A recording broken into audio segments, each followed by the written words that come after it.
Chapter 329. Danding School was a sect that had long disappeared from the world of cultivation. It was a branch of Daoism.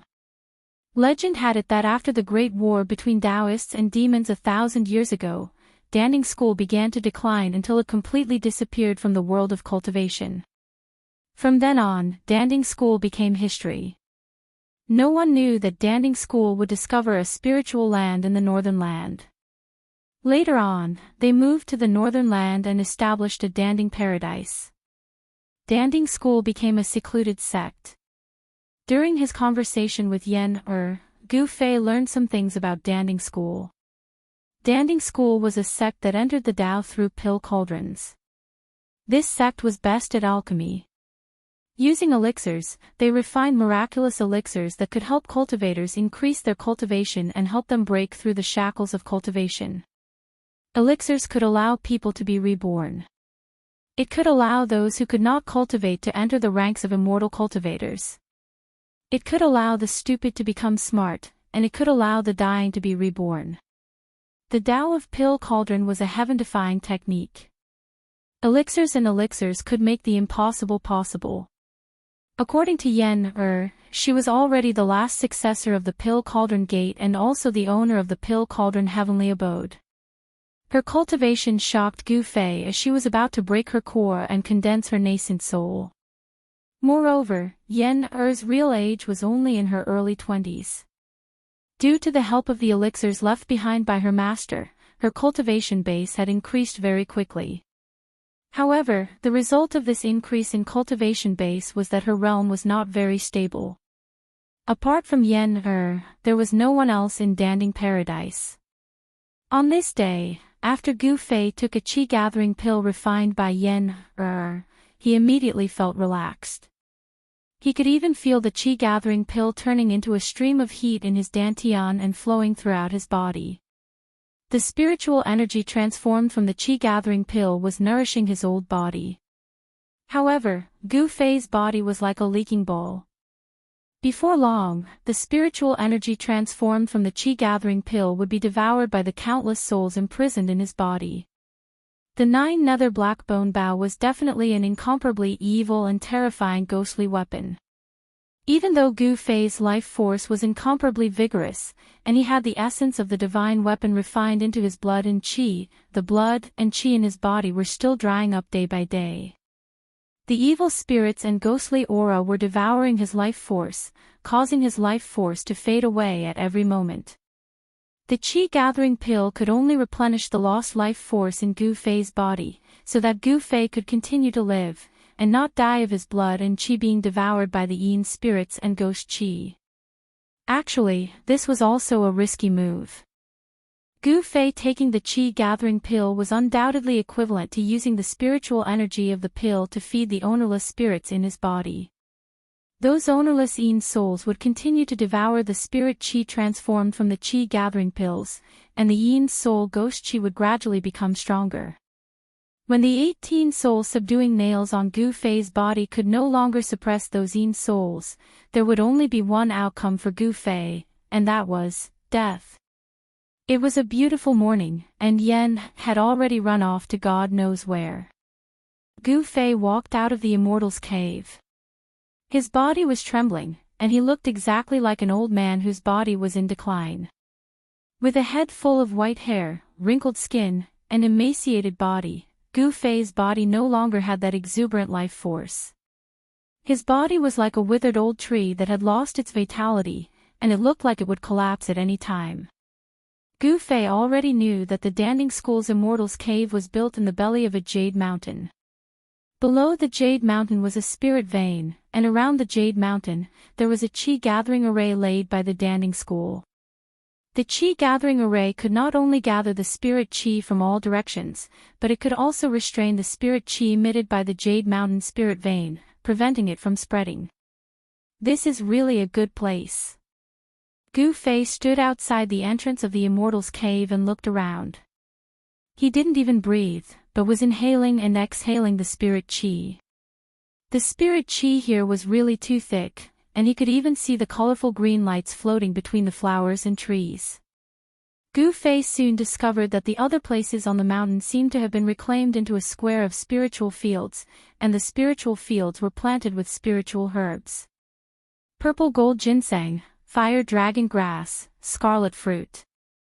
Gu Fei recognized a few spiritual herbs, but he had never seen most of the spiritual herbs planted in the spiritual fields. Even in the ancient books that he had read in the sect, there were no relevant records about them. Every spiritual herb was surrounded by spirit qi, and under the nourishment of sufficient spirit qi, each spiritual herb was extraordinary, and seemed to have matured for hundreds of years. Gu Fei sat in front of the Immortal's cave and looked up at the rising sun. He couldn't help but feel a myriad of emotions in his heart. A few days ago, he was still a young expert with extremely lofty ideals. He was thinking about how to revitalize the Green Spirit Peak, and how to pass on the Green Spirit Peak's orthodoxy. But now, with his deteriorating body, it was difficult for him to even walk down the mountain. Gu Fei thought a lot, looking back on the path of his growth until now. He was bullied on Taishan Mountain, and then he was proud at the 9 Vein Trials. Then he went to the virtual sky world, and then he escaped from the devil's territory in the far north. It seemed that he never really stopped to rest. Suddenly, Gu Fei felt a little tired, not physically, but mentally. The path of the strong was not easy to walk. It was full of thorns and bumps, and one careless mistake could lead to injury or even death. Looking at the beautiful scenery in front of him, the floating clouds in the sky, and the red-crowned cranes and spiritual birds soaring in the sky, Gu Fei felt an unprecedented peace in his heart.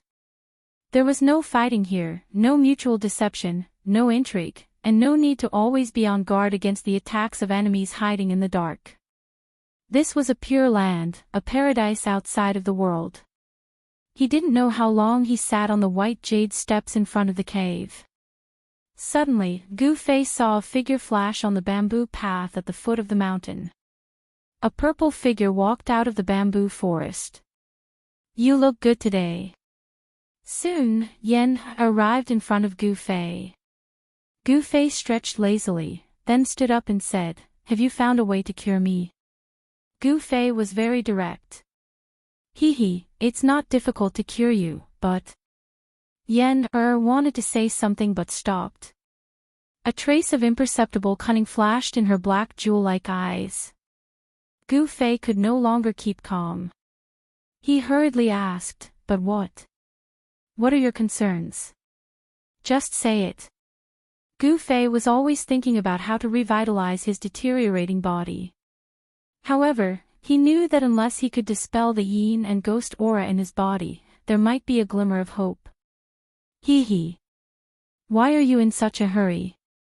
I will definitely cure you. Don't worry. Yen patted Gu Fei's shoulder and said. In fact, she was already calculating in her heart. Then when do we start? Gu Fei was very anxious. He couldn't wait to get out of his current predicament. His deteriorating body had almost made him lose the will to fight. When do you want to start? Yen looked at Gu Fei and asked with a smile. Of course, the sooner the better. Gu Fei said. Yen rubbed her chin and took a few steps. She pondered for a moment and said, I'll say this in advance. That method is a bit extreme. If you can't stand it, I can stand it. As long as it can revitalize my body, I can stand anything. Gu Fei said firmly as he looked at Yen. You said it. Don't scold me when the time comes. Yen said with a serious face, which was rare for her. She looked at Gu Fei and said. In fact, her heart was already blooming with joy. She was even fantasizing about Gu Fei's interesting look in her little head. I know. My great aunt, I can't thank you enough. Why would I scold you? Gu Fei quickly promised Yen. All right then. Come with me. Yen said and walked down the mountain. Hey! Wait a minute. How can I keep up with you in this state? Gu Fei said awkwardly. His body was now extremely weak. He panted after taking a few steps. If he were to accidentally roll down the white jade steps, it would be too embarrassing. Oh. That's easy. Yen said and walked to Gu Fei's side. She reached out and grabbed Gu Fei's right arm. Then, she went down the mountain. Gu Fei felt a force coming from Yen's hand and enveloping him. His feet didn't seem to touch the ground at all. He floated down the mountain like a cloud. Soon, Yen brought Gu Fei from the Cauldron Cave mansion to the foot of the mountain. They passed through the bamboo forest and crossed a small bridge. Yen and Gu Fei headed towards a valley in the Cauldron Cave mansion. The scenery in the Cauldron Cave mansion was beautiful. Every mountain peak and forest was beautiful. Under the small bridge, there was a spirit spring that flowed out and converged into a small stream. Spirit fields were distributed between the mountain stream and the bamboo forest. They could be seen everywhere. The surroundings were full of vitality. The unique fragrance of spirit medicine entered Gu Fei's nose from time to time, making him feel refreshed. Walking into the valley, Gu Fei found that this small valley was a completely different scene. There were no spirit fields planted with spirit medicine, nor was there any emerald green vegetation. It was as if they had entered another space. The small valley wasn't big, but it was barren. Gu Fei felt that the temperature in the small valley was much higher than outside the valley. Rocks could be seen everywhere on the ground. Yen brought Gu Fei directly into the depths of the small valley. There, Gu Fei finally understood why there was such a barren land in the Cauldron Cave mansion.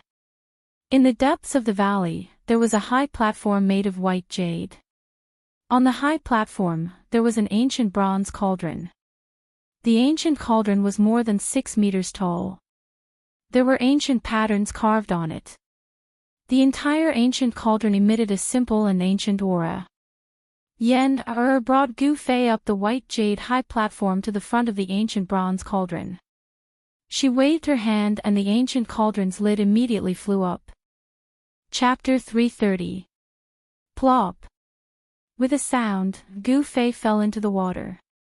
Gu Fei, whose body had deteriorated to the point where he looked like an old man with one foot in the grave, immediately swallowed a few mouthfuls of cold water from the ancient cauldron. He only felt a strong medicinal smell rush to his head, making him want to vomit. He immediately stood up from the water, shocked and angry. He never thought that Yen would throw him into the ancient bronze cauldron. "Let me out!" Gu Fei shouted. His voice reverberated back and forth in the ancient bronze cauldron, making his ears buzz and a feeling of dizziness. He was too weak now. He was afraid that even a child could beat him to the ground. Hee. Didn't you say that if I can cure you, you can endure any pain? Yen's proud voice came from outside the ancient cauldron. What do you mean by this? Gu Fei quickly calmed down. If she wanted to kill him, there was no need to go through so much trouble. She could just kill him directly. Although he didn't know why Yen locked him in the ancient bronze cauldron, he thought that she didn't have any evil intentions. Well, it doesn't mean anything. You can soak in this chaos Dan cauldron for 2 or 3 days. Not everyone has such treatment, ha. Yen said. Soak for 2 or 3 days. Gu Fei's face turned green. That's it. I'm leaving. Yen said. Then, Gu Fei heard Yen's footsteps getting farther away. Hey. Don't go. What will I do if you leave? There's nothing to eat here. If I starve for 2 or 3 days, I'll die. Gu Fei hurriedly shouted. In his current condition, he didn't have any qi-gathering pills with him. If he soaked in this chaos Dan cauldron for 2 or 3 days, he might really die. I won't die. If you're hungry, drink the spiritual liquid in the cauldron. Yen's voice came from afar. Gu Fei couldn't help but panic. He shouted repeatedly, but it was quiet outside. There was no sound. Yen seemed to have really left. This crazy girl. Gu Fei couldn't help but curse in a low voice. He looked around and found that the interior of the ancient cauldron was dim. Only a few rays of light shone through the vent holes on the lid of the ancient cauldron. The space inside the ancient cauldron was about 1 zhang in circumference. As Gu Fei stood in the waist-deep water, he realized that the water inside the cauldron was not as simple as ordinary water. Through the light coming in through the vent on the lid of the ancient cauldron, Gu Fei discovered that it was a dark green liquid, in which a large number of plant roots or leaves were floating. Amidst the strong medicinal smell, Gu Fei felt a very strong spiritual energy.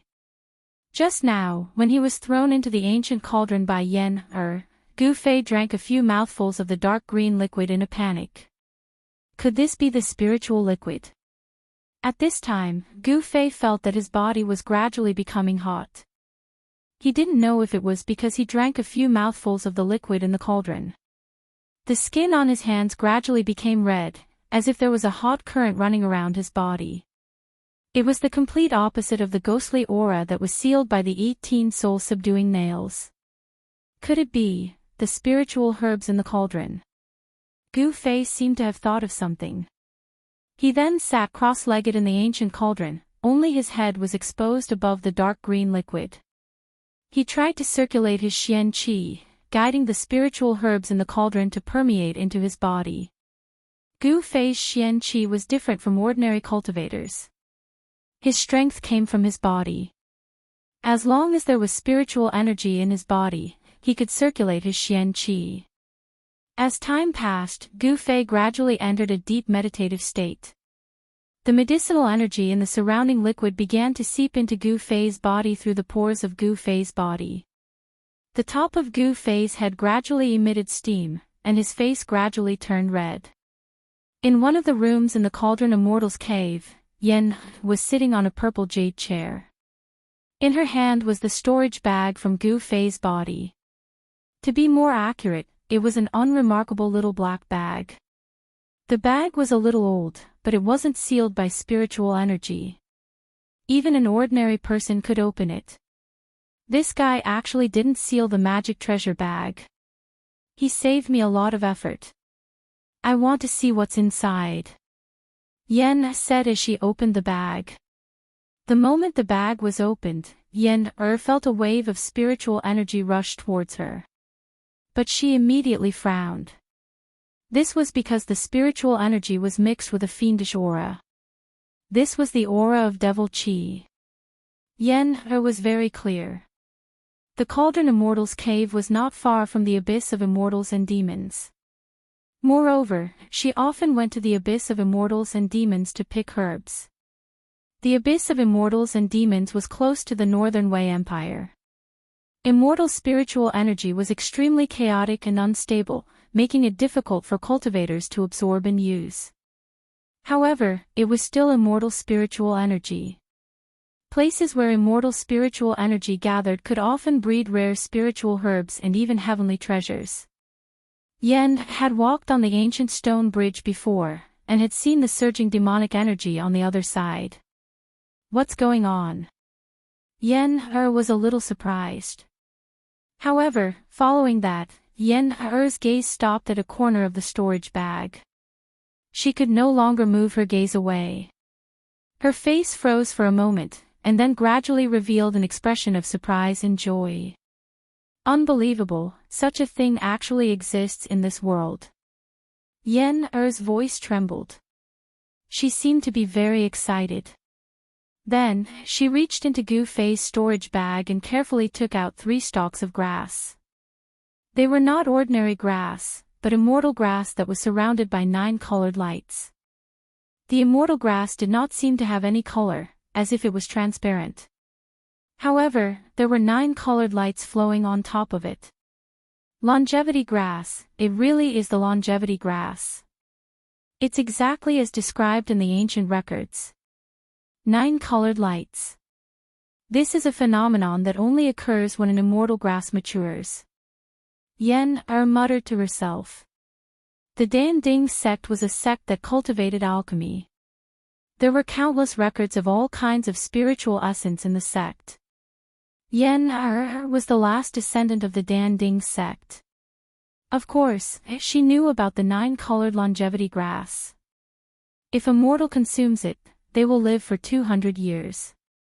Moreover, they will be immune to all kinds of diseases. If they consume it, they will be able to solidify their soul and extend their lifespan by 200 years. Yen muttered to herself as she looked at the 3 stalks of 9-colored grass in her hands. The reason why she had her current cultivation base was completely due to the help of the medicinal pills. Of course, it was also related to her talent. However, there was a fatal flaw in the cultivation base that relied on medicinal pills. That was that the state of mind could not keep up with the cultivation base.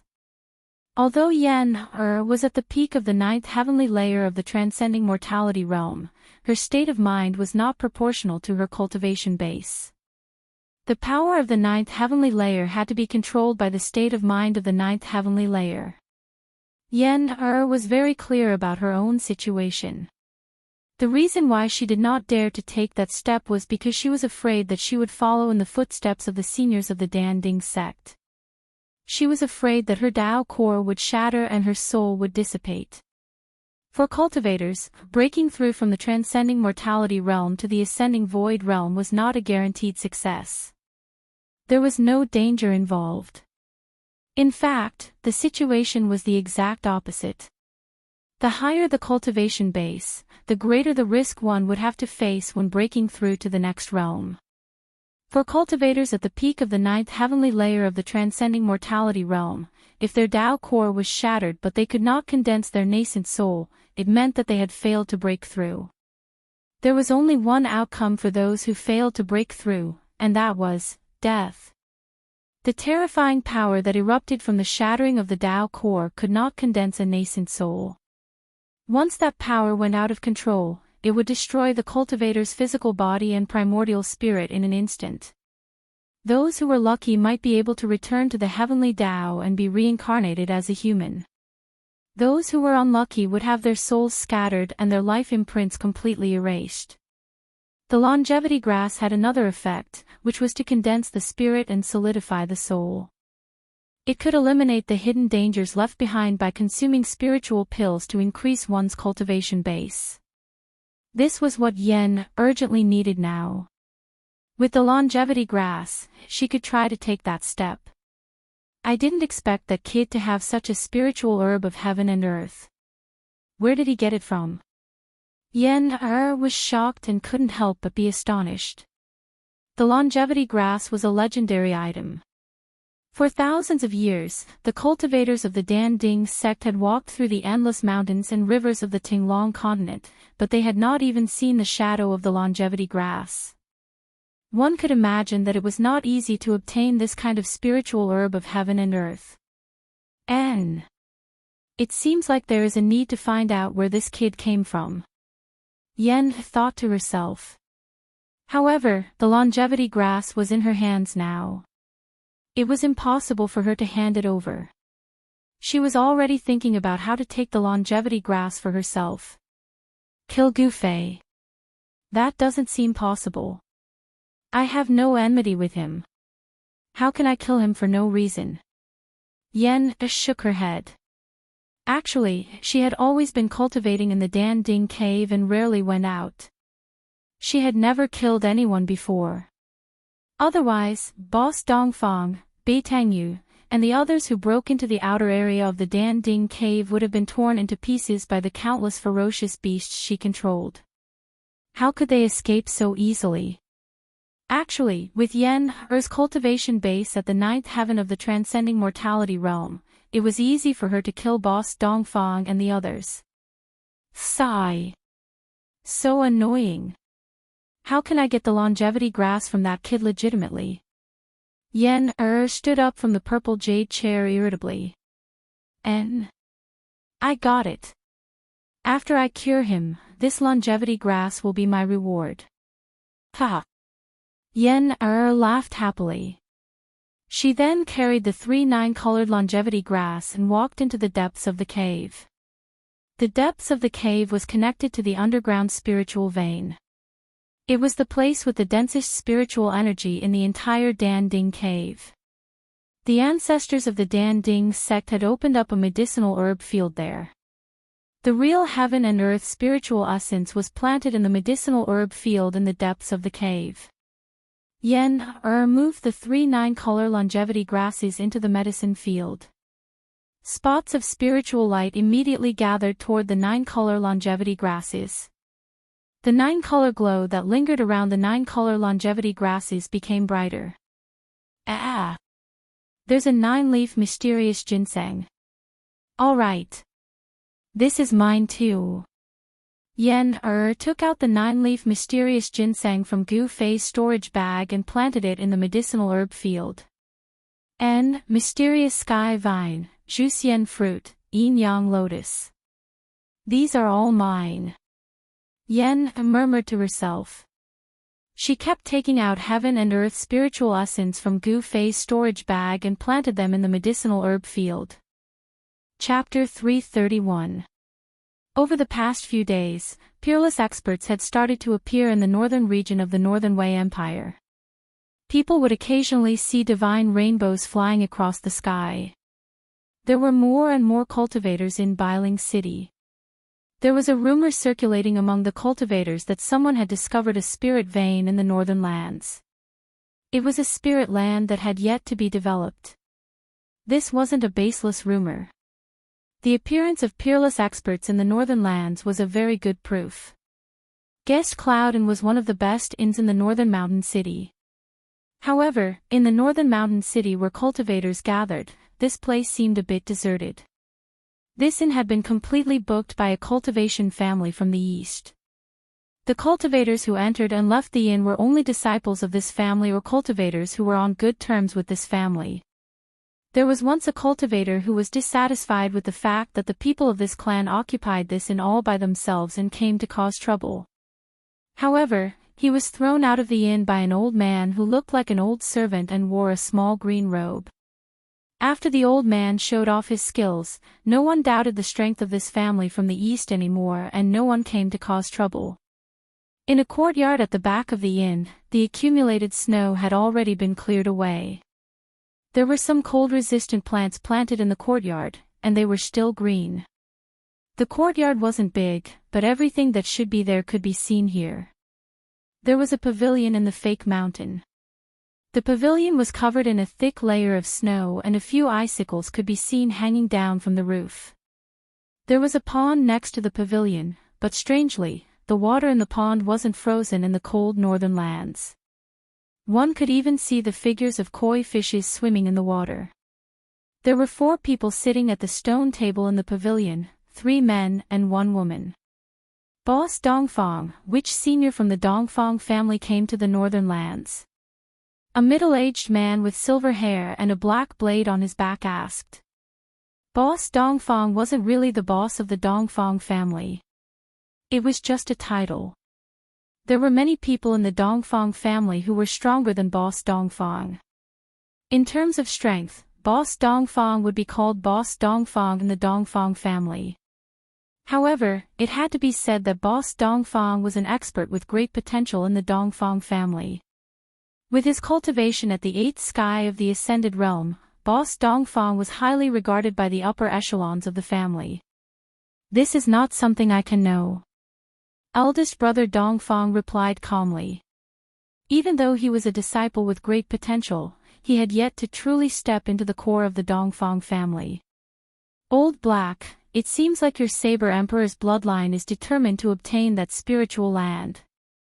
Eldest brother Dongfang suddenly looked at the middle-aged man with a profound gaze. Humph.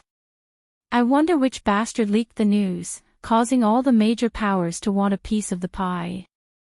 The middle-aged man whom Boss Dongfang had addressed as Old Black said in a deep voice. His gaze inadvertently swept over the white-clothed woman beside him.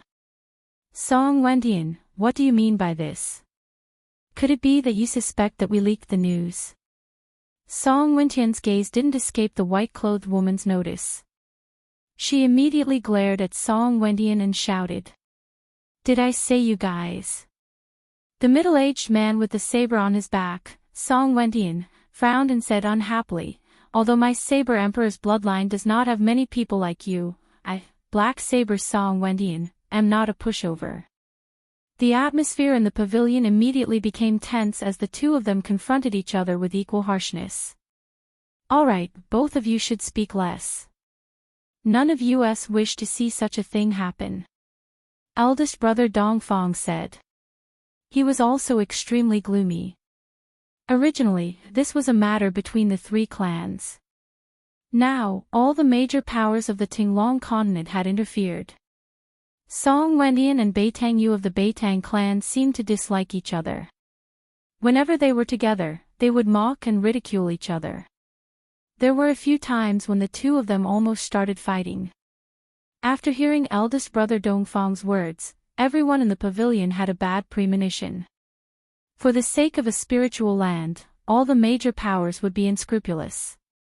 Fighting was unavoidable. It was currently noon. The weather today was very good. The sun was shining brightly. However, the sunlight didn't seem to be able to dispel the cold that enveloped the northern region. Suddenly, eldest brother Dongfang sensed something and immediately left the pavilion. When he walked out of the courtyard, Beitang Yu and the others couldn't help but feel surprised. However, immediately after, Beitang Yu and Beitang Yi also received a message from their clan.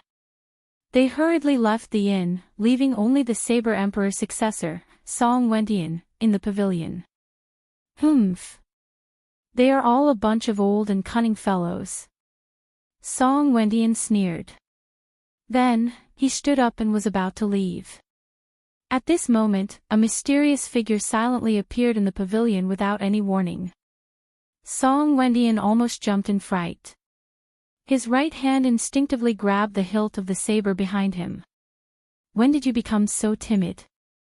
The person who came said indifferently. The mysterious person who suddenly appeared in front of Song Wendian seemed to be shrouded in a hazy white mist. It gave people the feeling that they were looking at flowers through the mist. When Song Wendian heard this, the fear in his heart immediately disappeared. He calmed himself down and bowed to the person. Disciple Song Wendian greets martial uncle. The person directly sat down beside the stone table and said indifferently, the information you sent back seems to be wrong. I went to take a look, but I didn't find any spiritual land. Although the person Song Wendian called martial uncle spoke in a calm tone, he unintentionally revealed a sharp aura that was like the edge of a blade. It made Song Wendian feel as if a divine weapon was pressed against his throat. How is this possible? Song Wendian was shocked. His voice trembled. This martial uncle was not a kind person. If he misunderstood that Song Wendian had lied to him, the consequences would be dire. When he thought of this, a layer of cold sweat appeared on Song Wendian's forehead. That's not impossible. According to the information you sent back, that place isn't an ownerless land. I'm afraid that someone used their power to hide that spiritual land. That person's tone was still calm, as if he was talking about something insignificant. Just now, Big Brother Dongfang and Beitang Yu left in a hurry. Song Wendian said carefully. Yes. I think those old fellows went to ask them questions. You have to be careful. This is a very special time. Even I don't know how many old fellows have come to the northern lands. If you offend those old fellows, even I won't be able to save you. The mysterious person said. Thank you for the reminder, martial uncle. Song Wendian replied respectfully. The mysterious person did not say anything else. His figure immediately disappeared from the pavilion. Just like when he had first appeared, he had left without a sound. Song Wendian wiped away the cold sweat on his forehead. His entire body seemed to collapse as he slumped onto the stone bench. This martial uncle of his was a temperamental person. Every time he saw him, he would have to be extremely careful when dealing with him. Just as the mysterious person left, a blurry figure charged out from another courtyard behind the inn. He stood high up in the sky and looked in all directions with a pair of eyes. I seemed to sense the old saber monster's aura. The person scanned his surroundings but did not find any trace of the mysterious person. He then rushed down to the courtyard below. A faint and illusory figure stood in the sea of clouds in the distance, watching the scene coldly. I didn't think that the old saber monster and Dongfang Lai would also come to Bailing City. The person murmured to himself. Then, his figure disappeared into the sea of clouds. The bitter cold northern lands was no longer peaceful. Bailing City was no longer deserted. At this moment, the entire northern lands was filled with turbulent undercurrents. Many great figures had turned their attention to this place. The Pill Cauldron's paradise was isolated from the rest of the world. Although countless cultivators from the northern lands had entered and there was no lack of peerless experts among them, it was difficult for them to break the peace of the Pill Cauldron's paradise. The forest that Beitang Yu and the others had inadvertently entered seemed to have disappeared from the world. The Dongfang family, the Beitang family, and the Saber Emperor's bloodline had sent many experts into the depths of the snow forest. However, they could no longer find the forest that was filled with roaring beasts. Some people began to doubt the reliability of the spiritual land. However, the people from the Dongfang family and the Beitang family knew that the spiritual land definitely existed. Eldest brother Dongfang, Beitang Yu, and the others would never dare to lie to the higher-ups of their families. The more they could not find the spiritual land, the more shocked the experts from the three families became. The spiritual land had an owner. It was obvious that someone with great power had hidden the spiritual land. Forcefully concealing an entire spiritual land, this sort of method was too terrifying. No one knew that the person who had hidden the spiritual land was not an expert with great power as the experts from the Beitang family and the Dongfang family had imagined. There was a terrifying formation guarding the periphery of the Pill Cauldron paradise. Even a demigod would not be able to break through the formation. If the owner did not activate the formation, no one could enter the Pill Cauldron paradise. Gu Fei, eldest brother Dongfang, and the others who had been chasing him could be said to be very lucky. The successor of the Pill Cauldron school, Yen had only stopped the operation of the formation for fun. That was why they could enter the periphery of the Pill Cauldron paradise. When Yen activated the formation again, no one could find the Pill Cauldron paradise. Even if eldest brother Dongfang and the others had left marks along the way, it was still useless. The scenery of the Pill Cauldron paradise was picturesque. It was like a paradise. However, not every place in the Pill Cauldron paradise had such a relaxing and joyful scene. In a corner of the Pill Cauldron paradise, there was a small barren valley. Within the valley, there was nothing but rocks that were not covered by vegetation. In the depths of the valley, there was a high platform made of white jade.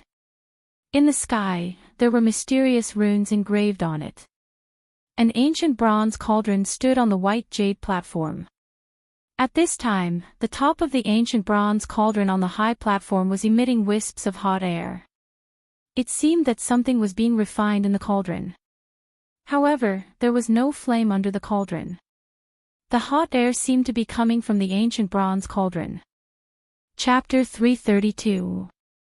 Time passed by, and the valley was very quiet. There was no sound. Deep in the valley, on the white jade platform, an ancient bronze cauldron was gradually covered by a layer of hazy light. A strong spiritual fluctuation came out of the ancient cauldron, and a fiery aura spread out on the white jade platform. The surrounding temperature was gradually rising. The ancient bronze cauldron on the white jade platform, although it was also a rare treasure, it was not a treasure that had a spirit, and could not automatically refine elixirs. The reason why the ancient cauldron was abnormal was because of the person trapped in it. That person was Gu Fei, who was thrown into the ancient bronze cauldron by Yen. Unknowingly, Gu Fei had already spent 2 days and 2 nights in the ancient bronze cauldron. During this time, Gu Fei was always in a deep state of meditation, and the mysterious arts in his body were constantly running. His body was like a bottomless pit, greedily absorbing the huge amount of spiritual energy contained in the spiritual liquid in the cauldron. His consciousness was in a state of half awake and half dreaming. He could only vaguely sense what was happening in the outside world. This kind of feeling was very unreal, as if he was in the clouds and fog, and could not be accurate. The spiritual energy in the ancient bronze cauldron was rising, and the rays of light were circling around Gu Fei's body. The ancient martial arts cultivation method was indeed extraordinary. Even if his body was extremely weak, Gu Fei could still use a little essence in his body to guide the spiritual energy in the cauldron into his body to expel the yin and ghost qi in his body. For 2 days, he used the spiritual energy in the cauldron to nourish his weak body and gradually wear down the yin and ghost qi in his body. This method seemed to be effective, and he succeeded in expelling a small part of the mysterious yin and ghost qi. Gu Fei found that although this method was effective, the speed of expelling the yin and ghost qi was extremely slow. At this current speed, it would probably take more than 100 years to completely expel the yin and ghost qi in his body. In the ancient bronze cauldron, the spiritual liquid concocted by Yen, was full of spiritual qi. Moreover, most of the spiritual herbs dissolved in the spiritual liquid were extremely dry and hot. They gathered together to form a strong yang qi, which happened to restrain the xianin ghost qi in Gu Fei's body. On the morning of the 3rd day, Gu Fei showed no sign of stopping inside the bronze cauldron. The spiritual waves from the cauldron seemed to be even stronger than before. On the white jade platform, there was a blazing aura. At this time, a wave of magic power suddenly came from the entrance of the valley. Someone was opening the seal at the entrance of the valley. Then, a purple figure walked in from outside the valley as if he had passed through a transparent water curtain. That violet-colored figure moved gracefully like a fleeting shadow, nimble like an immortal that had descended to the mortal world, and she approached gracefully like a celestial maiden that had walked out from a painting. There were all sorts of restrictions set up in the valley.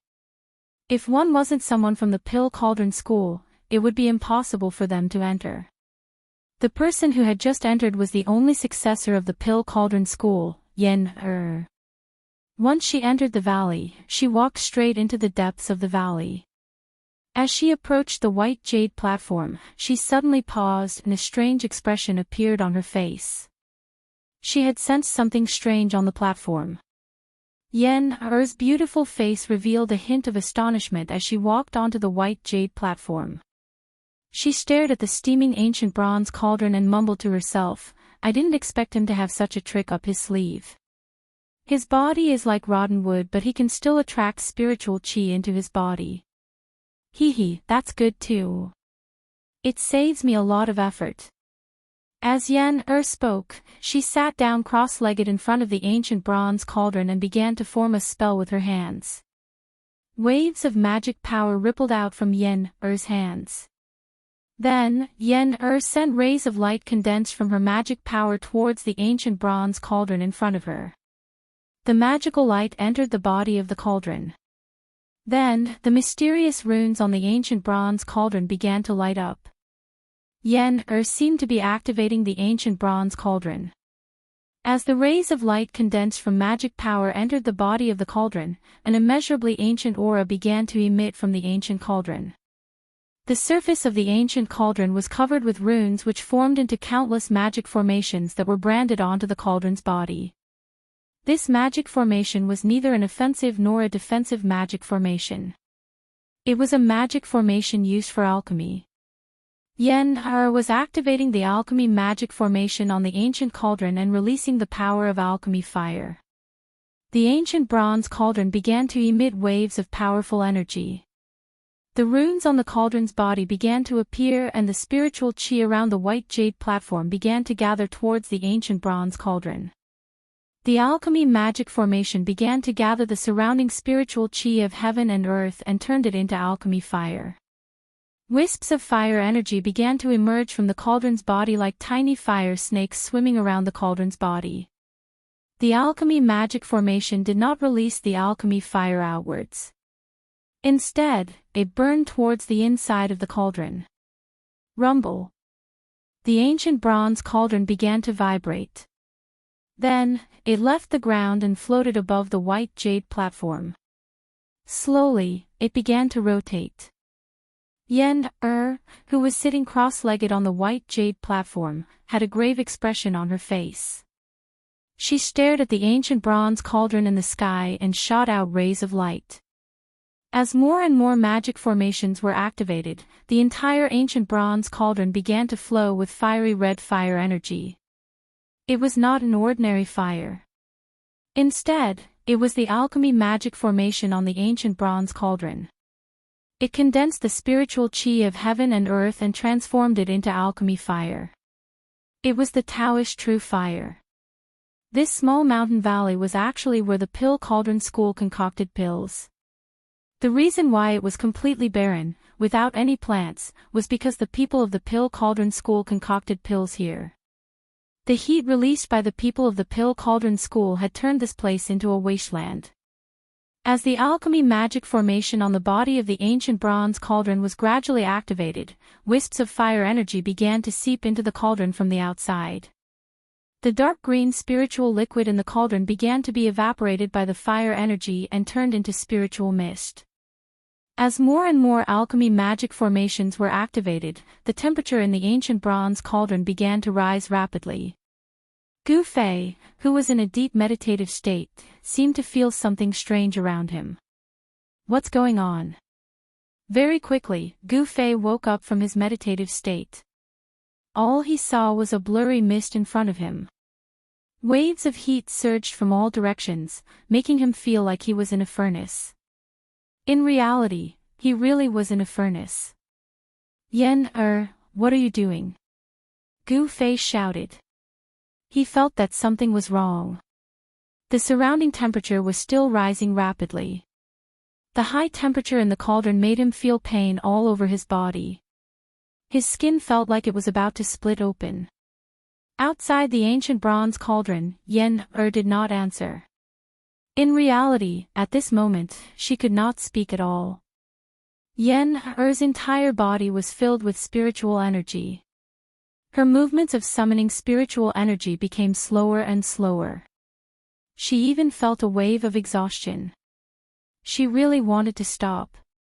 However, she could not stop. This was a critical moment. If she stopped, all her previous efforts would be wasted and she would have to start all over again. I still need 10 more alchemy magic formations. Yen-er clenched her teeth and continued to summon spiritual energy. At this moment, she was sweating profusely. Beads of sweat the size of soybeans rolled down her face and dripped onto the ground. Although she was activating the simplest alchemy fire magic formation on the ancient bronze cauldron, it was still extremely taxing. Wah! Gu Fei's scream came from within the cauldron. He felt as if he had jumped into a volcano. His entire body felt like it was surrounded by magma. The spiritual liquid in the cauldron was boiling. It constantly evaporated due to the high temperature and turned into a spiritual mist. What was terrifying was that the temperature of the spiritual mist seemed to be even more terrifying than the heat that was surging in from all directions. The ancient bronze cauldron emitted an unfathomable force that bound the spiritual mist that was evaporated from the spiritual liquid inside the ancient cauldron. It just happened to envelop Gu Fei. An unfathomable force seemed to be pressing down on Gu Fei.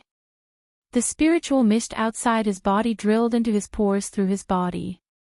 The spiritual mist formed by the alchemy fire contained pure spiritual energy.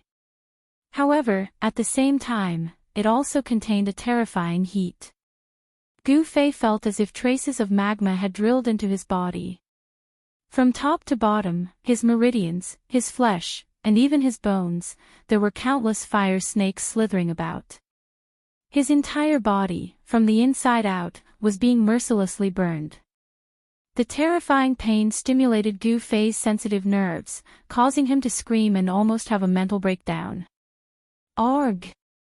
So painful. Stop right now. Gu Fei screamed. Even though his mind was as firm as iron, he could not endure the pain in his body. Good. It's finally done. Yen used the last spiritual technique and shot out the last ray of spiritual light condensed from her spiritual energy. She activated the last alchemy array. Bang! The entire ancient bronze cauldron was immediately covered in a ball of fire. The alchemy array began to operate.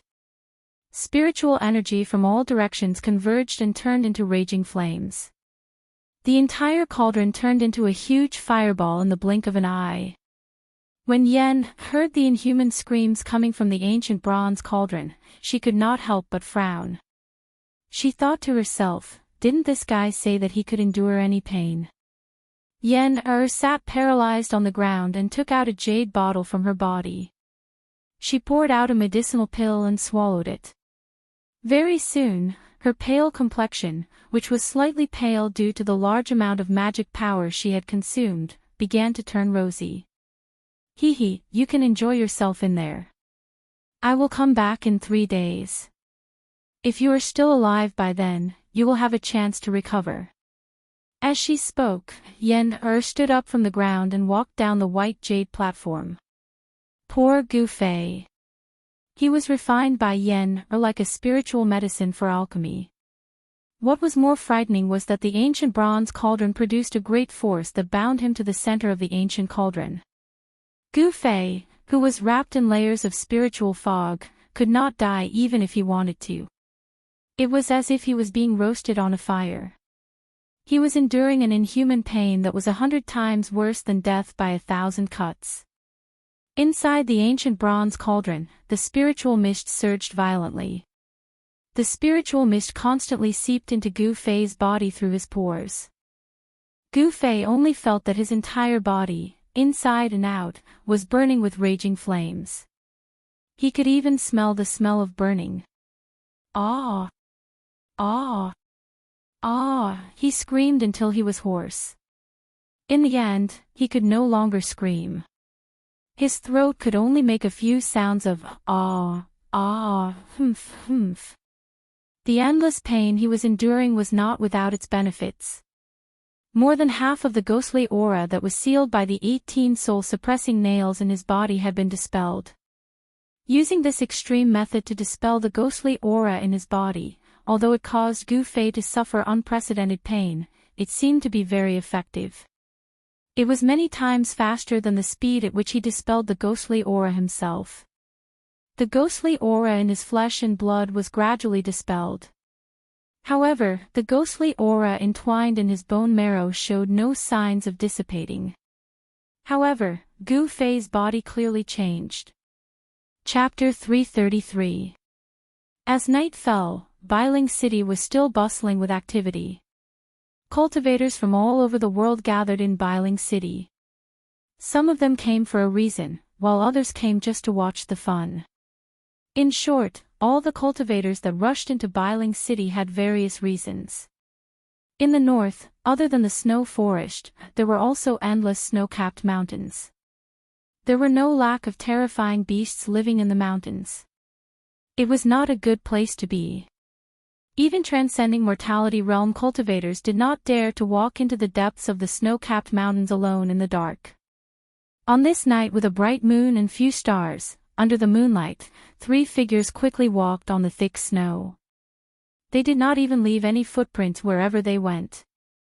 In the eyes of ordinary people, this was the legendary lightness technique of stepping on snow without a trace. The cold wind whistled, blowing off the snow on the trees from time to time. From time to time, there were mournful roars of beasts coming from the depths of the snow-capped mountains.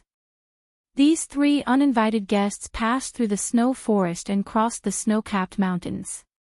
They lowered their heads and hurried on their way. They seemed to be heading somewhere, not aimlessly. After walking for 100 miles, the 3 stopped at the foot of a mountain. The bone-chilling wind could not reach here. A young man in a white robe with a simple long saber on his waist took out a map and looked at it. The long saber on the young man's waist was covered with runes and a faint cold and fierce aura was emitted from it. This saber seemed to be extraordinary. Hey, Dongfang Long, how far are we from the 9 underworld spring? A handsome young man in a black robe said to the young man who was looking at the map. Beitang Ao, be polite. Another young man in a white robe looked at the young man in a black robe and said unhappily. Beitang Ao looked at the young man in a white robe with disdain and said coldly, if it was in the past, I could be polite to you brothers, but now, hee. It turned out that these 3 young men were Dongfang Qin, Dongfang Long and Beitang Ao of the Beitang clan. Although Dongfang Qin was very unhappy that Beitang Ao put on an arrogant attitude in front of them, he was also a little helpless. After all, Beitang Ao's strength was higher than his and he had the right to be arrogant. In the world of cultivation, strength was everything. If you wanted to gain the respect of others, you needed to have great strength. In these few years, Beitang Ao's cultivation had already broken through to the transcending mortality realm, while Dongfang Chen's cultivation stagnated in the awakening 9 heavens because of Gu Fei. The halo of a genius had long been lost. Others had long broken through, but he himself was blocked at the door of the transcending mortality realm. This made Dongfang Chen feel depressed every time he thought about it. Beitang Ao, if you have the guts, then go and act crazy in front of Gu Fei. Dongfang Long put away the map and said disapprovingly. Upon hearing what was said, a hint of displeasure flashed through Beitang Ao's face. He said coldly, who said that 1 arrow is enough to kill Gu Fei, making this father come to this desolate place in the middle of the night? After Dongfang brothers heard Beitang Ao's words, they became somewhat angry. Don't we want to kill Gu Fei? If Gu Fei doesn't die, what does it mean for our 2 families, don't you know? Dongfang Chen said angrily. Okay, I don't want to quarrel with you. How far is it from here to the 9th nether spring? Beitang Ao waved his hand. Dongfang Chen and Dongfang Long looked at each other. They both knew that the matter at hand was more important. They still had to borrow the power of the Beitang family. It was not wise to fall out with Beitang Ao at this time. After crossing the 2 snow-capped mountains in front, we can reach the land of extreme Yin. Dongfang Long said. Then what are you waiting for, let's go. Beitang Ao said coldly. The relationship between Beitang Ao and Dongfang brothers didn't seem to be very good, but both sides didn't want to make things too stiff. So, the 3 walked out of the call and continued to the depths of the snow-capped mountains. Dongfang brothers and Beitang Ao were all cultivators, so they were not afraid of the cold. They walked on the thick snow as if they were flying. Soon, they crossed the 2 snow-capped mountains in front of them and came to a snow valley. They stopped, and they all felt a trace of uneasiness at the same time. The entire valley was shrouded in strands of black qi, and the grayish-black underworld mist floated in the air. The valley emitted an eerie and terrifying aura that caused one's heart to palpitate, as if there was a peerless demon hiding in the valley. The 9th nether spring is in the depths of the valley. Dongfang Long said, but he didn't move his feet. He seemed unwilling to step into the valley, at least he didn't want to be the first to enter this evil place. The 9th nether spring was definitely not a good place. Here, Yin energy gathered. Just by standing outside the valley, one could feel the cold air penetrating into their body. If we don't get the water of extreme Yin from the 9th nether spring, we can't extinguish the flame of the primordial spirit lamp. Dongfang Chen muttered to himself. No one knew who he was talking to. The 9th nether spring was a secret place in the north. Here, Yin energy gathered. It was a Yin cave.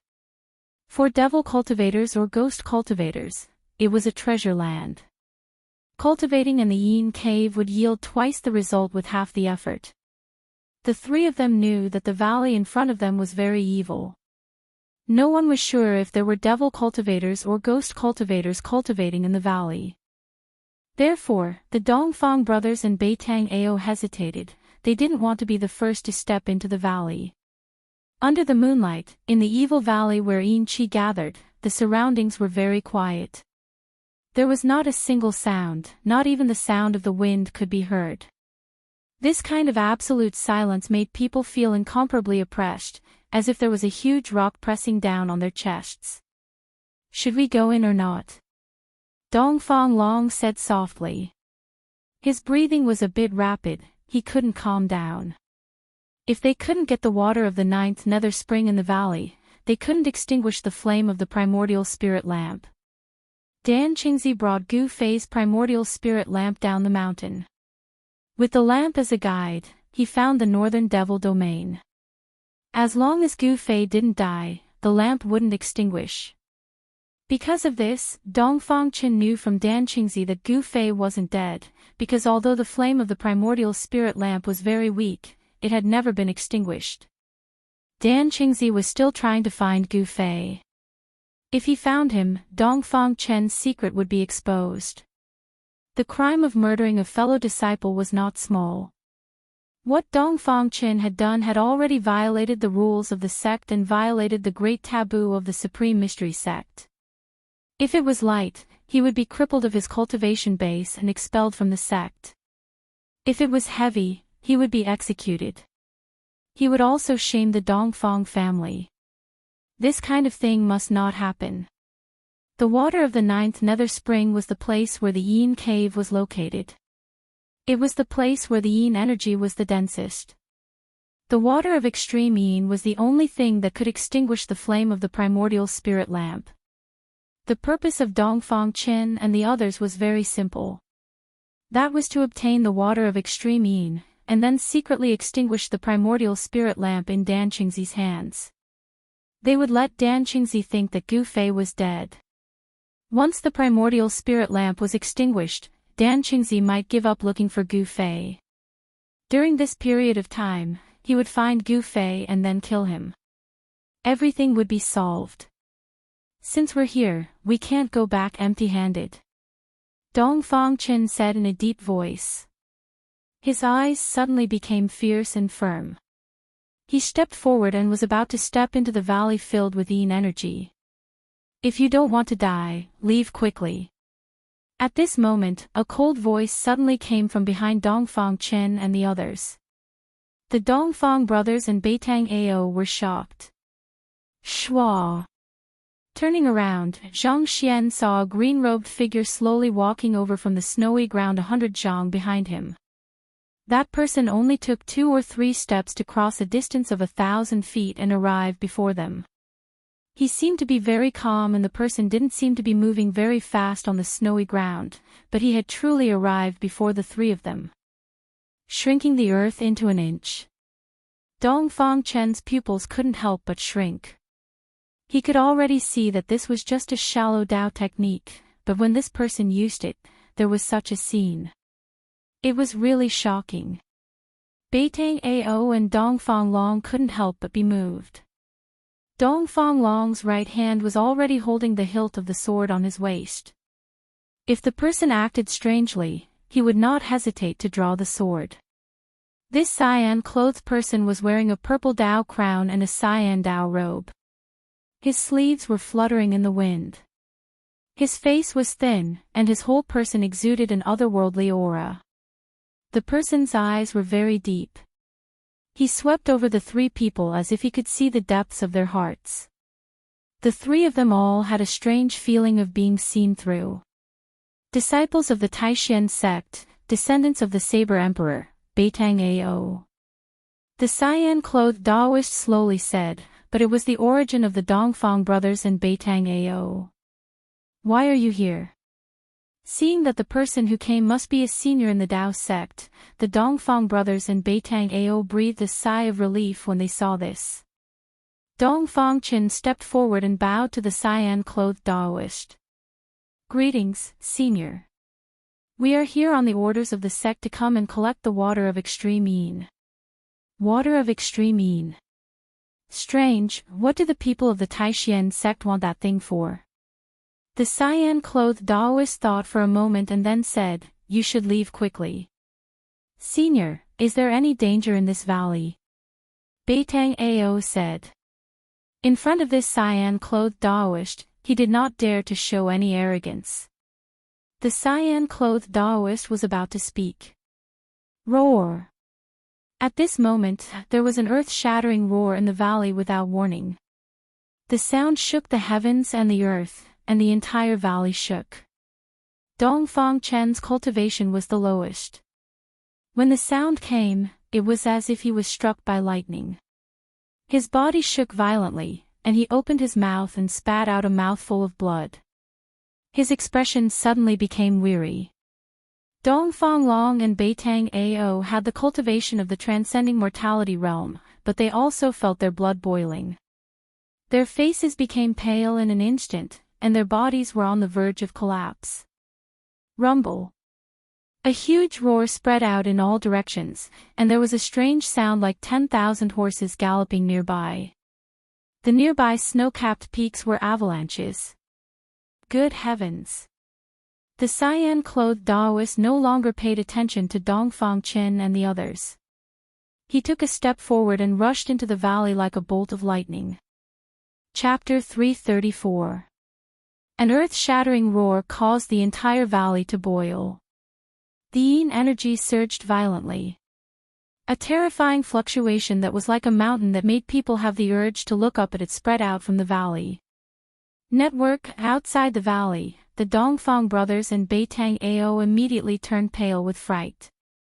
Beitang Ao was the first to retreat, while Dongfang Long picked up Dongfang Chin, who was on the verge of collapsing, and retreated as well. They had no choice but to retreat. Just like what the azure-robed Daoist said, if they didn't want to die, they had to leave. Inside the valley, there really was an unimaginable existence lurking. Just a roar was enough to make the three of them suffer a great impact. It was easy to imagine how powerful the existence inside the valley was. Boom! Another loud sound came from behind them. A terrifying energy fluctuation, like a monstrous wave, swept out from the valley, and the ground shook violently. Beitang Ao and the others who were running for their lives felt as if they were standing on a violent wave. They almost fell to the ground. It was too terrifying. This was definitely a sound that could only be caused by a peerless cultivator. Peerless cultivators were fighting inside the valley where yin energy gathered. After running for dozens of miles, Beitang Ao and Dongfang Long finally stopped. They climbed up a mountain and gazed at the valley from afar. A battle between peerless cultivators was definitely a rare sight. They didn't want to miss it. Waves of muffled noises kept bursting out from the valley. Rays of strong light broke through the layers of yin energy and rushed out from the valley, illuminating the entire world. Vaguely, there seemed to be countless talismans surging inside the valley, constantly dispersing the surging yin energy and emitting an extremely powerful energy fluctuation. A huge demonic shadow loomed inside the valley, emitting an unparalleled ferocious aura. It constantly bombarded the countless talismans that emitted endless rays of light. The talismans drew in the energy of heaven and earth and unleashed an unimaginably powerful force, constantly bombarding the demonic shadow.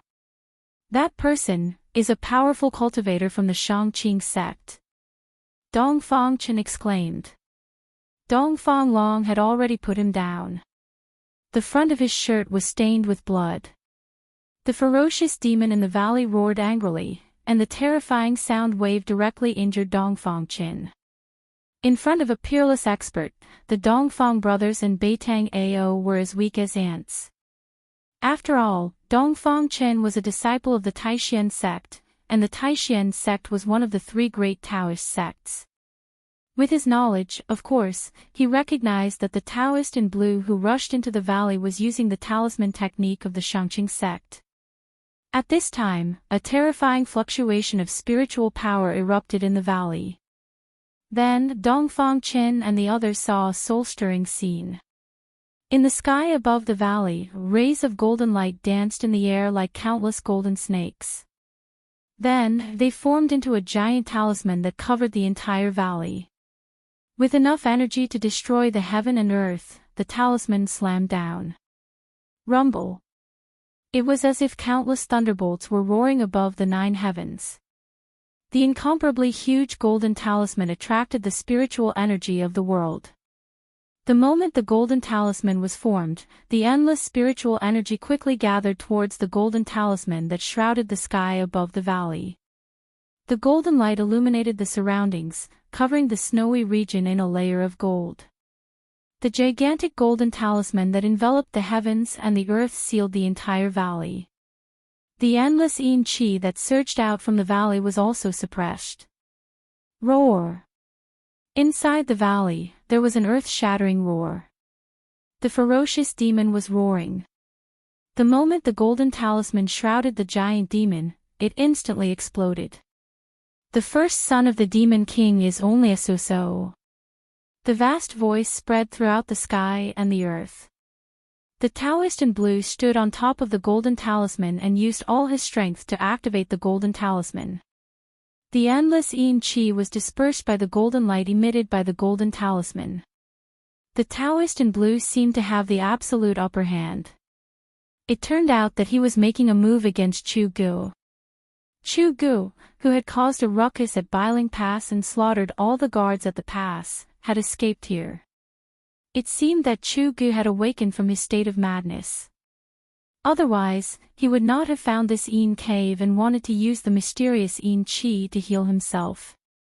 Network, damn it. The yin qi in the valley surged violently and Chu Ji's crazed roar could be heard. That day, he had fought against 2 opponents, Dan Qingzi and the peerless expert in Biling City. In the end, he was defeated and had to escape with injuries. That day on the ancient stone bridge in the abyss of immortals and demons, Dan Qingzi had stabbed him between the eyebrows. His mud pill palace, which he had painstakingly repaired, had been destroyed and he had lost his mind.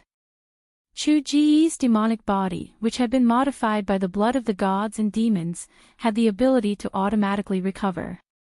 It was no weaker than Gu Fei's 5 elements martial body. After the battle with Dan Qingzi and the peerless expert, he had escaped to the snowy region. Chu Ji's mud pill palace had gradually been repaired and he had regained his sanity. The golden talisman shrouded the area and the entire valley shook violently. Boulders rolled down the mountain continuously. The endless heaven and earth spiritual qi in the surrounding area rapidly gathered and turned into rays of golden light that swam around the talisman. The golden talisman formed by the endless spiritual qi showed signs of becoming solid. The yin qi in the yin cave was gradually being pushed away. The Daoist in blue wanted to suppress this place where the yin qi gathered by himself. Bang! At this moment, a ray of blood-red light that exuded an endless evil aura broke through the layers of yin qi. With an unstoppable momentum, it struck the golden talisman fiercely. The golden talisman that enveloped the area immediately shook violently. The golden light that was emitting from the talisman dimmed. The sky demon blade. It is indeed extraordinary. The Daoist in blue from the Xianxia sect stepped on the talisman and continued to descend. He did not believe that the talisman, which had gathered the endless heaven and earth spiritual qi, could not withstand the sky demon blade. Using the talisman to draw the power of heaven and earth to form a terrifying attack was the specialty of the Xianxia sect. The Daoist in blue's cultivation was extremely powerful. The golden talisman had actually successfully blocked the sky demon blade's attack. Die! Chu Gu roared angrily in the dark clouds. Suddenly, the yin qi in the valley retreated like the tide. A blood-red demonic blade emitted a blinding blood-red light that had never been seen before. The demonic blade was devouring the endless dark clouds and demonic qi. Break! Chu Gu shouted. The surging demonic qi gathered to form a demonic shadow that was hundreds of feet tall. The demonic shadow held the blood-red demonic blade and slashed upwards with all its might. Swoosh! The blood-red light from the blade shot up to thousands of feet, exuding an endless amount of evil aura. Like a terrifying blood-red ray of light, it seemed to split the void and shatter the heavens and earth. In an instant, it struck the golden talisman that was enveloping the valley. Boom! With a loud bang, golden rays of light shot out and the sky was dyed red. The blood-red light from the blade cut through the golden talisman that was enveloping the valley and struck out from the valley. The 1,000-foot-long blade of light shot straight up into the sky. This slash had gathered an endless amount of dark clouds and devil chi, pushing the terrifying might of the sky demon saber to an unimaginable level. Even the golden talisman that had gathered an endless amount of heaven and earth spiritual chi was cut by this slash. The golden talisman that was cut did not collapse. Instead, it quickly shrank and entered the body of the Daoist in blue. The Daoist in blue suffered a great impact and spat out a mouthful of blood. Swoosh! Without any hesitation, the Daoist in blue turned into a golden ray of light and rushed out of the valley. In the blink of an eye, he disappeared under the night sky. After witnessing the earth-shattering battle between the peerless masters, Dongfang Qin and the others couldn't speak for a long time. It wasn't until the horrifying energy fluctuation in the world gradually calmed down that they recovered from the shock. Dongfang Qin and the others knew that the green-robed Daoist from the Shangqing sect was defeated and the Nine Nether Spring was occupied by the terrifying demon in the valley. The demon was probably hiding in the spring and using the yin qi to cultivate. What should we do? Beitang Ao looked at Dongfang Chen and asked. Dongfang Chen stared at the valley that was surrounded by yin qi. After a while, he said, "What else can we do? We came here for nothing." They knew very well that unless the peerless masters from their clans came, they might be able to obtain the water of extreme yin. However, they could not invite the peerless masters from their clans. To be able to invite boss Dongfang, Beitangyu, and the other outstanding descendants of the two clans was already the limit of the power they could use. Just as Dongfang Qin and the others were about to retreat, they suddenly felt a light purple figure silently appear outside the entrance of the valley in front of them. Demon race. Chu Ji's voice came from the valley. Dongfang Chen and the others stopped in their tracks. They were very surprised. Another peerless master appeared. It seemed that many people were rushing towards the demon in the valley. One should know that peerless masters of the royal void realm were rarely seen. However, tonight, near the valley where Yin Qi gathered, 3 peerless masters appeared one after another. Although the mountain where Dongfang Qin and the others were at was very far away, after all, the vision of a cultivator was extraordinary. They could still see the figure clearly. It was a young girl wearing a light purple dress. If this girl didn't have a pair of furry ears, she would simply be a human. Not only was this girl not human, but she was also a demon who could already transform. Demons who could transform were very terrifying. Not only did they have human-like intelligence, but they also had tyrannical strength. Hee. The heavenly devil blade is indeed worthy of being called the #1 devil blade of the devil path. Chu Gu, your name is like thunder piercing the ears these days. The maid-like girl said with a smile. Who are you? I know a lot of demons who can transform, but you are definitely not one of them. Chu Ji's voice was very cold, so cold that it was suffocating. The people who came here were either friends or enemies. He, Chu Gu, had no possibility of becoming friends with a demon, let alone a demon. I want to fight with you, but... The girl was a little hesitant. She didn't have any intention of making a move. Are you afraid of an unfair victory? Chu Gu seemed to know the girl's concerns. A true expert, and a confident expert, often disdained to make a move when the other party was seriously injured. This was because they had absolute confidence in their own strength. Chapter 335. The battle between demons and monsters that Dongfang Qin and others were looking forward to did not happen. The demon girl outside the valley did not attack Chu Gu, but retreated in the end. Perhaps, the demon girl really thought that if she fought with Chu Gu at this time, even if she won, it would be an unfair victory, so she retreated. Although they were demons and monsters, they were not life and death enemies. On the distant snowy peak, the Dongfang brothers and Beitang Ao knew that their trip tonight was in vain. The demon in the valley ahead was incomparably powerful. It was not something they could imagine. "Let's go," Beitang Ao said, and then turned to walk down the snowy peak. At this moment, Dongfang Chen suddenly said, "Wait a minute. What, do you still want to get the extreme mean water at this time? Don't dream." Beitang Ao glanced at Dongfang Chen disdainfully and said coldly, "This is not impossible." Dongfang Chen said indifferently, "Second brother, don't take the risk. The demon in the valley, even if the peerless experts of the family come, they may not be able to drive him away. If we go to get the extreme mean water at this time, it is tantamount to throwing away our lives." Dongfang Long said with a frown, "Big brother, will I be a fool who will throw away my life knowing that there is danger?" Dongfang Chen said calmly. When Beitang Ao and Dongfang Long saw that Dongfang Chen did not seem to be joking, they couldn't help but be curious. Does he really have a way to get the extreme mean water? Wait.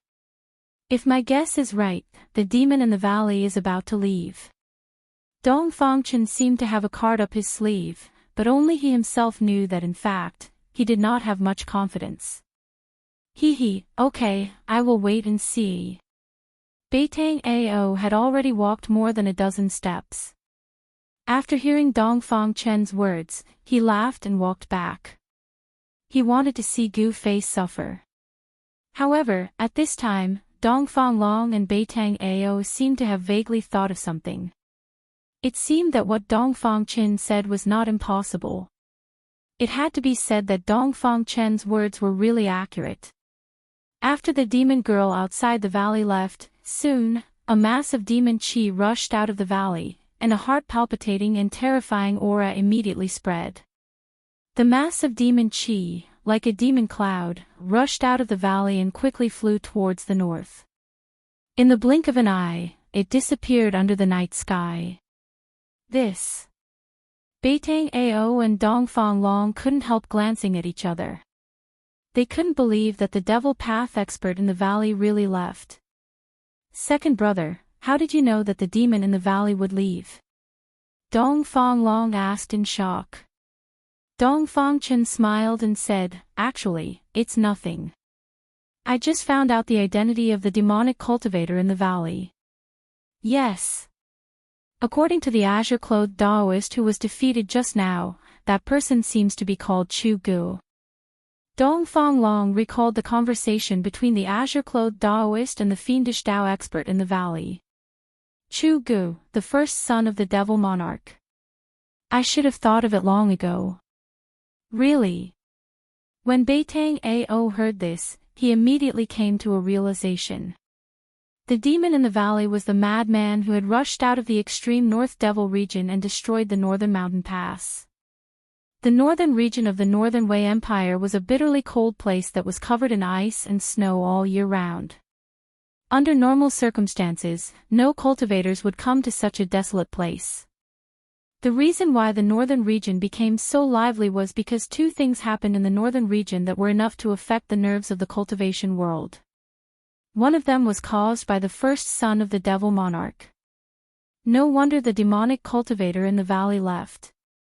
It was because his whereabouts had been discovered. It was believed that other experts would soon find this place. One had to know that many peerless experts had entered the snow region. They only had two purposes, to find the spiritual land and to kill Chu Gu. Dongfang Chen didn't say anything else. He directly rushed down the snowy peak. Dongfang Long and Beitang Ao also followed. After all, the two of them were in the transcending mortality realm, so they quickly surpassed Dongfang Chen. Soon, they arrived at the entrance of the valley that was surrounded by Yin Qi. This time, without any hesitation, they rushed into the valley together. This was a rare opportunity. As long as they obtained the extreme Yin water from the 9 underworld spring, they would be able to extinguish the Yuan spirit lamp in Minister Dan's hand, so that Minister Dan wouldn't be able to find Gu Fei. It's so cold. After going a few miles deep, Dong Fangchen felt that he was about to be frozen by the surrounding yin qi. The place where yin qi gathered was terrifyingly cold. Even Dong Fanglong and Beitang Ao felt that it was difficult to endure. The surroundings were hazy, and all they could see was a grayish-black fog. Their vision was greatly hindered. In the valley, they couldn't see far. They seemed to have entered another world. The thick yin qi seemed to isolate the valley from the outside world. The gloomy and terrifying atmosphere filled every inch of the valley. "Second brother, you can go out," Dong Fanglong said. The closer they got to the 9 underworld spring, the thicker the yin qi and the colder the temperature became. Dong Fangchen stopped when he heard this. He knew that he only had the cultivation of awakening me 9th heavenly layer. It was difficult for him to resist the yin qi that spread from the 9 underworld spring. He nodded, then retreated in the direction of the valley entrance. Dong Fanglong and Beitang Ao continued to move forward. Traces of battle could be seen everywhere in the valley. The battle just now was extremely fierce. Dong Fangchen retreated to the outside of the valley. He didn't wait for long before he saw Beitang Ao and Dong Fanglong coming out of the valley. They didn't say anything and directly left the valley. They got what they wanted to get. Dong Fangchen and the others had just left for a while when a golden light flew from afar. A vague figure was wrapped in the golden light. Riding the golden light and flying in the void, the person who came was a peerless expert. The person directly broke through the yin qi that shrouded the valley and rushed into the valley. Soon, the person rode the golden light and rushed out of the valley. The golden light flashed and went far away in an instant. Under the night sky, a golden light cut through the void and flew over a snowy forest. The golden light faded away, and a middle-aged Daoist wearing a cyan robe appeared. Chu Gu ran really fast. The cyan-robed Daoist muttered to himself, then stood in the void and looked in all directions. The cyan-robed Daoist patted the storage bag on his waist, and a cyan light immediately rushed out of the bag. Then, a simple and unadorned ancient bronze lamp appeared in front of the Daoist. On the wick, a soybean-sized cyan light flickered as if it could go out at any time. He should be nearby. Strange. The cyan-robed Daoist held the ancient bronze lamp and tested it in all directions. He seemed to be using the ancient lamp to sense something. What the hell is going on? Where did Gu Fei go? The cyan-robed Daoist stopped. The ancient bronze lamp in his hand didn't show any abnormality. This cyan-robed Daoist was Dan Qingzi. He found this place by relying on the ancient bronze lamp's guidance. However, what he saw was only an endless snowy forest. There was no trace of Gu Fei. The ancient bronze lamp in Dan Qingzi's hand was the primordial spirit lamp that Gu Fei ignited on the day the virtual sky world opened. The fact that the lamp didn't go out meant that he was still alive. The primordial spirit lamp was actually a unique treasure of Taishan sect. By igniting the lamp with blood essence, the primordial spirit lamp and the cultivator who ignited it would have some kind of connection. Gu Fei was nearby, but Dan Qingzi still couldn't find Gu Fei. It was very strange. It seemed that someone had used great magic to conceal Gu Fei's breath, so the primordial spirit lamp couldn't sense Gu Fei's exact location. Dan Qingzi held the primordial spirit lamp in his hand and flew through the air, searching back and forth within 100 miles. In the vast snowy forest, only the cold night wind blew from time to time. After an hour, Dan Qingzi stopped. He was sure that Gu Fei was within a few 100 miles, but he couldn't find him. This was very strange. He couldn't figure it out. He thought that some great figure had used great magic to conceal Gu Fei's breath, but it didn't seem like it. Gu Fei seemed to have entered another world, and his whereabouts were unpredictable, just like when he was trapped in the virtual sky world. Dan Qingzi was helpless, so he turned into a golden rainbow and left the endless snowy forest. After Minister Dan left, ripples visible to the naked eye suddenly appeared in the air above a certain snowy slope in the forest. Then, a white jade gateway seemed to appear out of thin air, standing tall on the snowy slope. The white jade archway was surrounded by spiritual aura and shrouded in a hazy glow. It was 15 feet high. At this time, a purple figure walked out from behind the archway. This was an extremely beautiful girl who possessed the spiritual wisdom of heaven and earth. She was like a fairy walking in the snow. She looked ethereal and distant. This was a truly otherworldly temperament. This girl in purple was Yen-Er. Yen-Er looked in the direction where Dan Qingzi disappeared and muttered to herself, "Who was that person? How did he find this place?" She pondered for a while and then withdrew her gaze. Who cares who he is? Even if he was a real immortal, it would be difficult for him to break into the Danding's paradise. I worried too much. As Yen-Er spoke, she walked into the white jade archway. As if passing through a layer of transparent water curtain, Yen-Er's figure disappeared in the air as if she had walked into another space. Then, the white jade gateway that stood on the snow slope that was surrounded by rays of light also disappeared. On the snow slope, it was as if nothing had happened at all. There were no traces left behind. 3 days later, Yen came to the barren small valley again and climbed the white jade high platform in the depths of the valley. On the high platform, a huge fireball was burning. The terrifying heat emitted by the fireball seemed to distort the surrounding void. There was no sound coming from the fireball. Gu Fei seemed to have been refined in the ancient cauldron. Chapter 336. Above the white jade platform, heat waves billowed. The large fireball suspended in the air was like a sun, emitting a dazzling light. The runes around the high platform were also flashing with a misty light. Countless runes were engraved around the high platform, releasing waves of magical power. A wave of power enveloped the entire high platform, binding the heat emitted from the fireball to the high platform. Yen-Er stood in front of the large fireball, and the surrounding heat waves did not seem to affect her at all. Vaguely, within the fireball, a large red cauldron could be seen looming. There seemed to be fire dragons lingering around the large cauldron, and the high temperature caused the void to distort.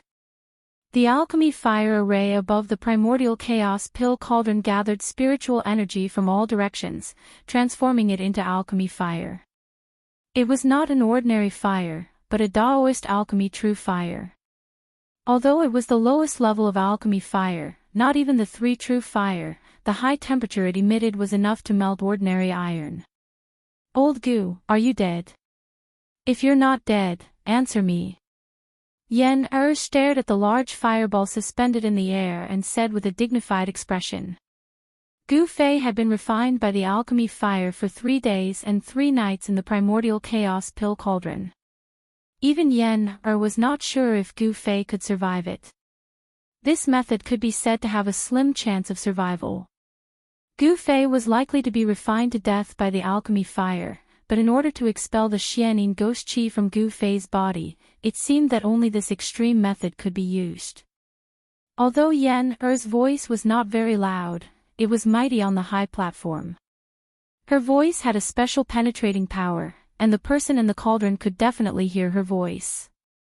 No one responded. There were no fluctuations coming from the giant cauldron wrapped in the fireball. Besides the raging fire, the ancient cauldron was silent. Gu Fei in the cauldron seemed to have been refined to death by the endless fire. He can't really be dead, right? Yen could not help but change her expression. She could no longer maintain her calm. Yen hurriedly formed a spiritual art and released magic power, stopping the alchemy fire array above the primordial chaos pill cauldron. The fire gradually sank into the red body of the cauldron, and the flames around the ancient cauldron began to dissipate. The spirit qi that gathered from all directions also dissipated in the void. The primordial chaos pill cauldron gradually stopped spinning and then slowly descended from the sky. With a bang, it landed in the center of the white jade platform. On the white jade platform, there was a huge Dharma array, and the primordial chaos pill cauldron landed right in the middle of it. The great flame on the cauldron had already been extinguished. The bright red cauldron began to return to its original color, and the runes faded into the cauldron. Hoo! The lid of the cauldron flew up. Then, a fiery red thing flew out from the cauldron and fell on the white jade floor beside the ancient cauldron. Pang! The cauldron lid fell back down and covered the ancient cauldron again. Network E. It was a man who was hugging his knees and curled up into a ball. His entire body was red like a giant roasted prawn. This person was Gu Fei, who had been thrown into the primordial chaos pill cauldron by Yener and used as a pill to refine for 3 days and 3 nights. The clothes on his body had already turned to ash, and his long hair had already fallen off. His entire body seemed to have been roasted, and some parts of his skin had even fallen off, revealing charred flesh. Gu Fei looked extremely miserable, but he was not dead yet. Yener could sense an extremely weak life force from Gu Fei's body. It was hard to imagine what kind of terrifying torture Gu Fei had gone through in the past 3 days and 3 nights. However, there was no doubt that he had made it through. His will to live was very strong, and could even be considered abnormal. No one could be refined in the cauldron for 3 days and not collapse. Good. Yener heaved a sigh of relief and put down a huge stone in her heart. At the same time, she could not help but look at Gu Fei in a new light. Although his life force was very weak, he had ushered in a new life. Seeing the naked Gu Fei, Yener's face couldn't help but flush red. She took out a set of clothes from her storage pouch and a jade bottle. She uncorked the bottle and poured out a green pill the size of a pigeon egg. A refreshing fragrance of plants immediately filled the air. Yener held the elixir in her palm and used her magic power to turn it into a dark green mist. Then, she controlled the mist to wrap around Gu Fei, who was on the ground. The mist from the green pill contained a huge amount of life energy. It was a huge amount of vitality refined from the spiritual energy of the plants. This vitality constantly seeped into Gu Fei's body. Gradually, Gu Fei's body changed. His red skin began to crack and fall off. The skin that fell off was as translucent as a top-grade jade, shining with a bright luster. The green mist that enveloped Gu Fei's body gradually thinned. Gu Fei's body was like a dry land that desperately needed the nourishment of rain. For Gu Fei, spiritual energy was like rain. After absorbing the spiritual energy from the pill, the weak fluctuation of life energy in Gu Fei's body began to grow stronger. At a speed visible to the naked eye, a new head grew out.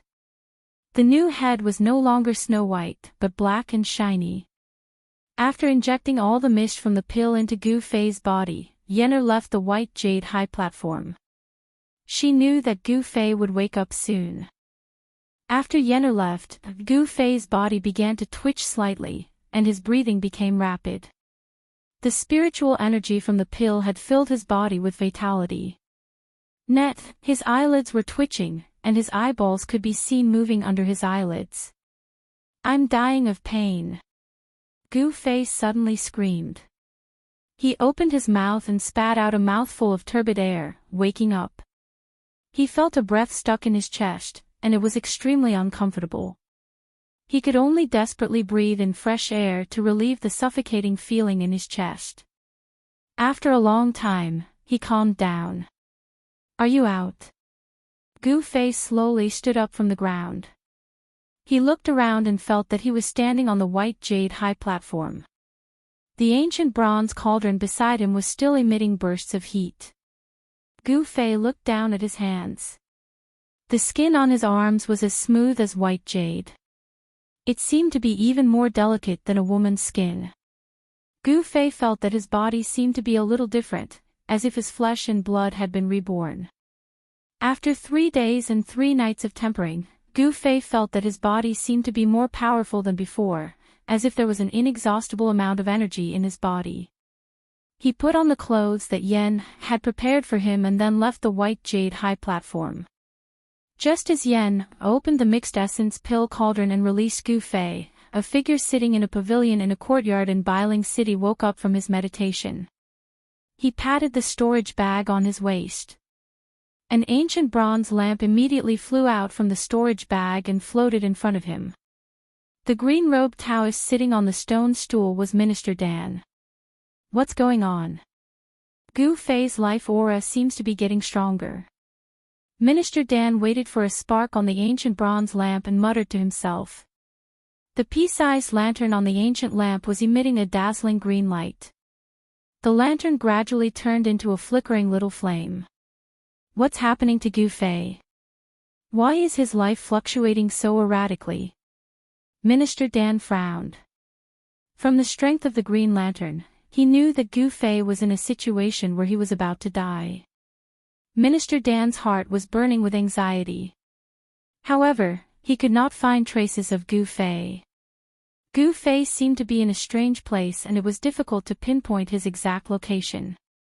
However, Gu Fei's life aura flourished once again. This meant that his life was no longer in danger. He had taken a trip to the gates of hell and finally walked out. Minister Dan put away the green lantern, stood up from the stone stool, and walked out of the pavilion. After a moment of deep thought, he soared into the sky and turned into a golden ray of light, disappearing into the horizon. It was noon and the sun was high up in the sky. Bailing City was bustling with activity. People who looked like cultivators could be seen walking on the streets and alleys. Minister Dan did not hide his tracks. Many cultivators in Bailing City saw a golden ray of light rushing out of the city and flying into the depths of the snowy forest. In the eyes of an observant person, Minister Dan's whereabouts were no secret at all. Immediately after, a streak of green light also shot out of Bailing City and disappeared into the horizon. On a spirit mountain peak in Pill Cauldron Paradise, Gu Fei relaxed his body and sat cross-legged on a large boulder. His mind sank into an ethereal state. Soon, Gu Fei's consciousness gradually became illusory, as if he had merged with nature. He seemed to have become one with the boulder beneath him, his surroundings, and even the spirit mountain peak. Spiritual energy swirled around the spirit mountain peak, causing the flowers, grass, and trees in the surroundings to constantly tremble. Large amounts of wood power seeped out, as if there were rays of green light drifting about. The spiritual energy in Pill Cauldron Paradise was plentiful. The spirit mountain peak was filled with thriving vegetation, filled with endless wood power. Tiny rays of green light were guided by Gu Fei into his body. The wood power contained an enormous aura of life. Vigorous vitality flowed inside Gu Fei's body.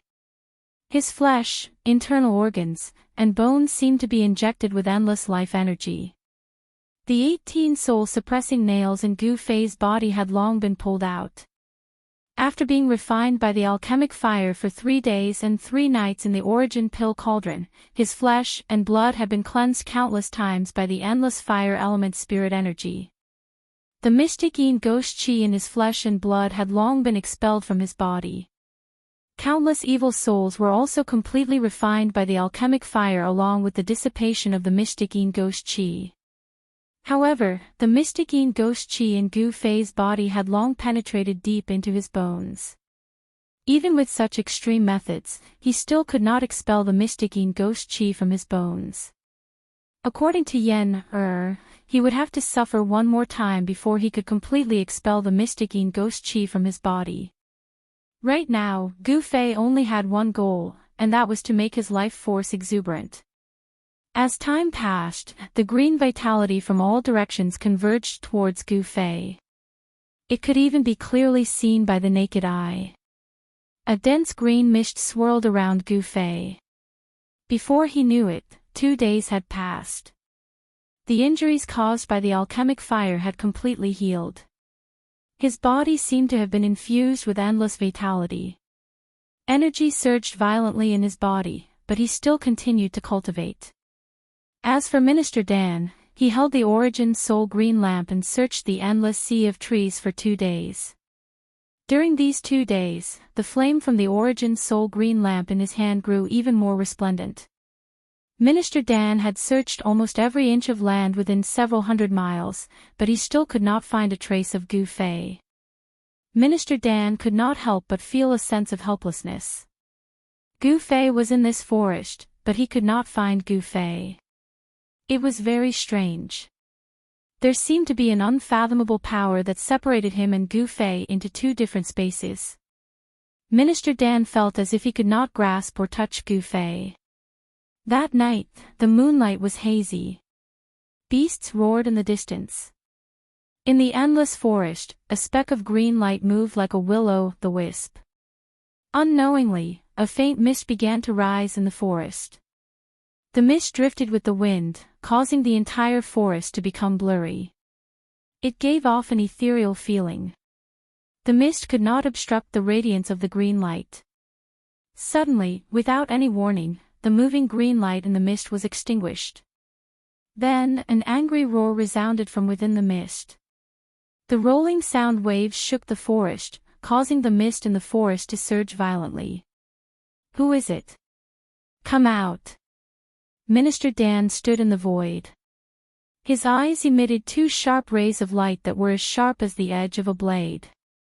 He angrily scanned the surroundings. In his hand, he held an ancient bronze lamp that had already been extinguished. He had just been ambushed. He did not know what method the person in the dark had used to extinguish his Yuan spirit lamp. Hee hee.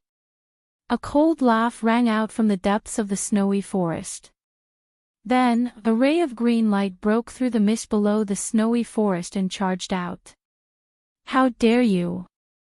Minister Dan was furious. He put away the ancient bronze lamp and rose into the air, chasing after the ray of green light. He wanted to see who dared to ambush him. Once the Yuan spirit lamp was extinguished, unless Gu Fei used his own blood to reignite it, no one else could reignite Gu Fei's Yuan spirit lamp. Swoosh! Swoosh! 2 rays of light, one green and one gold, disappeared into the night sky in the blink of an eye like lightning. The fog that lingered in the snow forest gradually dispersed. The mist in the forest seemed to be a trick of the mysterious expert who had secretly extinguished Minister Dan's Yuan spirit lamp. There was a lot of mist in the forest. Minister Dan did not think there was anything wrong with it. Because of this, the person's sneak attack was successful. The extinguishing of the Yuan spirit lamp made Minister Dan furious. He chased closely behind that person, and from time to time, he would shoot out beams of light that bombarded that person. However, the hazy figure wrapped in the green light did not plan to fight Minister Dan. He repeatedly dodged the golden streaks that Minister Dan shot out and continuously fled forward. "Who are you, scoundrel? If you have the guts, stop and fight," Minister Dan shouted. His voice reverberated in the air and traveled far. The person in front of him did not reply.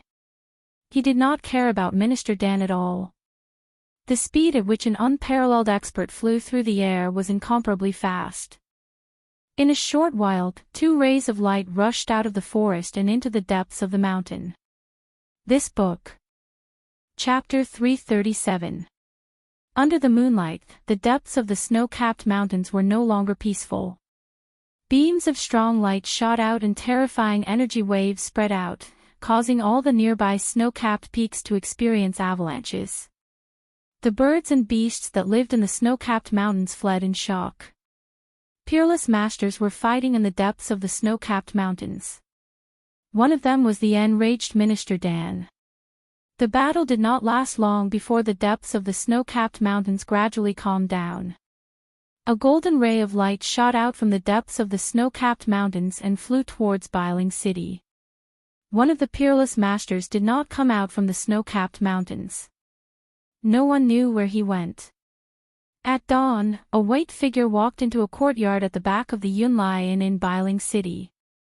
It was a handsome young man dressed in white. "Come in." The young man went straight to a room in the courtyard. Just as he was about to knock on the door, an old but calm voice came from inside. The young man respectfully pushed the door open and carefully closed it. The young man entered the room and saw that it was decorated in an antique style. A screen separated the room into two parts. The front was the living room, and behind the screen was the bedroom. The room was not gorgeous. The young man stood in front of the screen with his head down. He did not go into the back. He seemed to be very respectful to the owner of the room and did not dare to act presumptuously. "I know why you are here. Don't worry, the light has been extinguished." The old voice came from behind the screen. When the young man heard this, he could not help but reveal a smile on his face. "You can leave." The person in the room seemed to be a little annoyed. "Yes." The white-clothed young man didn't say much. After he heard the man's words, he bowed towards the screen and left the room. Second brother, what did the ancestor say? After the young man left the courtyard, a young man with a simple long sword on his waist walked towards him. This person was Dongfang Long, and the person Dongfang Long called second brother was none other than Dongfang Qin. It's rare that the ancestor is willing to help. The matter has been resolved. Dongfang Qin seemed to be very happy. Dongfang Long nodded and said, "Very good, this has bought us a lot of time. The entire north is filled with our Dongfang clan and Beitang clan's eyes. As soon as Gu Fei appears, kill him. This time, don't fail again." Dongfang Qin said with a gloomy face. Dongfang Long nodded and the two of them quickly left. In the Pill Cauldron Paradise, on the peak of a spiritual mountain, Gu Fei faced the rising sun and sat cross-legged on a large rock. For the past 2 days, it was as if he could not feel the passage of time. He seemed to have merged with nature, his body and mind condensed together with this spiritual peak, blending with heaven and earth. This was a miraculous state. He seemed to be able to hear the thoughts of the trees and flowers, understand the words of birds and beasts, and sense the pulse of the earth. He seemed to have truly blended into this vibrant world, as if he had become a part of it. The breeze gently blew, and the fragrance of all kinds of plants and flowers slowly rippled in the forest.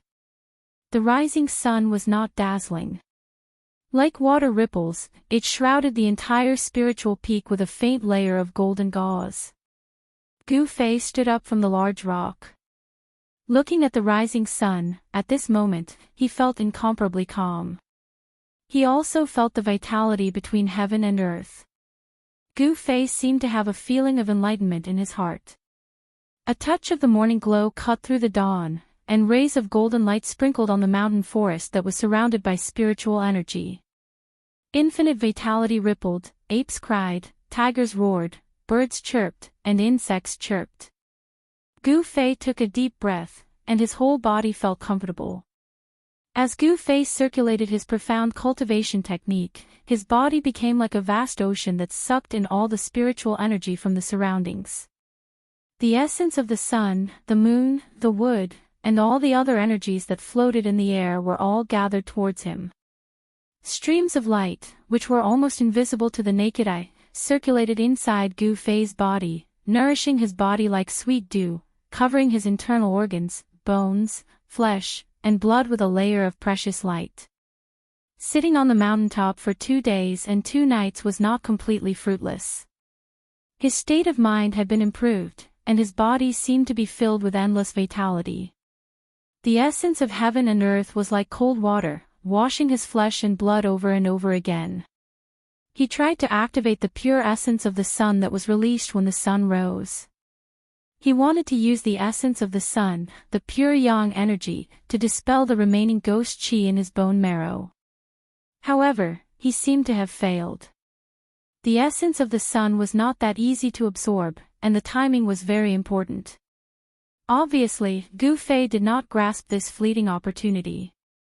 Standing on the top of the spiritual peak, Gu Fei breathed in and out the spiritual energy from all directions, pouring endless spiritual energy into his exhausted body. It wasn't until noon that the gathered spiritual qi drifted away. He stopped and sensed the surging energy in his body. He had to admit that the spiritual energy in the pill cauldron paradise was really abundant. This place was indeed a treasure land for cultivation. When Gu Fei stopped operating the mysterious technique, a bone-piercing coldness came from the depths of his body, making him shiver involuntarily. It seemed that the ghost qi that had penetrated deep into his bone marrow was really hard to dispel with his own power. However, this was already good enough. After all, his body had regained its vitality, and the 18 soul-suppressing nails had been pulled out. His soul sense was no longer suppressed.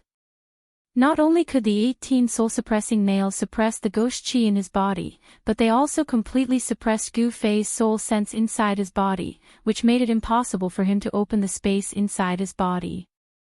Standing on the top of the mountain, Gu Fei carefully used his soul sense to communicate with the space inside his mud pill palace. The purple vertical scar that had disappeared between his eyebrows began to appear on his skin.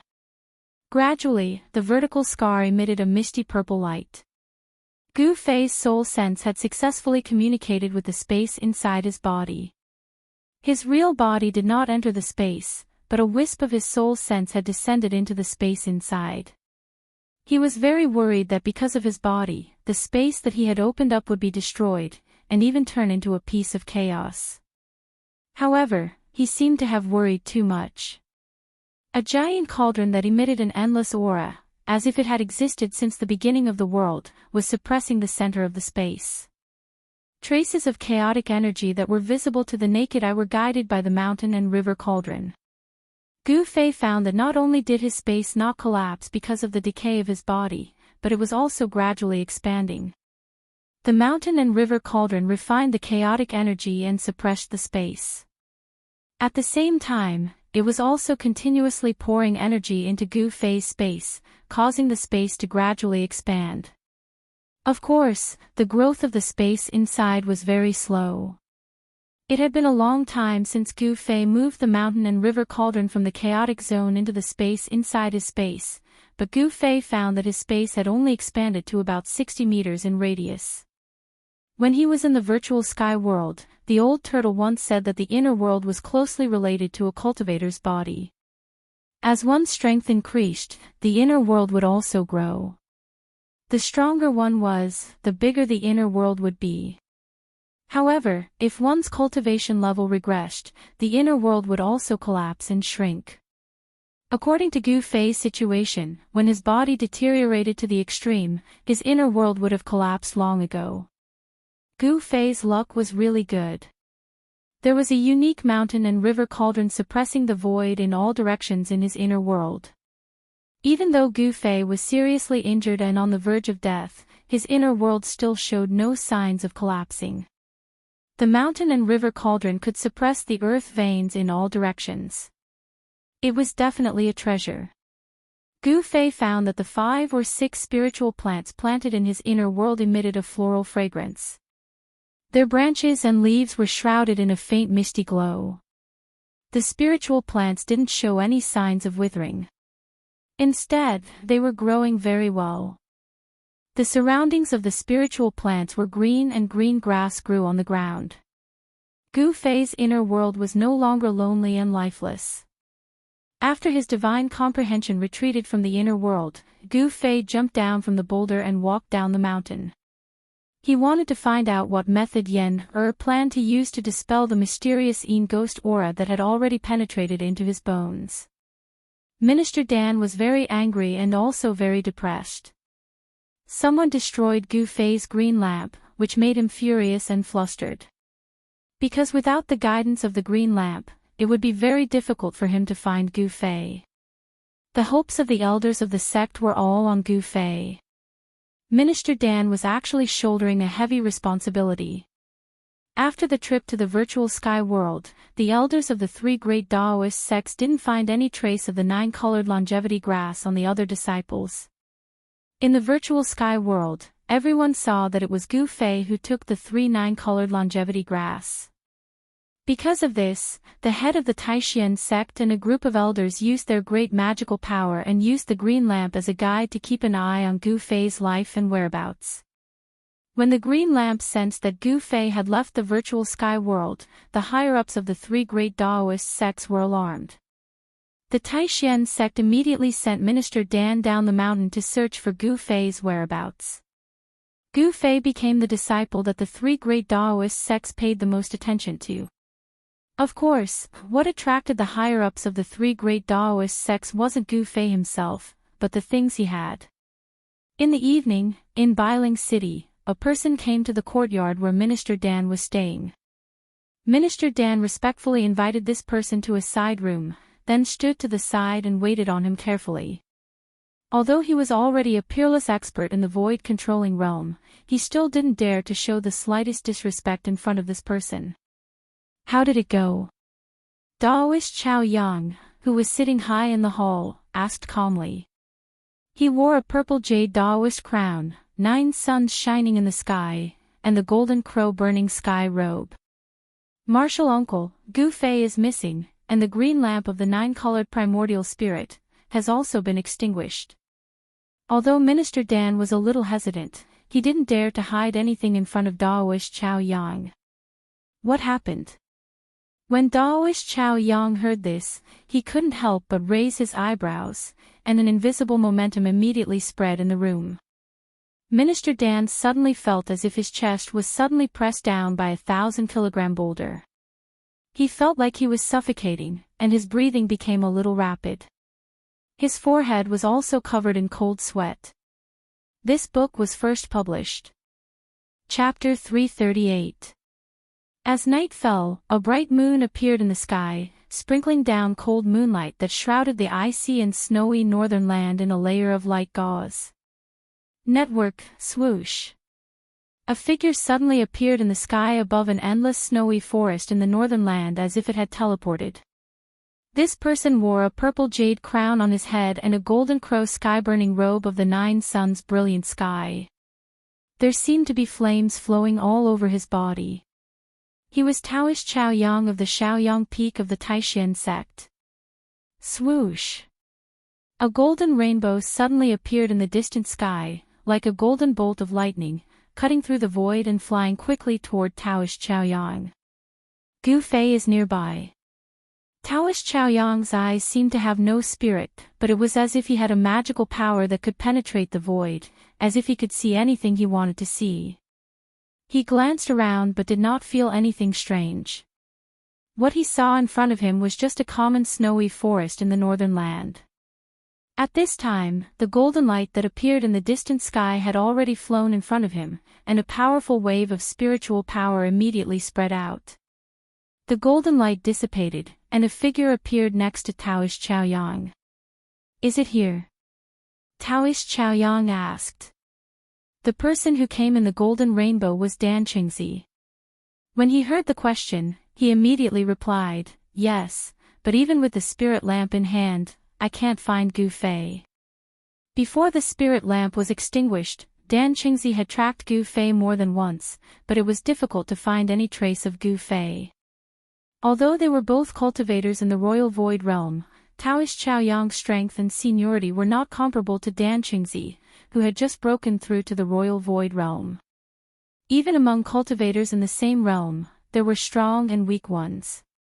With Daoist Xiaoyang's cultivation, it could be said that it was easy to kill a peerless cultivator like Dan Qingzi. Strange. Daoist Xiaoyang stood in the void, and there was a trace of doubt on his face. He could not feel any human aura nearby, which meant that Gu Fei had not appeared nearby. Daoist Xiaoyang's divine will was extremely powerful. Once it was spread out, he could see everything within a radius of tens of miles like the back of his hand. It was even clearer than using his eyes to see. As long as someone was hiding nearby, they would definitely not be able to escape the detection of his spiritual force. The surroundings were very quiet. Only the occasional roars of beasts could be heard from the depths of the snowy forest. Other than the birds and beasts that resided in the forest, there were no other signs of life. Daoist Xiaoyang was very proud of his own cultivation. Apart from demigods, there were only a few people in the world who could beat him. If there was something strange about this place, it would not escape Daoist Xiaoyang's eyes. If someone had really hidden Gu Fei with great magical power, and even Daoist Xiaoyang had been deceived, then this person was definitely not someone he could provoke. Yes. Looks like it's time to meet some old friends in Bailing City. Daoist Xiaoyang said calmly, let's go back. After saying that, Daoist Xiaoyang's figure disappeared in the air. Daoist Xiaoyang's speed was too fast.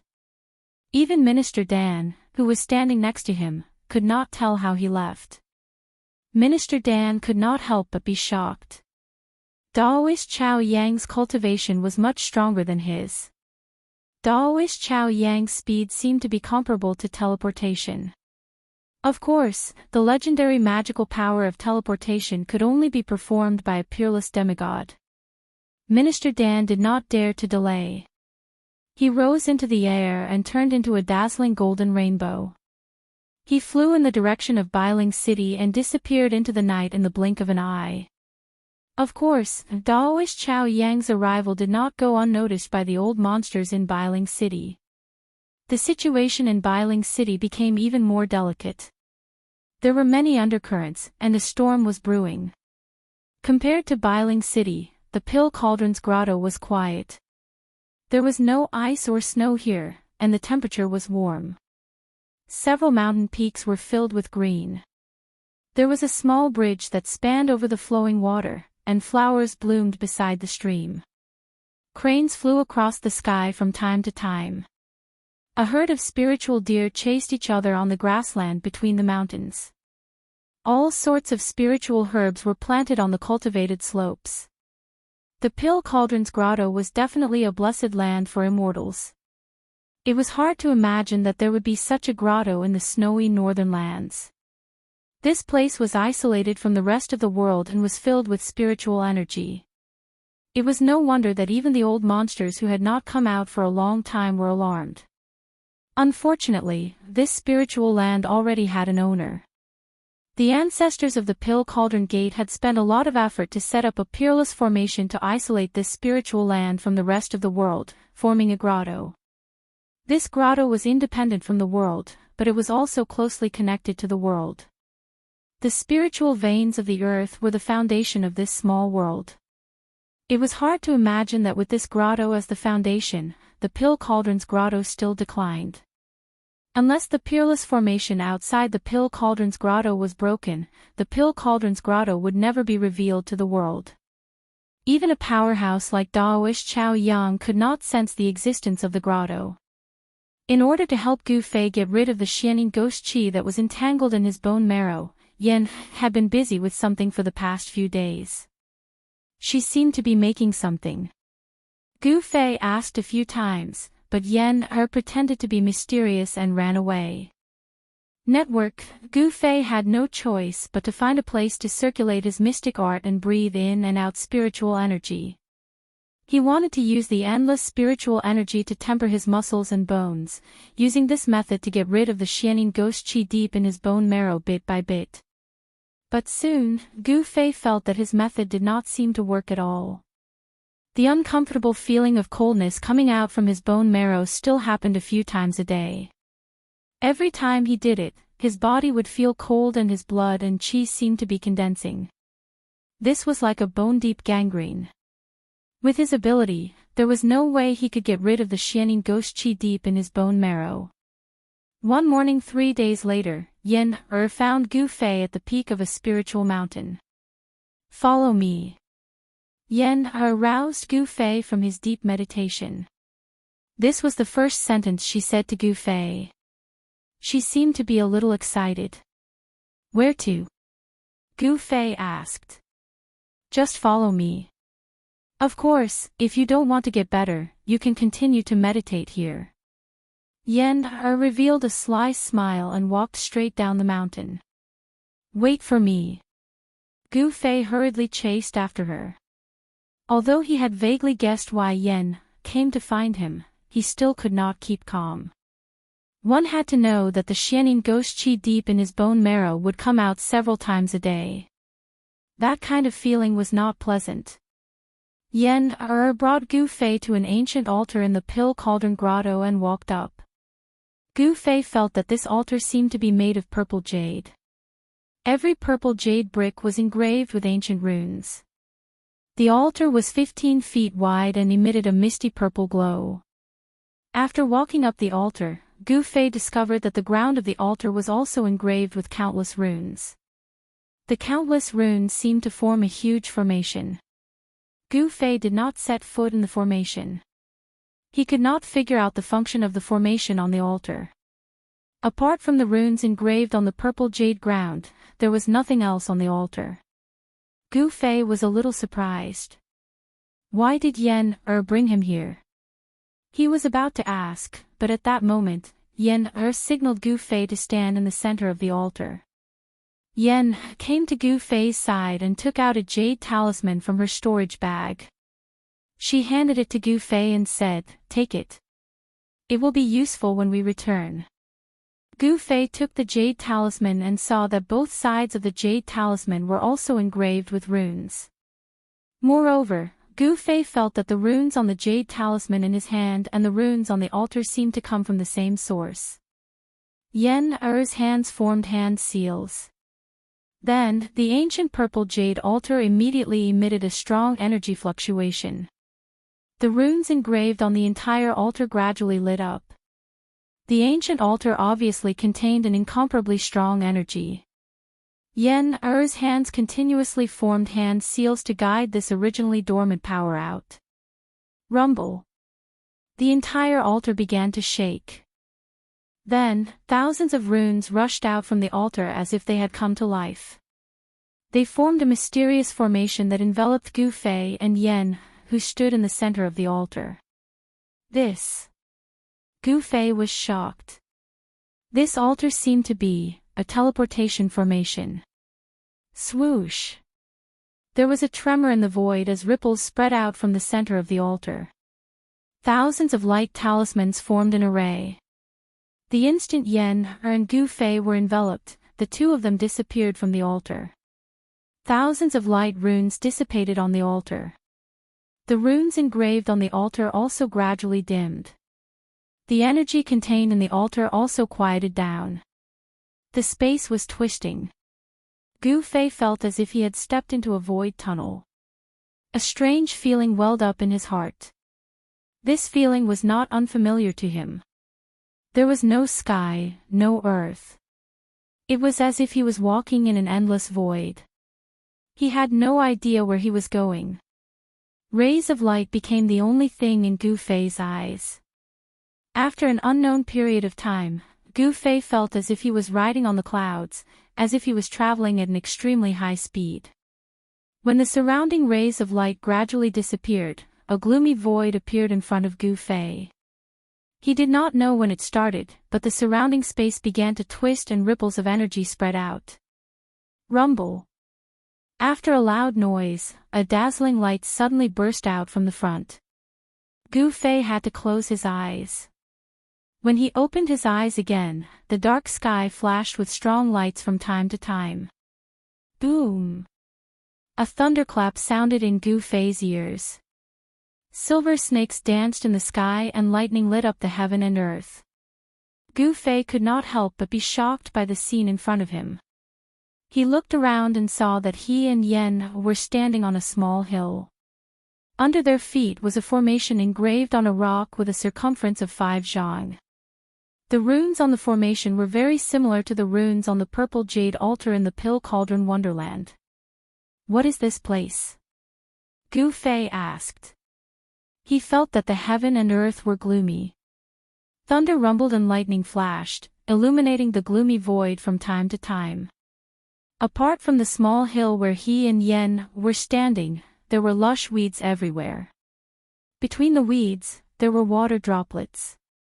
This place seemed to be a swamp. This is the lightning lake. Yen said. Rumble. At this time, another earth-shattering thunder came from the sky. Although the sky was gloomy, it was strange that there was only thunder but no rain. Lightning Lake. Gu Fei couldn't help being startled. He knew of this place. It was a dangerous place, a place where the lightning energy of heaven and earth gathered. The Lightning Lake could be said to be one of the most dangerous places in the Tinglong continent. Gu Fei had seen descriptions of the Lightning Lake in his sect's records. "We've been teleported to the Lightning Lake thousands of miles away," Gu Fei exclaimed. One must know that the Lightning Lake was not in the northern lands. Although it was within the borders of Northern Wei, it was at least 3,000 miles away from the northern mountain city. Hee, that's right. You will be staying here for a few days. Yen smiled. When she smiled, she looked like a little fox who had succeeded in her evil plan. Gu Fei couldn't help being stunned for a moment before he asked, "What exactly do you want?" Yen's smile made his hair stand on end. "Let's go. Let's find a place with dense lightning." Yen didn't answer Gu Fei. Instead, she walked out of the formation and looked at the sky from the small hill. She saw thick thunderclouds surging in the east and south. The lightning in the thunderclouds was denser and more frequent than the lightning in the other two directions. Most of the thunder came from these two directions, shaking the heaven and earth. "Let's go to the east. There's a grassland under the thunderclouds. It's just the right place," Yen said and rushed down the small hill. Like a purple smoke, she headed east. Gu Fei had no choice but to follow her. The swamp here was different from the deathly swamp inside the virtual sky world. This place was full of the aura of thunder and lightning, and there seemed to be a burning smell in the air. The death swamp in the virtual sky world, on the other hand, was lifeless and a paradise for the undead. Roar! Just as Yenna rushed to the grassland under the thunderclouds, an unforeseen event occurred. A low and deep roar seemed to come from the depths of the earth. Then, the grassland under Yenna's feet began to tremble, as if something was about to rush out from the ground. Yen quickly retreated. Pang! Bang! The grassland suddenly exploded. Soil splashed in all directions, and an unusual beast rushed out of the ground. "What's that?" Gu Fei, who was following closely behind Yen, hurriedly came to a halt. He stared at the exotic beast that had rushed out from the ground in shock. The exotic beast was 4 to 5 meters long and had the appearance of a huge green lion. However, there was a single silver horn on its ferocious head. Roar! The unusual beast looked up to the sky and roared. Its voice shook the sky. A burst of crackling lightning came out of its body. At the same time, a fierce murderous aura surged out of its body. Chapter 339. The lightning lion beast was a ferocious beast in the Thunder Lake that could control the power of thunder and lightning. It had a violent temperament and was fond of fighting. Once it sensed any beast or human cultivator intruding into its territory, it would immediately attack. It was obvious that Yen and Gu Fei had intruded into the territory of a lightning lion. Roar!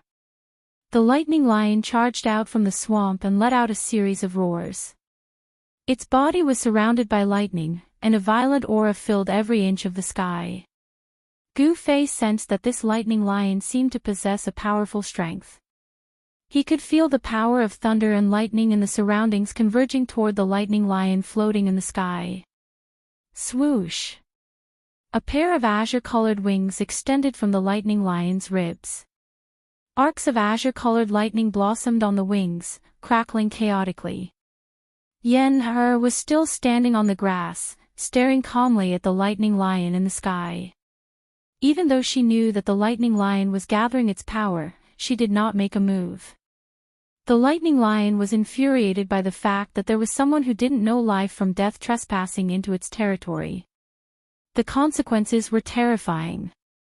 Lightning began to strike down from the thunderclouds, striking the silver horn on the lightning lion's head. This lightning lion was extraordinary, as it was able to control the powerful force of thunder and lightning accumulated in the thunderclouds. The horn on the head of the lightning lion continued to absorb the power of thunder and lightning from all directions. The silver horn began to emit a brilliant glow, and a powerful energy wave was emitted from the horn. Roar! The lightning lion let out a furious roar. Swoosh! Then, a green lightning bolt as thick as a child's arm shot out from the horn and struck towards Yen below. The blue lightning bolt tore through the sky and emitted a blinding light that lit up the heavens and earth. Gu Fei stood aside and watched the scene quietly. Although he knew that Yen had a high cultivation, he had never seen her make a move before. Yen simply reached out her right hand and pressed forward. Bang! With a bang, the lightning bolt that was bombarding towards Yen seemed to have collided with an invisible wall. It was stopped less than 10 feet in front of Yen by a mysterious force. Yen easily nullified the attack of the lightning lion. After that, Yen waved her right hand lightly. Bang! The lightning lion was directly blasted flying by a powerful force. Roar! The lightning lion roared again and again as it was blasted flying 30 to 40 meters away. Only then did it stop retreating. After that, it flapped its wings that were coiled with lightning and transformed into an azure bolt of lightning as it charged towards Yen. Outrageous, since you want to die, I'll grant your wish. Yen's expression turned extremely cold.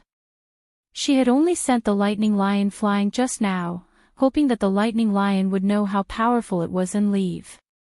However, the violet lion did not seem to appreciate her kindness and charged forward in an instant. Of lightning. Crackle, crackle, crackle. Endless lightning flashed in the void around the lightning lion, interweaving into a net of lightning power that enveloped Yen. Gu Fei quickly retreated and looked at Yen with interest. He wanted to see what kind of tricks she had up her sleeves. A powerful wave of magic power surged out from Yen's body, and her hair started to flutter even though there was no wind.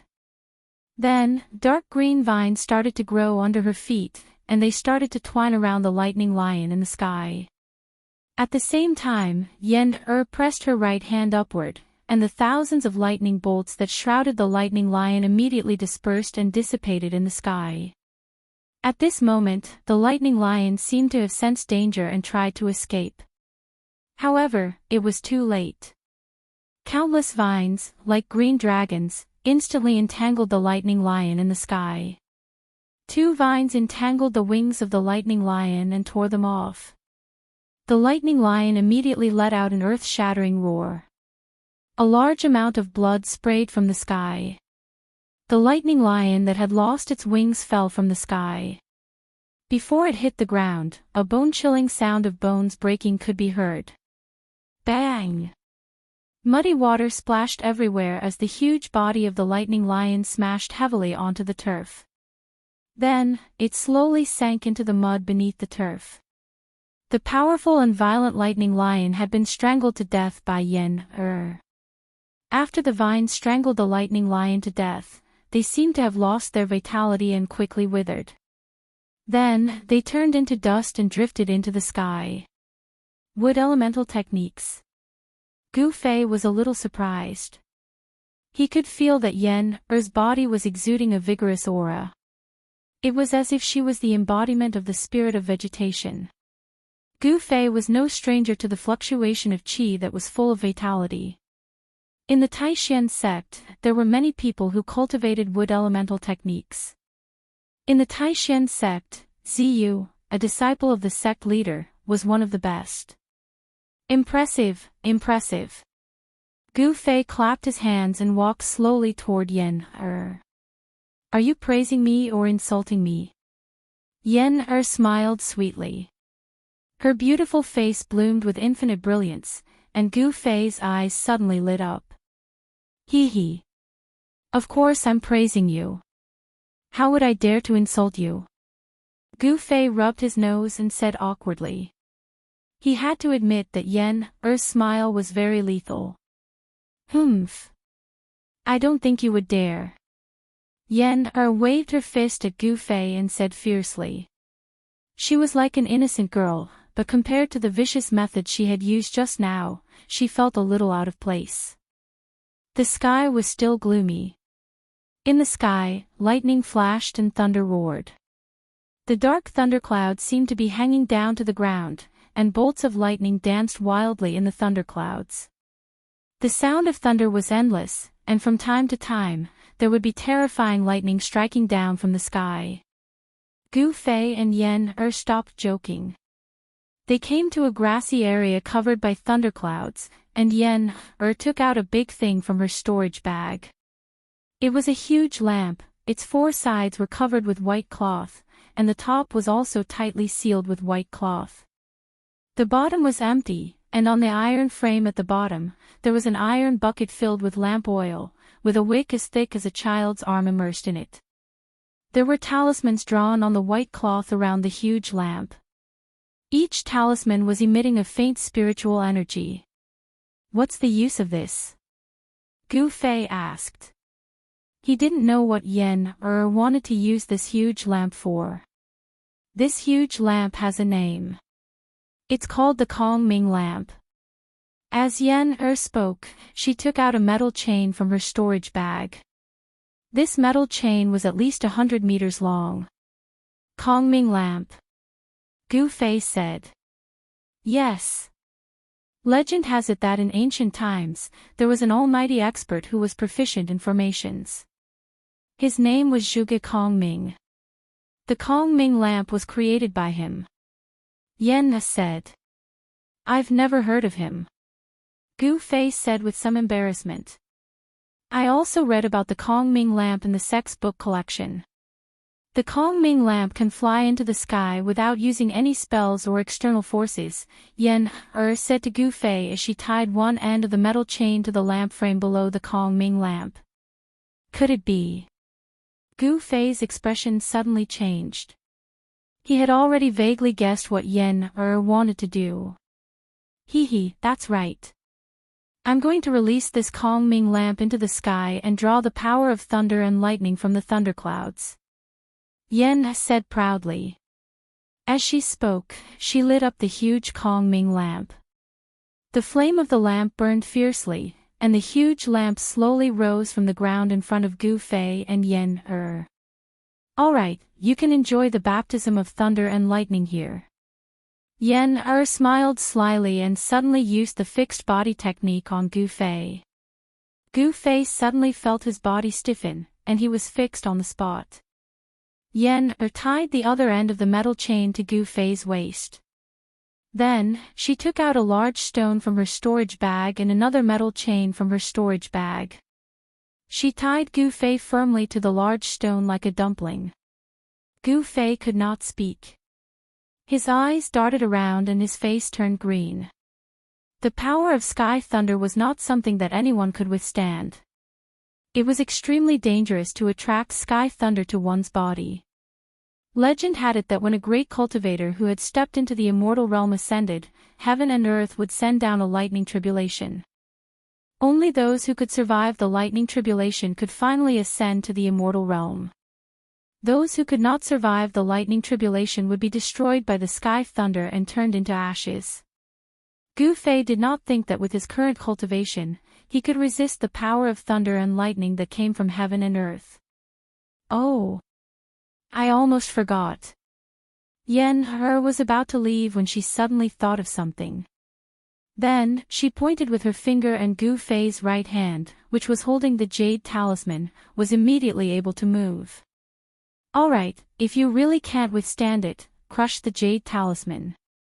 The power in the jade talisman can teleport you back to the pill cauldron paradise. After saying that, Yen quickly left. At this time, the slowly rising Kongming lantern was about to touch the thick thunderclouds that were pressing down from the sky. Dark clouds pressed down, lightning flashed, and thunder rumbled. With a strong flash, lightning swam through the thunderclouds like silver snakes. Suddenly, a deafening thunder exploded above Gu Fei's head. The power of the thunder was earth-shattering. A bolt of lightning struck down from the thunderclouds and hit the flying Kong Ming lantern. A bright electric current immediately flowed down the metal chain at the bottom of the lantern. Gu Fei felt a dangerous aura and wanted to crush the jade talisman, but in the end, he did not do so. Perhaps only the baptism of sky thunder could expel the Xian Yin ghost chi from his body. Wow! The power of thunder and lightning flowed along the chains and entered Gu Fei's body. In an instant, it broke the fixed body technique on Gu Fei's body. A miserable howl immediately escaped his mouth. Gu Fei opened his mouth and spat out a mouthful of white smoke. He raised his head to look at the rolling thunderclouds in the sky and roared, "How refreshing! Let's make it more violent." Boom! Another clap of thunder boomed overhead, and another bolt of lightning struck the sky lantern in the sky. Roar! Damned heavens, come! Gu Fei endured it and shouted crazily. Bolts of lightning kept striking the Kong Ming lantern, and Gu Fei's roars rang out continuously, spreading far and wide.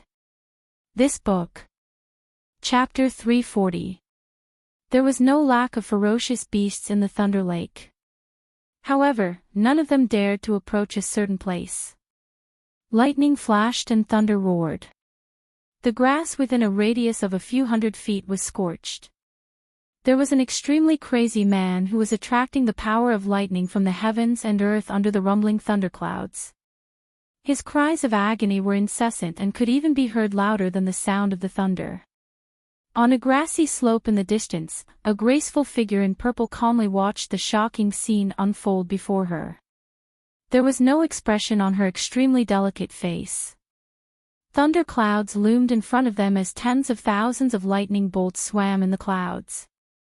A violent aura that could shock all living beings in the heavens and earth was emitted from the thunderclouds. The Thunder Lake was a strange place in the Tinglong continent.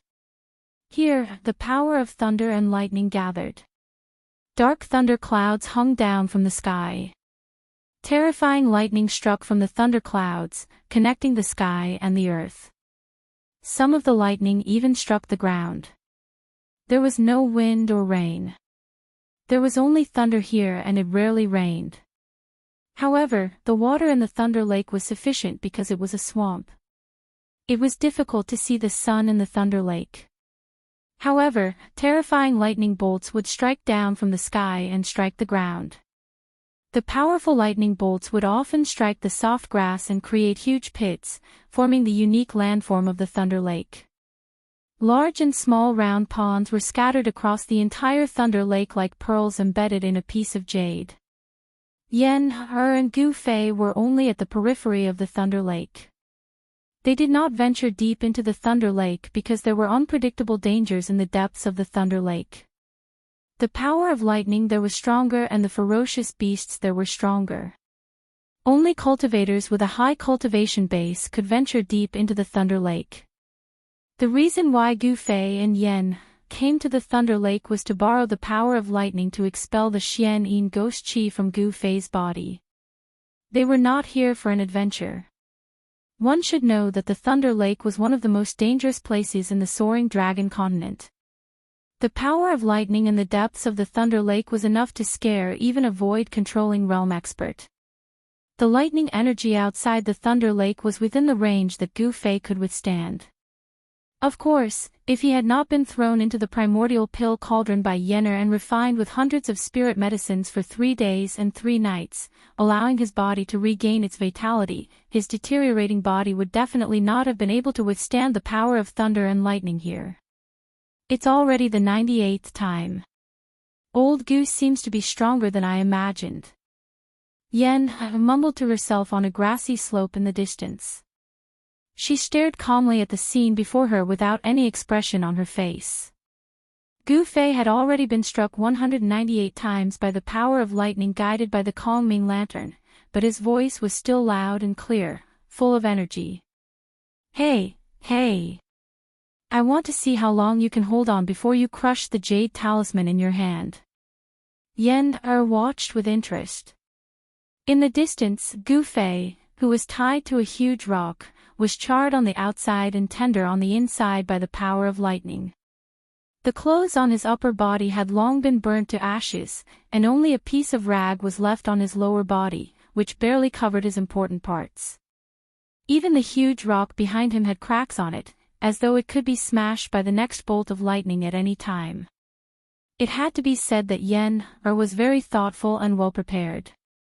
The Kongming lantern, the 100-foot-long metal chain, and the huge rock that weighed thousands of kilograms were all for the sake of letting Gu Fei enjoy the baptism of lightning.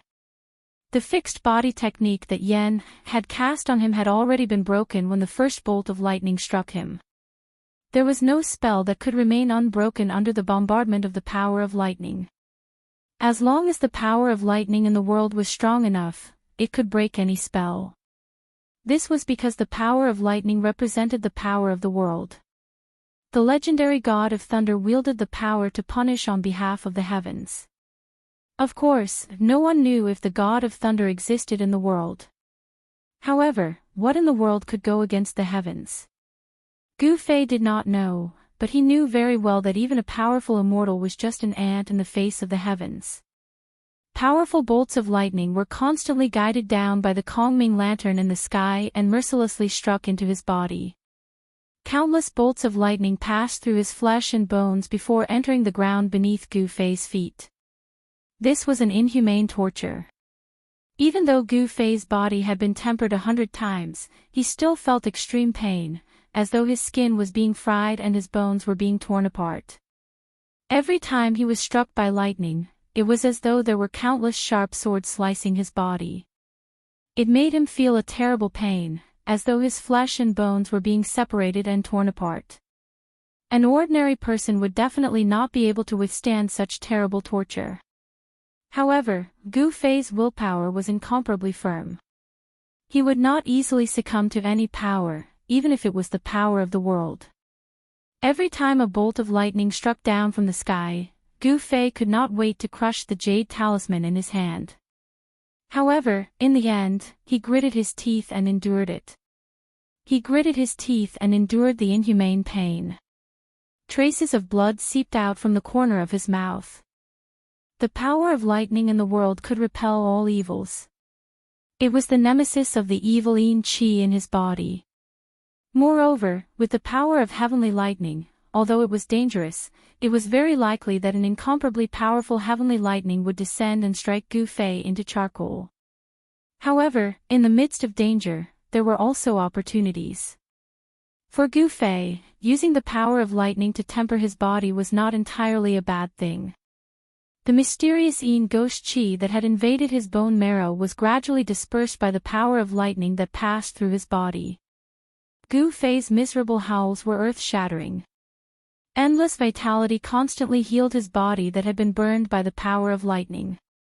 All the muscles in his body involuntarily twitched violently, releasing waves of vitality to nourish his injured body. The strong physique of a martial artist allowed Gu Fei to recover very quickly after being struck by lightning. Yen watched from the grassy slope for a long time. She thought that Gu Fei would not be able to endure the pain of being struck by lightning for long. He would crush the jade talisman and start all over again. However, she seemed to be wrong. 2 hours passed. 4 hours passed.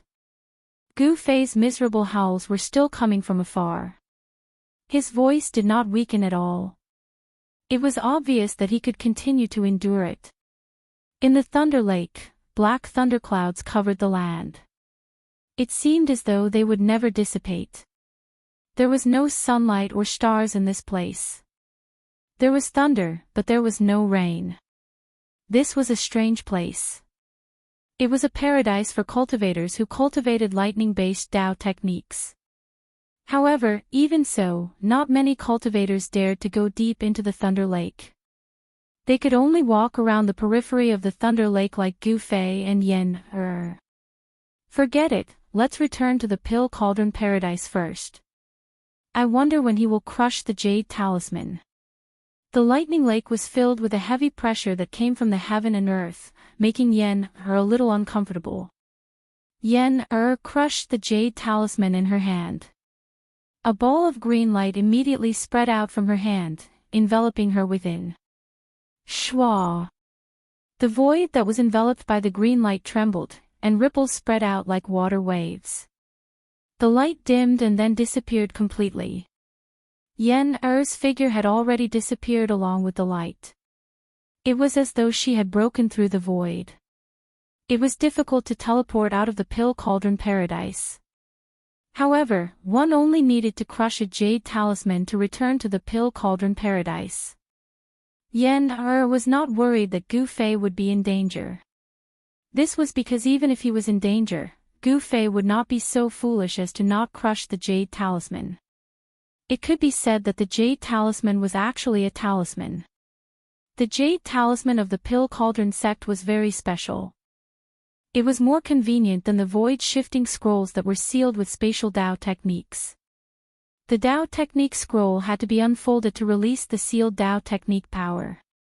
As for the jade talisman of the pill cauldron sect, one only needed to hold it in one's hand and crush it. The Dao technique power would explode in an instant and teleport the person to the pill cauldron paradise. It had to be said that Gu Fei's willpower was perversely strong. It seemed like there was no pain that he could not endure. He did not know how many times he had been struck by the power of lightning from the Kongming lantern. Gu Fei felt as if he had become numb. The lightning energy washed over his body again and again, and the bone-chilling cold that would flare up several times a day gradually weakened. Under the baptism of lightning, his physical body and nerves were tempered to become stronger and more resilient. A day and a night passed. The place where Gu Fei was had become a huge, charred pit that was steaming. It was as if a meteorite had fallen there, producing an incomparably strong heat that burned everything. The boulder had long been shattered. The area within a radius of several dozen zhang had become scorched earth. Only a metal chain that seemed to connect heaven and earth remained intact. Even after being struck by the power of lightning countless times, it seemed like it would not leave a single mark on this metal chain. He did not know when it started, but Gu Fei felt that the cold in his body had stopped acting up. Therefore, he subconsciously began to accumulate the power of lightning. Although the power of lightning between heaven and earth was an incomparably tyrannical and destructive power, it was also one of the powers of heaven and earth. It could also be refined. Gu Fei began to circulate his mysterious art to refine the power of lightning. This was definitely an incomparably crazy action because the power of lightning was extremely hard to tame. If he was not careful, the powerful power of lightning could burn him into ashes. However, Gu Fei did not care so much.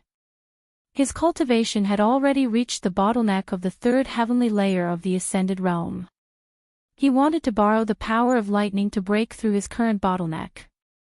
He felt that this was an opportunity to break through his current bottleneck. He could not let it go. As he circulated his mysterious art, bolts of lightning began to surround Gu Fei's body. These bolts of lightning did not dissipate. Instead, they were emitted from within his body.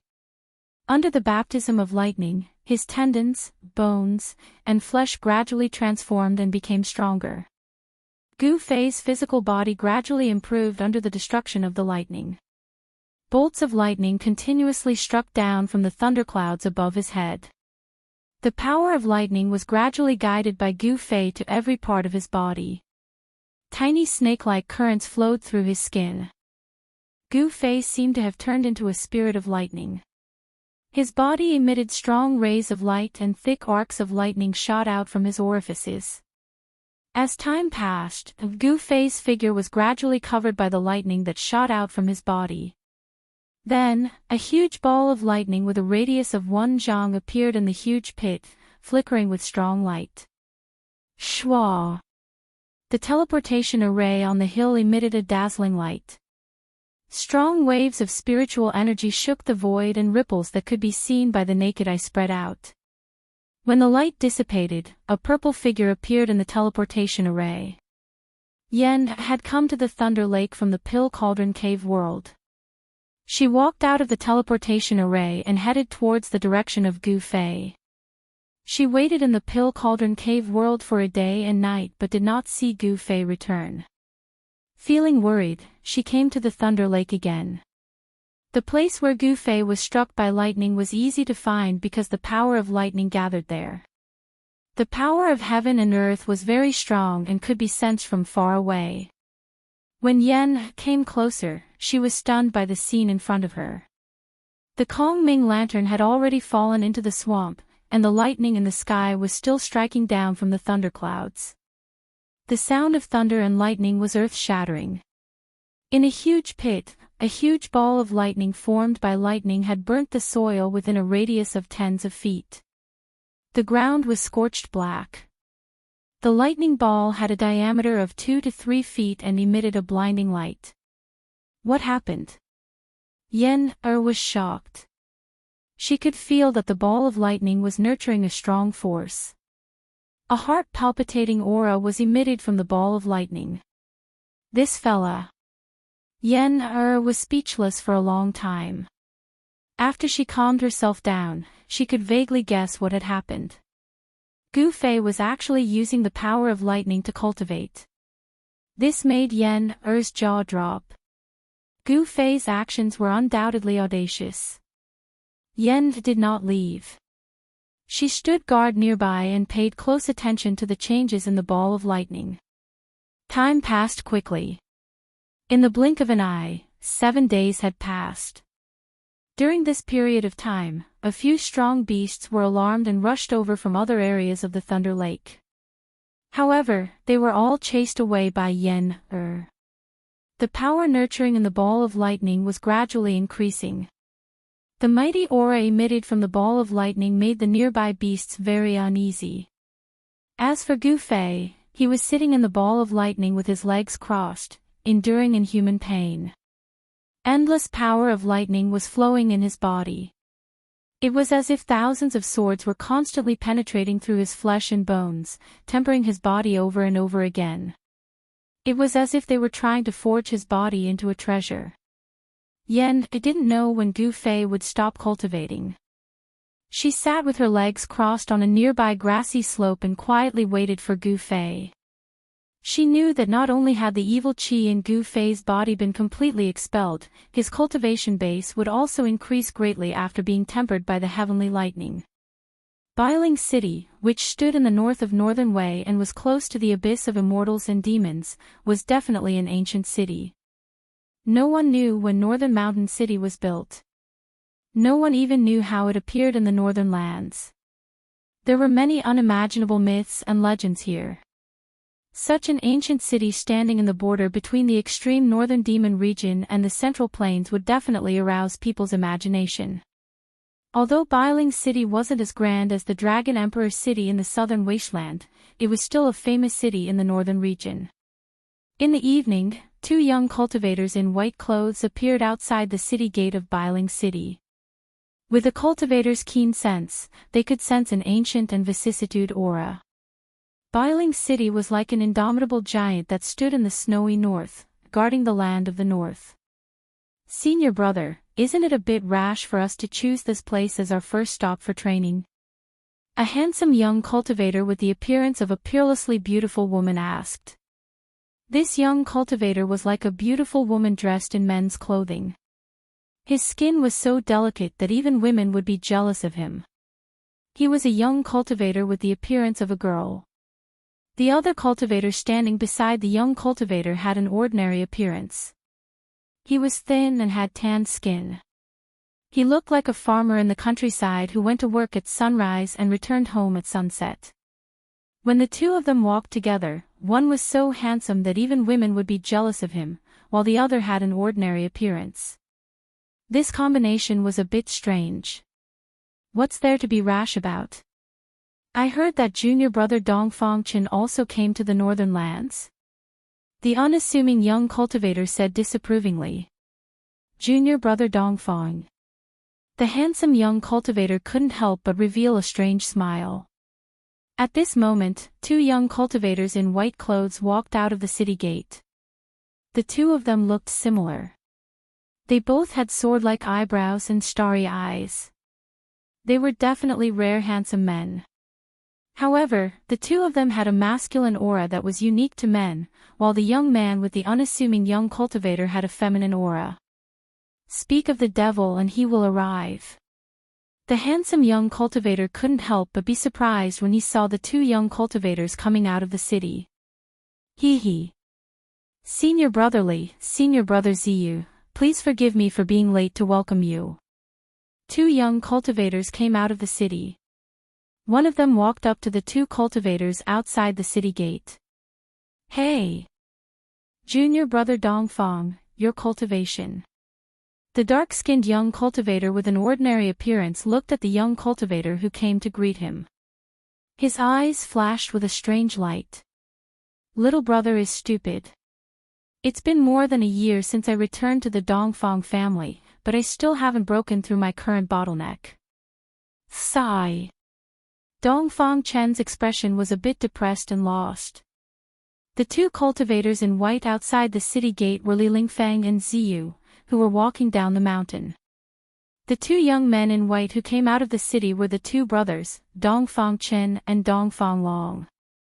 However, there was no sign of Beitang Ao. Dongfang Chen had found an excuse to return to the Dongfang family more than a year ago. He did this to see if he could break through his current cultivation bottleneck with the help of the family. Secondly, he was preparing to deal with Gu Fei. In the Supreme Mystery sect, there was the existence of Wang Yuanji and other spies. What happened in the sect, Dongfang Chen knew like the palm of his hand. When he learned that the sect had sent Minister Dan with the primordial spirit lamp down the mountain to look for Gu Fei, it was difficult for Dongfang Chen to stay in the Dongfang family to cultivate. Junior brother Dongfang, you're really well informed. There don't seem to be many people who know that senior brother Li and I have come to the north. Ziyu looked at Dongfang Chen meaningfully and said indifferently. First publication of this book. Chapter 341. The people of the three great Daoist sects began to appear in the north. Not only the three great Daoist sects, but other cultivation forces also had disciples enter the north. Some of the old monsters were also alarmed. The first son of the demon lord, Chu Gu, was wreaking havoc in the north. In the world of cultivation, there was probably no force that would not be nervous. Moreover, there was the new spiritual land. The true experts of the Tinglong continent attached great importance to the new spiritual land. Even the old monsters who had not been involved in the affairs of the world for a long time came out. The demons were the enemies of all the cultivators in the world, and a spiritual land was even more attractive. With these two factors, it would be strange if the northern lands didn't attract the attention of others. The people of the Supreme Mystery sect did not have a fixed place to stay in Bailing City. The Dongfang family booked the entire Yunlai Inn. Dongfang Chen took Li Lingfeng and Ziyu to the inn and arranged two of the best rooms for them. Dongfang Chen and Dongfang Long, Li Lingfeng, and Ziyu only had a brief conversation in the room before the Dongfang brothers left. In Li Lingfeng's room, Li Lingfeng and Ziyu sat down at the table. Senior brother, why is junior brother Dongfang so enthusiastic about entertaining us? Is there something fishy about this? Ziyu said to Li Lingfeng. He did not hide his doubts. Li Lingfeng pondered for a moment, then said, there are not many people who know that we came down the mountain, and even fewer people who know that we came to the north. How does junior brother Dongfang know our whereabouts? In the Supreme Mystery sect, as long as a disciple broke through to the realm of transcending mortality, they were qualified to go down the mountain and walk in the world of cultivation, gaining experience in the world of mortals. Li Lingfeng and Ziyu were the best of the younger generation of the Supreme Mystery sect. In the past few years, they had successfully taken that step with the help of the core condensation pill. Cultivators who broke through to the realm of transcending mortality had a qualitative improvement in their lifespan and cultivation. Cultivators who had reached this realm could be considered to stand out among the thousands of people in the world and step onto the path of the strong. Cultivators could condense their power, form their core, and cleanse their marrow. After forming their core, cultivators would be transparent inside and out, and they would be reborn. They would communicate with heaven and earth, and use the surplus of the world to make up for their own deficiencies. They would use their strengths to make up for their weaknesses, steal the sky, and begin to derive power. Network, there seems to be something strange about junior brother Dongfang. Ziyu's expression became serious.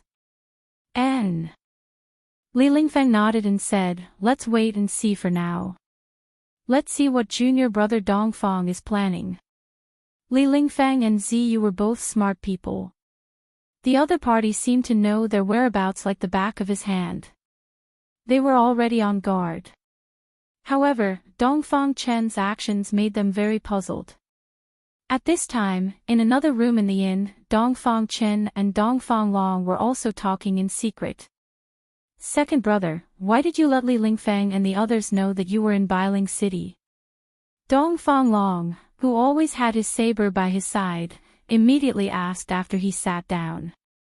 Dongfang Chen smiled and said, I want them to know that I'm not only in Bailing City, but I also revealed something to them. What happened? When Dongfang Long heard this, he couldn't help but be puzzled. He had been with Dongfang Chen all this time, but he didn't see his second brother reveal anything to Li Lingfeng. Do you really think I'm just going to welcome them? Dongfang Chen paused for a moment, then said, I'm just doing this to let them know that their whereabouts are all under my control. This. Dongfang Long seemed to have vaguely guessed his second brother's intentions. He couldn't help but shake his head. His second brother didn't play according to common sense. In this way, even if Li Lingfeng and Ziyu originally had any plans, it would have been disrupted by Dongfang Chen's sudden move. Time passed quickly. 7 days had passed.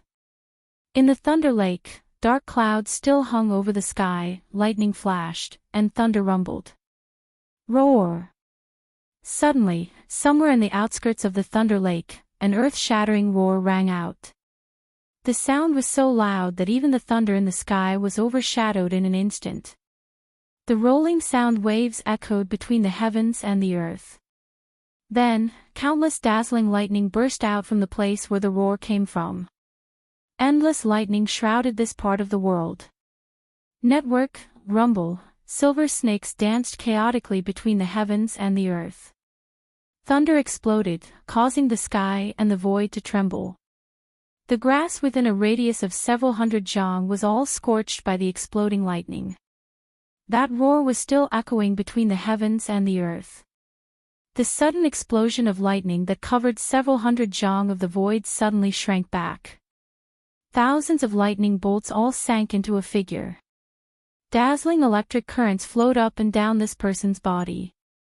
In the next moment, this person seemed to have turned into a huge bolt of lightning and shot into the sky. Ha! I've finally broken through. That person directly leaped into the sky and laughed wildly. As he waved his hand, bolts of lightning as thick as a child's arm immediately rushed out, tearing through the void and shooting out dozens of zhang before dissipating in the void. 5 Elements Sword Domain, open. That person separated his hands. Hum. A crisp sound of a sword soared into the 9 heavens. A powerful sword chi seeped out from his body and rushed straight into the sky. Amidst the 5-colored light, 5 different colored sword shadows appeared. Each sword shadow exuded a frightening wave of sword chi, forming 5 different colored void worlds. Metal, wood, water, fire, earth. It was as if 5 hazy worlds of swords were revolving around that person. This was not a single sword domain, but 5 sword domains. Each domain enveloped an area of the void, and this person was in the center of the 5 voids. It was as if he controlled the 5 worlds of swords. Within the 5 hazy small domains, one could see bolts of lightning flashing from time to time. The power of the 5 elements carried a trace of the power of thunder and lightning. His figure slowly descended. When he landed on the ground, 5 unparalleled sword chi shot out from the 5 void worlds. They stretched for hundreds of zhang and left 5 terrifying sword marks on the grass. Clap clap, a series of claps came from afar. A beautiful girl dressed in purple slowly walked over from afar. It looked like she was taking a leisurely stroll, but in just a few steps, the fairy-like, otherworldly girl had already arrived in front of that person. "Old Gu, congratulations." The girl in purple's voice was crisp and sweet. "Thank you." That person only said this one sentence, and with a crack, the sound of something suddenly breaking came from that person's hand. Then, a ball of green light burst out from that person's hand and instantly enveloped that person. The void cracked and shook, and the next moment, the dazzling green light instantly disappeared into the void. That person also disappeared with the dissipation of the green light. "This guy runs really fast." The girl in purple couldn't help but be stunned. Then, she seemed to have thought of something and her face flushed red. She then crushed a jade talisman in her hand and a ball of green light enveloped her. Then, the green light disappeared with a flash and the girl in purple's figure also disappeared into thin air. In the Pill Cauldron Grotto heaven, the sun was setting in the west. Gu Fei sat cross-legged on the peak of the spiritual mountain. After cultivating in the lightning lake for more than 10 days, not only did the Xian ghost qi in Gu Fei's body dissipate, it also allowed Gu Fei's cultivation to reach a new level. Not only did the baptism of lightning strengthen his body, it was also a form of training for his state of mind. His divine sense had become much more condensed and his spiritual sense had become stronger. He had successfully broken through the barrier of cultivation and his cultivation had broken through from the 3rd heavenly stage to the 4th heavenly stage of the ascended realm. Especially the cultivation of his mental energy, it gave him a completely different feeling than before. Of course, the tempering of his body was something ordinary people couldn't imagine. The power of lightning was like a sharp blade that continuously attacked his flesh and bones. The power of lightning was destroying Gu Fei's body, but the huge amount of life energy within his body was healing Gu Fei's injuries. Destruction, rebirth, destruction, rebirth, this cycle repeated endlessly. It was like a piece of divine metal that had been tempered thousands of times, getting rid of the impurities and leaving behind the essence. His flesh, tendons, and bones became more condensed and resilient. It was as though his body had truly undergone a rebirth. Gu Fei's fleshly body was advancing towards the imperishable realm. If he could continue cultivating like this, Gu Fei's body would become a true physical treasure. If he could cultivate it to the extreme, not to mention divine weapons, he wouldn't even be at a disadvantage against legendary divine weapons or saint weapons. This wasn't an exaggeration. The continuous transformation of his body would eventually be refined by Gu Fei into an incomparably powerful undying warrior body. At that time, he would become an invincible cultivator. Gu Fei believed that with his current strength, he would have a high chance of winning if he met a cultivator at the 8th sky of the ascended realm. The baptism of lightning had elevated his mental and physical body. Even if he was at the 4th sky of the ascended realm, he would be able to fight against cultivators at the 8th sky of the ascended realm. Ordinary cultivators at the same level wouldn't be his opponent. Of course, there was no lack of geniuses in this world. Some people couldn't be measured by common sense. Yen, for example, had already reached the peak of the 9th sky of the ascended realm at such a young age. There were definitely many geniuses like Yen, in the cultivation world. An opponent like this would be a terrifying opponent. Gu Fei knew that he still had a long way to go. After the ascended realm, there was still the void-controlling realm, demigod realm, and entering saint realm. If he wanted to break through the barrier of life and death, he still had to pass through many heavenly moats. The Pill Cauldron Paradise was a mysterious place. Here, there were sunrises and sunsets, day and night, stars and the moon. This wasn't a projection, nor was it an illusion. All of this was real. The grand array around the Pill Cauldron Paradise isolated this part of the world from the outside world. It was difficult for the people outside to sense the existence of the Pill Cauldron Paradise, but the people inside the Pill Cauldron Paradise could see the sunrise and sunset. One had to admit that the methods of the ancestors of the Pill Cauldron School were too unimaginable. This was simply a divine ability that could move mountains and overturn seas. When night fell and the stars started to appear in the sky, Gu Fei stood up from the peak of the mountain and walked down the mountain, disappearing into the grass and trees. The profound Yin ghost chi in his body was expelled by the power of the heavenly lightning. Not only did his cultivation recover, it was also a blessing in disguise. He broke through to the fourth sky of the ascended realm. Gu Fei couldn't sit still anymore. If he didn't take revenge, then he wouldn't be a gentleman. Furthermore, Gu Fei knew that he wasn't a gentleman. He was a person who would repay kindness and vengeance without hesitation. On a morning 3 days later, Gu Fei appeared outside the gates of the northern mountain city. Of course, he didn't appear with his real face. With his current cultivation, he could control the muscles and bones in his body and change his appearance. It wasn't a piece of cake, it was as easy as flipping his palm. Book. Chapter 342. After changing his appearance, Gu Fei had turned into a skinny, unprepossessing swordsman who wore a grayish-white robe and carried an ancient sword on his back. He had asked Yen for this ancient sword. The style of the ancient sword was simple and unadorned, and the scabbard was engraved with ancient patterns. Although it was not a divine weapon, it was still a rare long sword. Gu Fei had suppressed his cultivation base to the 9th heavenly layer of awakening realm. Judging from the aura that Gu Fei exuded, it would be difficult to tell his true cultivation base if one was not a peerless expert of the void-controlling realm. After changing his appearance, Gu Fei was not afraid of being discovered by the people of the Dongfang clan. He swaggered into Bailing City. The streets of Bailing City were not deserted in the early morning. The energy of cultivators was much more vigorous than that of ordinary people. Cultivators could be seen everywhere on the streets. Gu Fei noticed that there were no truly powerful experts among the cultivators. They were all very young and seemed to be the younger generation who had left the mountain to gain experience. Although Daoism was particular about tranquility and inaction, leaving the mountain to walk the Dao and enter the world to cultivate was also indispensable. It was difficult for cultivators who had not experienced wind and rain to become truly strong. The doors of the shops on both sides of the street opened one after another. The shopkeepers and workers were busy with their work. Many of them placed their goods in front of the doors to attract customers. Gu Fei went straight to the front of a restaurant. There were already many people dining inside.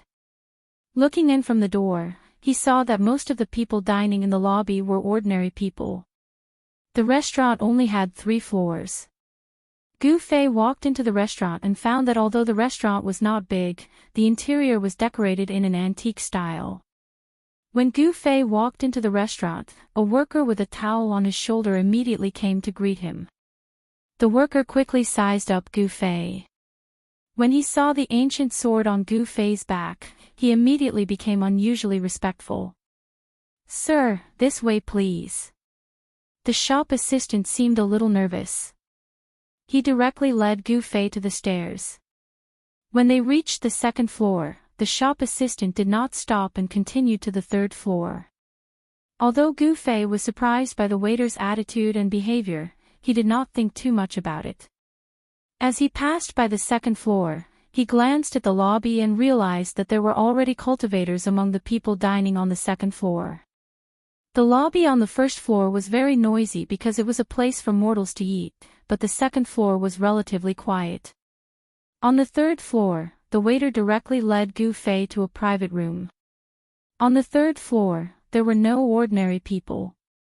There were only a few cultivators eating. The food of the cultivators was usually very simple. There was no big fish or meat, not even any fishy meat. Most of the cultivators' tables were filled with fruits and tea. Cultivators were humans too. They also needed to eat and drink. Gu Fei casually ordered a few dishes and the waiter left. The private room of the restaurant was very quiet. Gu Fei had already vaguely guessed why the waiter directly brought him to the 3rd floor. Cultivators usually liked peace and quiet. It seemed that the waiter had served many cultivators before. Therefore, he knew how to treat these cultivators. Soon, the dishes were served. Gu Fei began to drink by himself in the private room. His master, Wang Xianxia, liked to drink a few cups when he was alive. Like master, like disciple. This saying was true. Whenever Gu Fei went to a place like a restaurant, he also liked to drink by himself. Although he was in the private room, he noticed that other than the cultivators in the lobby, there were also a few subtle waves of energy coming from the other private rooms. Ever since Gu Fei's cultivation broke through to the fourth layer of the ascended mortality realm, his vision, hearing, smell, and perception had all greatly improved. He felt that among the cultivators on the third floor, there were no experts that could truly threaten him. It was no wonder that such a big shot would appear in such a small restaurant. Brother Qin, do you know why the people from the three great Daoist sects came to the northern lands? Suddenly, a sentence from the private room next door caught Gu Fei's attention. I don't know. I just came to the northern lands to have some fun. Does Brother Song know the reason? Another voice came from the private room next door. Hee, of course I know. The cultivator with the surname Qin said with some pride. Hurry up and tell me. The cultivator with the surname Song hurriedly asked. Although the two cultivators in the private room next door spoke in low voices, every word they said fell clearly into Gu Fei's ears. From the sound of their voices, the two cultivators in the private room next door shouldn't be too old. From the aura they emitted, their cultivation seemed to be between the 8th and 9th layer of the awakening self-realm. Yes. A few days ago, I met a distant cousin of mine that I haven't seen for many years. My cousin is a disciple of the Shangqing sect. The cultivator with the surname Qin said. I didn't expect you to have a relative in the Shangqing sect. It's not that easy to enter the three great Daoist sects. The cultivator with the surname Song said enviously. The people from the three great Daoist sects didn't come to the northern lands for the rumored spiritual land or the great demon Chu Gu. The cultivator with the surname Qin said mysteriously. No way. Then why did they come? The cultivator with the surname Song said in shock.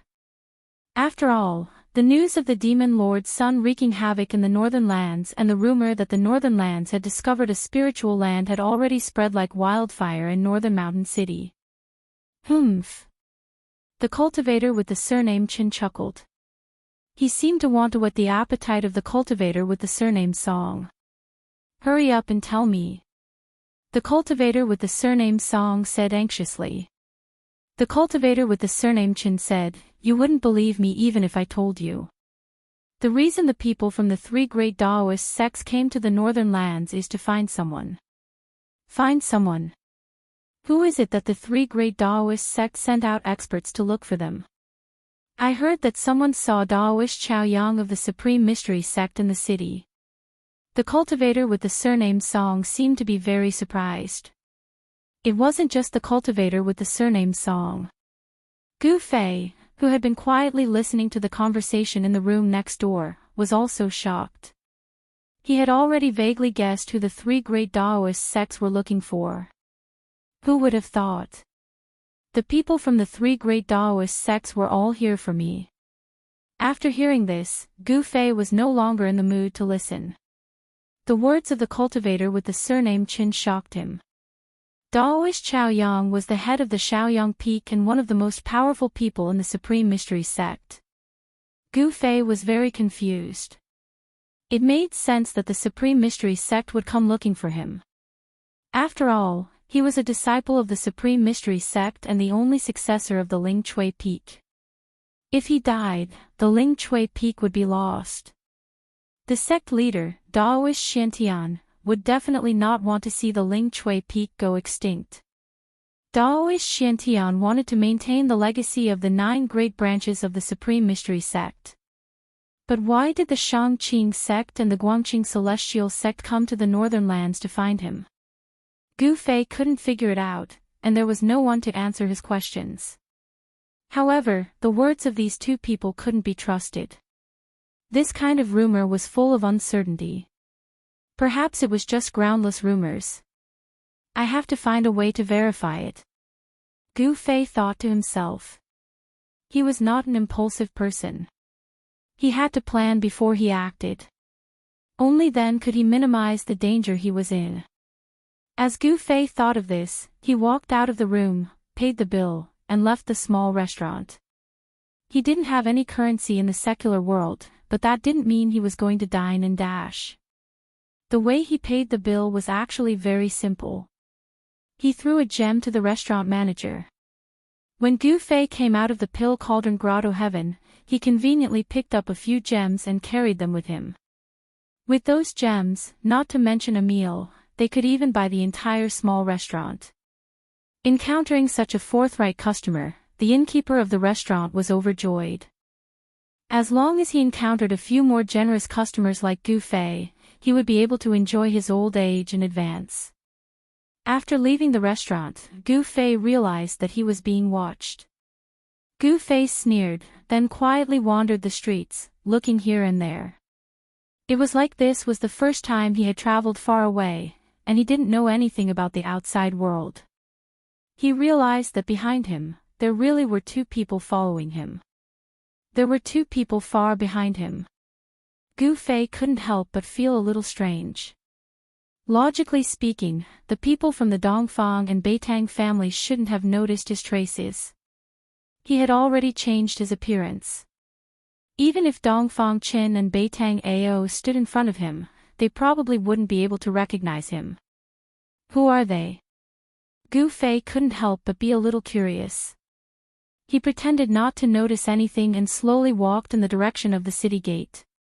At this time, it was already late in the morning.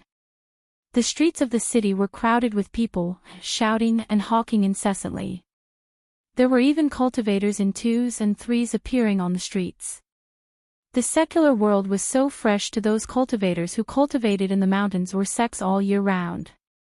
Of course, the novelty of the secular world for Gu Fei had long since disappeared.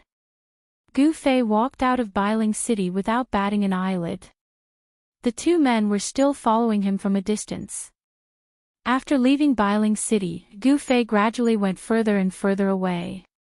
Then, he turned into a small path next to the main road and walked into the snow forest. In the snow forest, all that could be seen was snow. The leaves of the trees had long fallen off, and on the bare branches, one could see crystalline icicles hanging down. The two people following behind Gu Fei were two young men in gray robes. They followed Gu Fei into the snow forest and continued to follow Gu Fei for a while. Suddenly, one of the two young men rushed into the snow forest next to the small path, while the other continued to follow behind Gu Fei. Soon, the person who rushed into the snow forest took a shortcut and ran in front of Gu Fei. Then, he suddenly rushed out of the snow forest and blocked Gu Fei's path. Gu Fei stopped. He couldn't help feeling a little amused. He was well aware of the actions of these two fellows. Could it be that these two fellows wanted to rob him? Kid, if you know what's good for you, then leave that treasured sword on you. Perhaps we can spare your life. The young man who blocked Gu Fei's path approached Gu Fei step by step. He was tall and thin, and his face was sallow. He looked like a patient who had been ill for a long time. However, Gu Fei sensed a powerful wave of magic power from this patient that did not match the patient's appearance. When Gu Fei heard this, he realized that these two people had their eyes on the ancient sword on his back. Chapter 343. In a remote snow forest outside Bailing City, Gu Fei was blocked by two young cultivators who were tailing him on a small path in the forest. "Brother, we don't want to take your life. Put down that sword and you can go," said a dark-skinned, sturdy young man from behind Gu Fei. The man was not tall, but he was extremely strong. The aura he exuded was like that of a ferocious tiger. His skin was visible, and his muscles were as strong as a horned dragon's. "Hee hee, you want my sword? Come and take it if you can." Gu Fei said with a smile. The cultivation of these two fellows was not high. They seemed to be in the 8th or 9th heaven of the awakening state. Perhaps it was because these two fellows thought that Gu Fei's cultivation was on par with theirs, and there were two of them. They dared to block the path and ask for Gu Fei's sword. Humph. Boss, don't talk to this kid. Since he wants to die, let's fulfill his wish. The tall, thin, and sallow young man who seemed to have just recovered from a serious illness seemed to be a little impatient. When Gu Fei heard this, he reached out and untied the ancient sword on his back. Then, he stabbed it into the snow in front of him together with its scabbard and said coldly, "My sword is here." Seeing how calm Gu Fei was, the two young cultivators did not dare to act rashly. They could already tell that Gu Fei did not seem to care about them at all. It should be known that a sword cultivator's abilities were all in the sword in their hands. When Gu Fei stabbed the sword into the ground, he had already revealed a message to the two young cultivators. That was, he did not need to draw his sword to deal with them. "Kid, you're very arrogant. Let me see if you have the ability to be arrogant." As the sturdy young man behind Gu Fei spoke, his figure suddenly sank. His feet pushed against the ground, and the snow under his feet immediately exploded. At the same time, his body seemed to have turned into a ferocious tiger as he pounced at Gu Fei. A strong wind surged and swept the snow on the ground into the air. When Gu Fei saw this scene, he couldn't help but be a little surprised. This young man's pounce was very similar to the close combat technique that he had learned from Xionghu. Gu Fei did not dodge or evade. His feet were firmly nailed to the ground like the roots of an old tree. In the face of the young man's ferocious attack that was like a ferocious tiger pouncing on its prey, he only met it with a punch. It was an ordinary punch. There was no dazzling light, no powerful energy fluctuations, and no intense air waves. It was just a casual punch.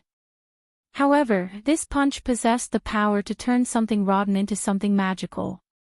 Gu Fei's fist rapidly enlarged in the young man's eyes. Then, the young man, who was like a fierce tiger, only felt his vision go black.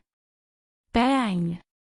A sharp pain came from the bridge of his nose, and he seemed to hear the sound of bones breaking. The young man was depressed to the extreme. The moment he was punched, he had a strange feeling.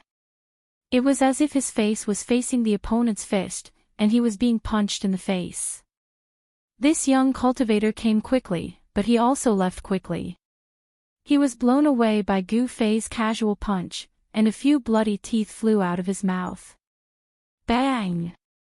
The young cultivator smashed into a big tree more than 10 feet away. His body bounced back and then smashed into the snow under the tree.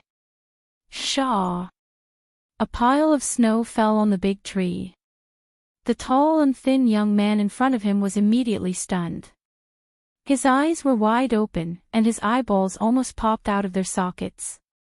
It was really hard to believe that his boss was actually blown away by a punch. A layer of sweat appeared on the tall and thin young man's forehead. It was cold sweat. Although he was in a world of ice and snow, the tall and thin young man could feel that his underwear was already soaked in cold sweat. Impossible, my eyes are playing tricks on me. The tall and thin young man rubbed his eyes hard. His boss was blown away inexplicably. The scene that just happened was really hard for him to accept. "Why, do you still want my sword?" Gu Fei crossed his arms in front of his chest and looked at the tall and thin young man in front of him with a faint smile. He said as if nothing had happened. "You. How did you do it just now?" The tall and thin young man's sallow face became even more yellow. This guy in front of him didn't seem to be simple. The sturdy young man was blown away by Gu Fei's punch and smashed into the snow. There was no more sound from him. It was unknown if he was knocked out by Gu Fei's punch or if he was killed. Gu Fei smiled and then said, "What you see with your eyes is not necessarily true."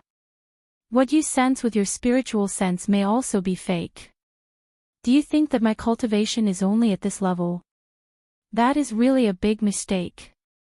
You. The tall and thin yellow-faced young man finally realized that this guy in front of him was a tiger pretending to be a pig. What do you want? The yellow-faced young man said with a trembling voice. He was already ready to escape at any time. I don't want anything, I just want to ask you a few things. Gu Fei said. With the cultivation of these two young cultivators, he disdained to take action. The tall and thin yellow-faced cultivator seemed to have a chance to turn the situation around. He immediately sighed in relief and said, Ask away, I will tell you everything I know. Very good. Gu Fei couldn't help but secretly nod his head. This guy was not stupid and could judge the situation. Such people often live longer than others. Why do you want to take my sword? Gu Fei didn't beat around the bush and directly asked. The yellow-faced young man hesitated for a moment, but in the end, he didn't dare to hide it and said the reason, this. We brothers recently obtained a sword scripture and wanted to cultivate it, but we lacked a good sword. So that's how it is. Gu Fei thought that these two must be vagrant cultivators or disciples of some small sect. They lacked cultivation resources and couldn't even find a good sword. Where are the Dongfang and Beitang families staying in the city? Gu Fei asked again. He had changed his appearance and entered the northern mountain city to find Dongfang Qin, Beitang Ao, and the others to settle the score. He was not interested in the sword scripture that the yellow-faced young man was talking about. When the sallow-faced cultivator saw that Gu Fei didn't pursue the matter of the sword manual, he inwardly let out a sigh of relief. He was very straightforward and said without thinking, the Dongfang clan has booked a large inn in the city called Guest Cloud. As for the Beitang clan, they seem to be staying at the city lord's mansion. Guest Cloud, city lord's mansion. Gu Fei couldn't help but frown, then he continued to ask, how many of them came? This. I don't know how many of them came. The yellow-faced young man said. With his identity, he wasn't qualified to know the movements of the two families. Yes. Gu Fei pondered for a moment, then asked, I know that the people of the Supreme Mystery Sect have also arrived at Bailing City. Where are they staying? The yellow-faced young cultivator heard this and his face immediately showed a look of embarrassment. He said, the people of the three great Daoist sects are very secretive. I don't know where the people of the Supreme Mystery Sect are. This guy didn't know anything, which made Gu Fei a little unhappy. However, with this guy's cultivation level, how much could he know? It was already rare for him to know where the people of the Dongfang and Beitang families were staying. Okay, you can go. Gu Fei waved his hand. He didn't want to ask anymore. The things this guy knew were very limited. The yellow-faced young cultivator was immediately overjoyed. He ran to his boss, who had been sent flying by Gu Fei and smashed into a pile of snow. He hurriedly carried his boss out of the snow and quickly left. The people of the Dongfang family are at the inn, but the people of the Beitang family are at the city lord's mansion. The city lord of Bailing City is definitely not a simple person, Gu Fei muttered to himself. After thinking for a moment, he pulled out the ancient sword that was stuck in the snow in front of him and walked out of the snow forest. He decided to meet the people of the Dongfang family first. After returning to Bailing City, Gu Fei didn't know where the inn called Guest Cloud was located, so he asked the passers-by. There was no resident in the city who didn't know the Guest Cloud Inn because it was one of the largest, best, and most luxurious inns in Bailing City. After asking the passers-by, Gu Fei found out where the Guest Cloud Inn was. The Guest Cloud Inn was located in the prosperous area south of Bailing City. Very soon, Gu Fei arrived at the south of the city and found the Guest Cloud Inn. He was not in a hurry. After looking around, he found that there was a tea house opposite the Guest Cloud Arrival Inn. He walked into the tea house and found a seat facing the street to sit down. He ordered a pot of fragrant tea and sipped it while paying attention to the movements in the inn opposite. He noticed that there weren't many people going in and out of the inn. Moreover, some cultivators who wanted to enter the inn were stopped by a few young cultivators in white robes. It seemed that only the disciples of the Dongfang family could enter. The Dongfang family's display of dominance was bound to cause dissatisfaction among the other cultivators.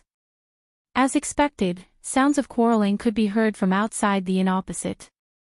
3 or 4 young cultivators in green robes were arguing with the 2 disciples of the Dongfang family outside the inn.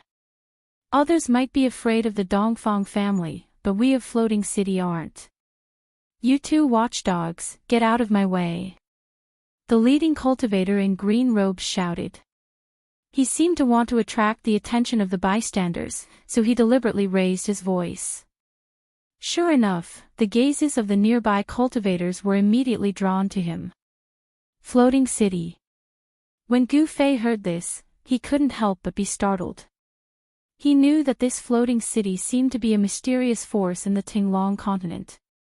Just like the ghost palace of Plentiful City, ordinary people didn't even know where Floating City was. The people of Floating City seemed to rarely move about in the world of cultivation. I didn't think that even the people of Floating City would come to the north. Gu Fei thought to himself. He watched this scene with interest. He couldn't wait for someone to cause trouble for the Dongfang family. What did you say? Say it again if you have the guts. The 2 disciples of the Dongfang family were obviously enraged by the words of the leading cultivator in green robes. One of the disciples pointed at the cultivator in green robes and shouted, looking like he would attack if there was any disagreement. What, are your dogs deaf? Can't hear? That's right, how can watchdogs understand human language? The leading cultivator in green robes said with a face full of disdain. Roar! You're courting death. The disciple of the Dongfang family was completely infuriated. He stretched out his right hand and a cold light immediately rushed out, strangling the neck of the cultivator in green robes in front of him. Chapter 344. The people of Floating City rarely ventured into the world of cultivation. The 2 disciples of the Dongfang family outside the inn had no idea who the other party was. The words of the cultivator in green who had a dispute with the Dongfang family members were too harsh, completely infuriating the 2 disciples of the Dongfang family. One of the disciples from the Dongfang family directly attacked. With a wave of his hand, a cold light shot out towards the leading young cultivator. A chilling aura immediately filled the air outside the door of the inn. Humph! The green-robed cultivator sneered. He was not afraid of the sharpness of the blade and immediately punched the incoming cold light away. His fist did not stop there, and in the blink of an eye, he was right in front of the Dongfang family disciple. Bam! His fist landed squarely on the disciple's chest. Crack!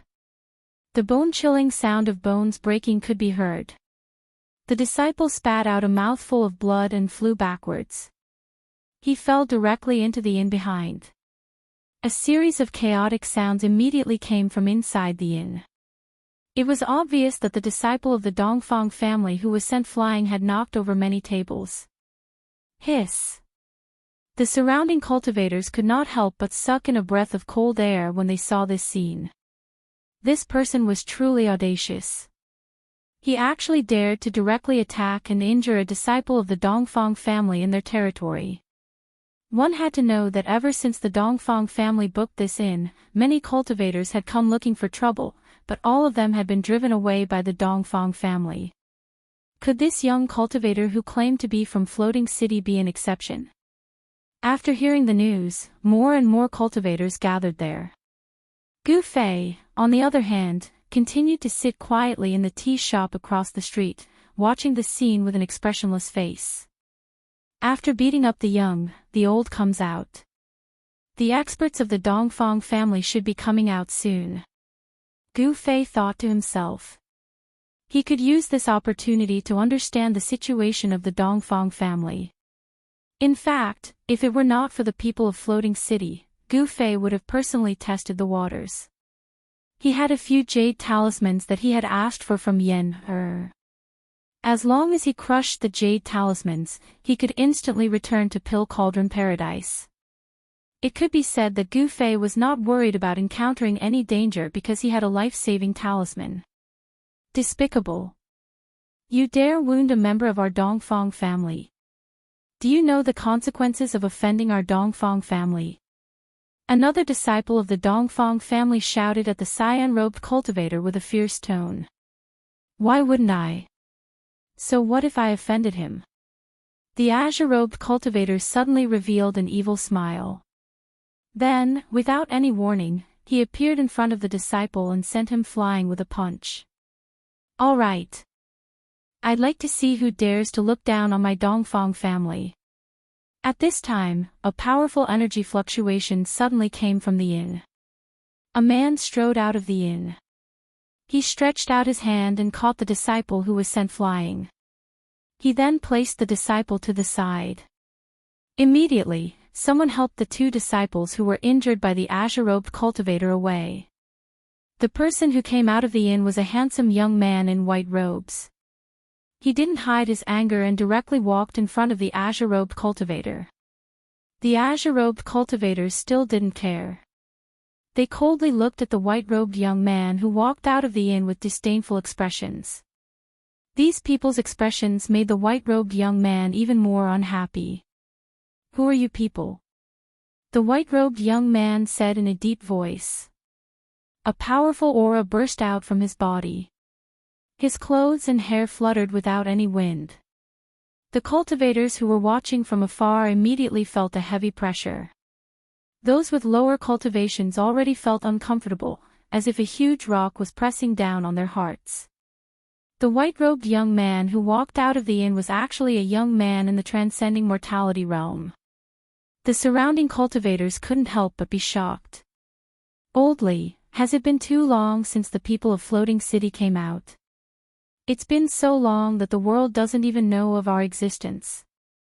The azure-robed cultivator in the lead ignored the white-robed young man and asked another azure-robed cultivator beside him. The azure-robed cultivator called Oldly chuckled and said with disdain, "It seems that we need to come out more often." Yes. The feeling of being forgotten makes me very unhappy. The other azure-robed cultivator nodded. Floating City. The white-robed young man from the Dongfang family couldn't help but narrow his eyes. Why would the people of Floating City target our Dongfang family? The white-robed young man's expression couldn't help but become serious. The Floating City and the Valley of Fallen Souls were two very mysterious forces in the Tinglong continent. No one knew where they were located. Of course, no one was willing to provoke them either. So what if you're from the Floating City? If you don't want to die, then scram. The white-robed young man said in a deep voice. These people looked down on him, but how could he look down on them? The azure-robed cultivator in the lead couldn't help but change his expression. He coldly stared at the white-robed young man and said coldly, "Very well, it's your honor to die by the hands of Pan Hong." Swoosh. A few figures immediately dodged. Humph. This is also what I wanted to say. It's also your honor to die by the hands of Dongfang Yu. The white-robed young man said coldly. At this time, seeing that the situation wasn't right, the people around them immediately dispersed and retreated to the distance. Inside the inn, 3 or 4 young cultivators in the same white robes walked out one after another. These 3 or 4 white-robed cultivators each emitted a powerful aura. Without a doubt, these people were the experts of the younger generation of the Dongfang family. Gu Fei noticed that Dongfang Chen's figure was among them. When he saw Dongfang Chen, Gu Fei's pupils couldn't help but contract, and the teacup in his hand was crushed by him. Dongfang Chen. Gu Fei almost couldn't suppress the rising anger in his heart, and his eyes gradually became red. He remembered all of Dongfang Chen's actions, especially the scene in the virtual sky world that day. Gu Fei still remembered it vividly. Dongfang Chen almost trapped him to death in the virtual sky world. Gu Fei had never hated a person so much, and he had never wanted to kill a person so much. That person was Dong Fangchen. Dong Fangchen, just you wait. I won't kill you so easily. Gu Fei gnashed his teeth. He wanted revenge, ruthlessly revenge. Let's do it here. Pan Hong said. His expression also became serious. The strength of the Dongfang family couldn't be underestimated. Why not? Dongfang Yu shouted. As he spoke, he took a step forward and directly grabbed Pan Hong with his right hand. 5 divine lights shot out from the fingers of his right hand and pierced towards Pan Hong. Just an insignificant skill. Pan Hong said disdainfully. He then stretched out his right hand and gently pressed forward. A black light bloomed in his palm, like a black hole, and met the 5 dazzling lights. The 5 resplendent finger flashes collided with the black light that blossomed from Pan Hong's hand. A shocking scene occurred. The 5 finger flashes actually silently disappeared into the black light that was blocking the front. It was as if they had sunk into the void. Dongfang Yu only felt that his attack seemed to have no point of force. This feeling was like a punch with all his strength hitting the air. What kind of divine ability is this? Dongfang Yu was surprised. At this moment, the black light bloomed in Pan Hong's hand. After swallowing the 5 lights, it quickly spread out and shrouded Dongfang Yu. Pan Hong's face revealed a trace of disdain. This Dongfang Yu was not his opponent. He alone was enough to sweep away all the children of the Dongfang family present. This was not an exaggeration. This person from the Mist City did indeed have this strength. Gu Fei only needed a single glance to know that the outcome was already decided. Dongfang Yu's cultivation was only around the 2nd heavenly layer of the ascended mortality realm, but Pan Hong's cultivation seemed to be between the 3rd and 4th heavenly layers. Sure enough, Dongfang Yu constantly shot out rays of dazzling lights.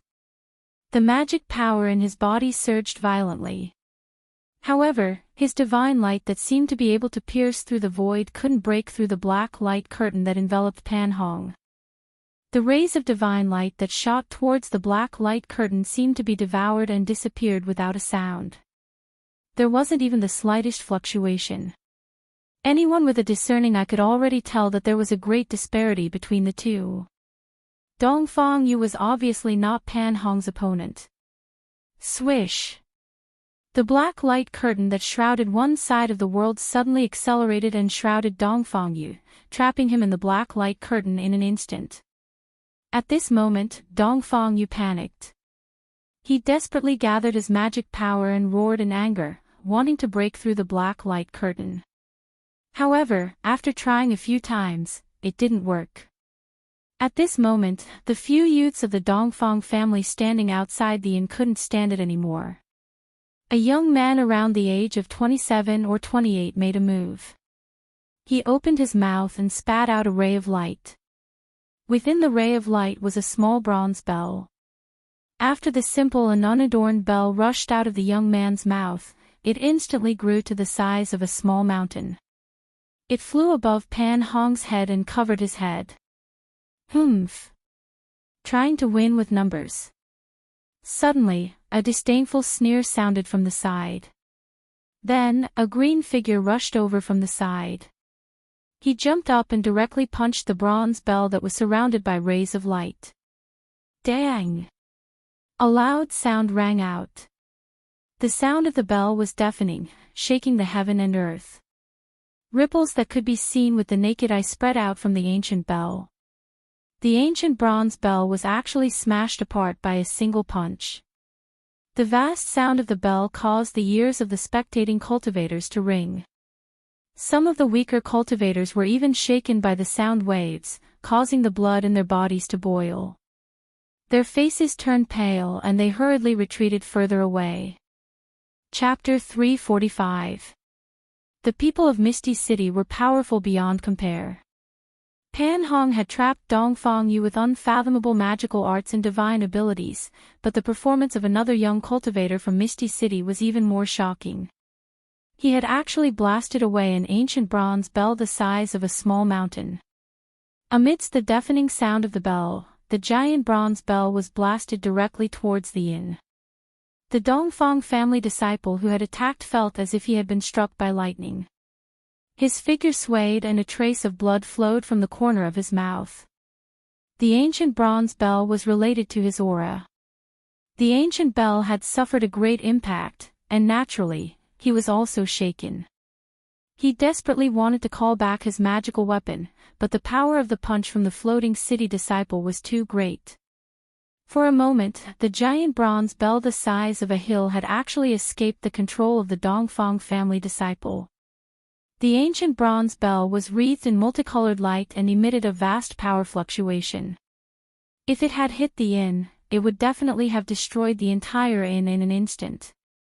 The crowd of cultivators watching from afar could not help but exclaim. On the opposite street, Gu Fei was still as calm as before.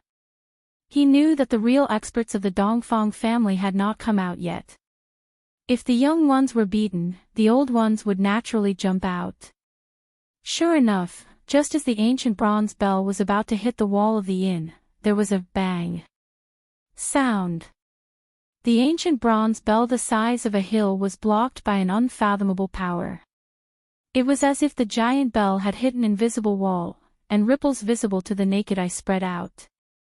At this time, the young expert of the Dongfang family had already recovered.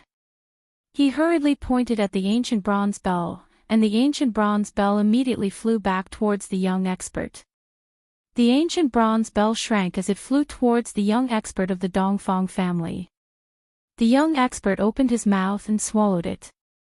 It was obvious that this young expert of the Dongfang family was also a martial cultivator, and had already cultivated to the realm where he could store magical weapons into his body. The magical weapons of martial cultivators were originally condensed and nourished by their own essential essence and magical power day and night. Martial cultivators with profound cultivation generally had the means to store magical weapons into their bodies. Unlike Gu Fei's weapon fusion refining technique, which could be fused into one's flesh, blood, and bones, the Dharma treasures that could be kept in one's body were not like those of Gu Fei.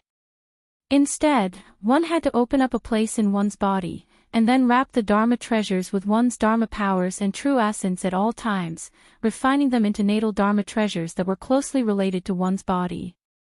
Mist City's disciples, Pan Hong and the others, couldn't help changing their expressions when they saw their ancient bronze bell being blocked. Clearly, an expert had secretly taken action. However, Pan Hong didn't stop because of this. The black light that enveloped Dongfang Yu was still shrinking, and no one could see Dongfang Yu's figure for a long time. The goal of Pan Hong and the others was very clear, and that was to establish their might. However, everyone could hear Dongfang Yu's exclamations and angry roars coming from the black light screen. The black light screen was very mystical. It seemed to be able to devour and block any kind of power. Dongfang Yu was enveloped by the black light screen that Pan Hong had shot out. He had no strength to fight back at all, and it looked like he would not be able to hold on much longer.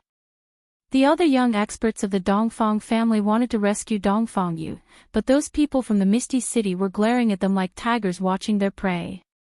Once they made a move, those people would definitely make a move as well.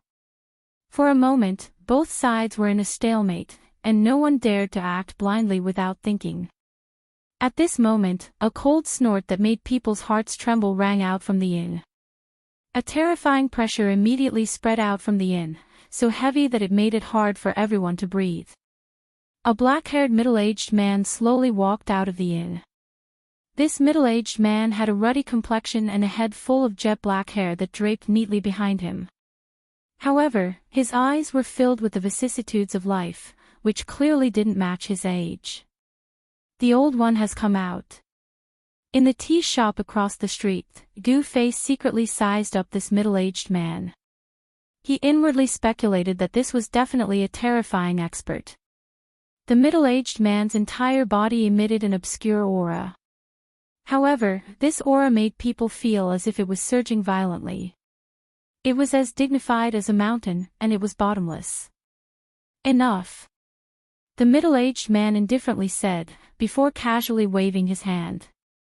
The layer of black light that enveloped Dongfang Yu immediately shattered with a cheat sound. Specks of black light and black threads dissipated in the air. With his technique broken, Pan Hong's figure swayed and he took a step back. His face was flushed red, as if he was drunk. Senior brother. The Misty City disciples couldn't help but be startled, and they all took a step forward. The black light screen exploded, revealing Dongfang Yu inside. He was already exhausted on the ground, and the ground around him was completely shattered, with cracks spreading in all directions. Greetings, ancestor. The Dongfang family disciples hurriedly bowed towards the middle-aged man with abnormal respect. I didn't think it would be an old monster.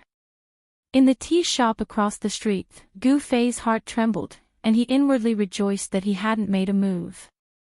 According to his original plan, if the Misty City disciples hadn't clashed with the Dongfang family disciples, he would have done the same thing as Pan Hong and the others. He would have gone up to look for trouble and test the Dongfang family's strength. The crowd of cultivators watching from afar also began to whisper. What kind of concept was ancestor? This middle-aged man was definitely a peerless expert that was rarely seen. Greetings, senior. Pan Hong and the other Misty City disciples also withdrew their arrogant attitudes and solemnly bowed towards the middle-aged man. In the world of cultivation, all cultivators only valued one thing, and that was strength. The weak would not be valued, and would even be looked down upon. However, the strong would receive everyone's respect. Humph. The people of Misty City finally couldn't bear the loneliness and want to come out into the world. The middle-aged man coldly said, emitting an invisible pressure that caused people's hearts to palpitate. Pan Hong's forehead was already covered in a layer of cold sweat. He didn't expect that there would be a peerless expert of the ancestor level in the inn. Senior must be joking. My Misty City isn't hidden from the world, so why would I want to come out into the world? Pan Hong said in a tone that was neither servile nor overbearing. A look of admiration flashed through the middle-aged man's eyes as he secretly nodded. This junior didn't seem to be simple.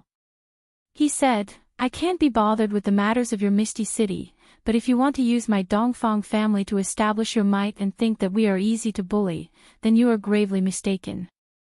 I will remember senior's teachings. When I return, I will definitely pass on this message to my masters so that they can understand senior's intentions. Pan Hong said. Impudent. How dare you? The young experts of the Dongfang family couldn't help but berate Pan Hong's rudeness. Pan Hong's words actually contained a hint of threat, which made the Dongfang family furious. The middle-aged man smiled and said disapprovingly, the disciples of Misty City are indeed extraordinary. If the disciples of Misty City were all like you, it wouldn't be impossible for Misty City to become the overlord of the Central Plains. The middle-aged man's words carried a deeper meaning. Pan Hong and the disciples of Misty City couldn't help but change their expressions. They knew that the middle-aged man was clearly praising them, but he was actually saying it for the surrounding cultivators to hear. Overlord of the Central Plains. Don't even think about it. For thousands of years, who knew how many amazing characters had appeared in the cultivation world, but no one had ever been able to unify the cultivation world. Wouldn't the middle-aged man's words push Misty City to the top of the storm and become the target of public criticism? Although Misty City was powerful and ambitious, it didn't dare to openly challenge the entire cultivation world. Senior, we will take our leave. I hope that we can spar with the experts of the Dongfang family in the future. Pan Hong knew that he wouldn't be able to obtain any benefits today, so he wanted to leave. A wise man knew better than to fight when the odds were against him. This ancestor-level old monster could probably squash them to death with a single finger, and it wouldn't be any more than they were dead. Very well, you are welcome to spar, but I hope that something like today won't happen again, the middle-aged man said indifferently. He seemed to have some misgivings and didn't want to make things difficult for the disciples of Misty City. Pan Hong quickly left with his junior brothers. They didn't seem to want to stay in Bailing City any longer, so they headed straight for the city gate. The surrounding cultivators quickly made way for them. The middle-aged man also turned around and walked into the inn. The commotion disappeared just like that. The surrounding cultivators gradually dispersed. I didn't think that such a terrifying expert would come from the Dongfang family. I'm afraid the northern lands are about to fall into chaos. An old cultivator in the tea shop sighed. Gu Fei wasn't the only one in the tea shop opposite the inn. Several cultivators were also chatting in the tea shop, talking about what had just happened in low voices. Old Su, don't say any more. An expert of that level isn't someone we can talk about. Be careful that the people of the Dongfang family hear us and cause trouble, a middle-aged cultivator opposite the old man whispered. That's true. The old cultivator called Old Su nodded and didn't say another word. Gu Fei realized that the cultivation of these two cultivators wasn't high. They hadn't even broken through the awakening self stage. The path of cultivation was like 10,000 people crossing a single log bridge. Those who could achieve anything were few and far between, especially those who were rogue cultivators. This was especially true for some rogue cultivators. They didn't have a good way to cultivate, nor did they have a source of cultivation that they could use. Those who could become successful were few and far between. Judging from the clothes of these two cultivators, they should be rogue cultivators. Gu Fei paid for the tea and walked out of the tea shop. He had changed his appearance and wasn't afraid that Dongfang Chen would recognize him. At this time, Dongfang Chen's figure had already disappeared from the inn. Today, Gu Fei had gained a lot. He knew that an old monster of the ancestor level had come to the Dongfang family. This kind of peerless expert was very terrifying. Things seemed to have to be replanned. After all, there was an old monster in the inn. He was afraid that the moment he entered the inn, he would be discovered by this peerless expert. In front of this kind of peerless expert, he only had one choice, and that was to escape. If he couldn't escape, there was only one outcome, and that was death. Chapter 346. The people of Floating City had left through the South City Gate. Gu Fei did not have to expend much effort to discover Pan Hong and the others' whereabouts. He carefully followed behind them. The South Road was the way out of the northern lands and into the Central Plains. For Pan Hong and his 3 junior brothers to leave Northern Mountain City at this time seemed a little strange. Gu Fei followed behind Pan Hong and the others. He was waiting for an opportunity. He wanted to establish a powerful enemy for the Dongfang family. Misty City was undoubtedly a very good choice, because the conflict that happened in front of the inn today was witnessed by everyone. If the people of Floating City were to be attacked at this time, everyone would naturally think of the Dongfang family. It would be best if the people of Floating City were to clash directly with the Dongfang family. That way, he could take advantage of the chaos between the two families and reap the benefits. Very soon, Gu Fei realized that Pan Hong and the others were not planning to leave the northern lands. Instead, they seemed to have left the city to welcome someone. They had arrived at a small town less than 20 kilometers away from Northern Mountain City and had checked into an inn in the town. Pan Hong and the others' every move was under Gu Fei's surveillance. When Gu Fei saw Pan Hong and his 3 junior brothers enter the inn, he began to wander around the vicinity of the inn. He observed the surrounding terrain and tried to sense if there were any powerful cultivators in the inn. Once he was certain that there were no powerful cultivators from Floating City in the inn, Gu Fei walked out of the small town. He found a spot in the nearby snowy forest that was away from the wind and sat down cross-legged. He was recuperating his spirit as he waited for the arrival of night. Time trickled by and the surroundings were silent. Only the occasional sound of human voices and other noises could be heard from the small town in the distance. Gu Fei sat cross-legged behind a large rock in the snowy forest. He was as still as a stone statue and no longer showed any signs of life. Several hours passed and the sun gradually set in the west. Just as the last ray of sunlight disappeared beneath the horizon, Gu Fei opened his eyes. Gently shaking off the snowflakes on his body, he silently stood up from behind the boulder. Gu Fei's eyes were like cold stars, exceptionally bright in the gloomy snow forest. "It's time to meet those fellows from Floating City," Gu Fei muttered to himself, before looking up at the sky and striding out of the forest. This small town was not far from Northern Mountain City, and it was also the only way to leave the northern lands and head to the Central Plains. Hence, even though it was already night time, it was still bustling with activity, and the streets were still filled with people. The figure of the cultivator riding the strange beast appeared above the town. There were only 2 decent-sized inns in the town. Because of the recent events in the northern lands, cultivators from all over the world had flocked to the northern lands. The 2 inns in the town were now overcrowded. Gu Fei entered the inn where Pan Hong and the others were staying, then sat down in a corner and ordered a few dishes. He was in no hurry to attack Pan Hong and the others. When others saw Gu Fei's appearance, they knew that he was a cultivator. Hence, even though he had taken a table by himself, no one dared to sit with him. Moreover, he did not hide his identity as a cultivator. With the ancient sword on his back, he only needed to release a slight wave of sword energy, and it was enough to intimidate ordinary cultivators. With Gu Fei's cultivation base at the 4th sky of the Ascended Realm, he could clearly sense the aura of Pan Hong and the others upstairs. Cultivators and mortals belonged to 2 different worlds. Cultivators usually kept a low profile, unwilling to have too much contact with mortals. They would not easily reveal themselves in front of mortals. Gu Fei sensed that Pan Hong and the others were eating in the private room upstairs. Gu Fei's cultivation base was higher than Pan Hong and the others, so Pan Hong and the others had no idea that they were being watched. Gu Fei's meal lasted for half an hour. After he was full, he paid the bill and went upstairs.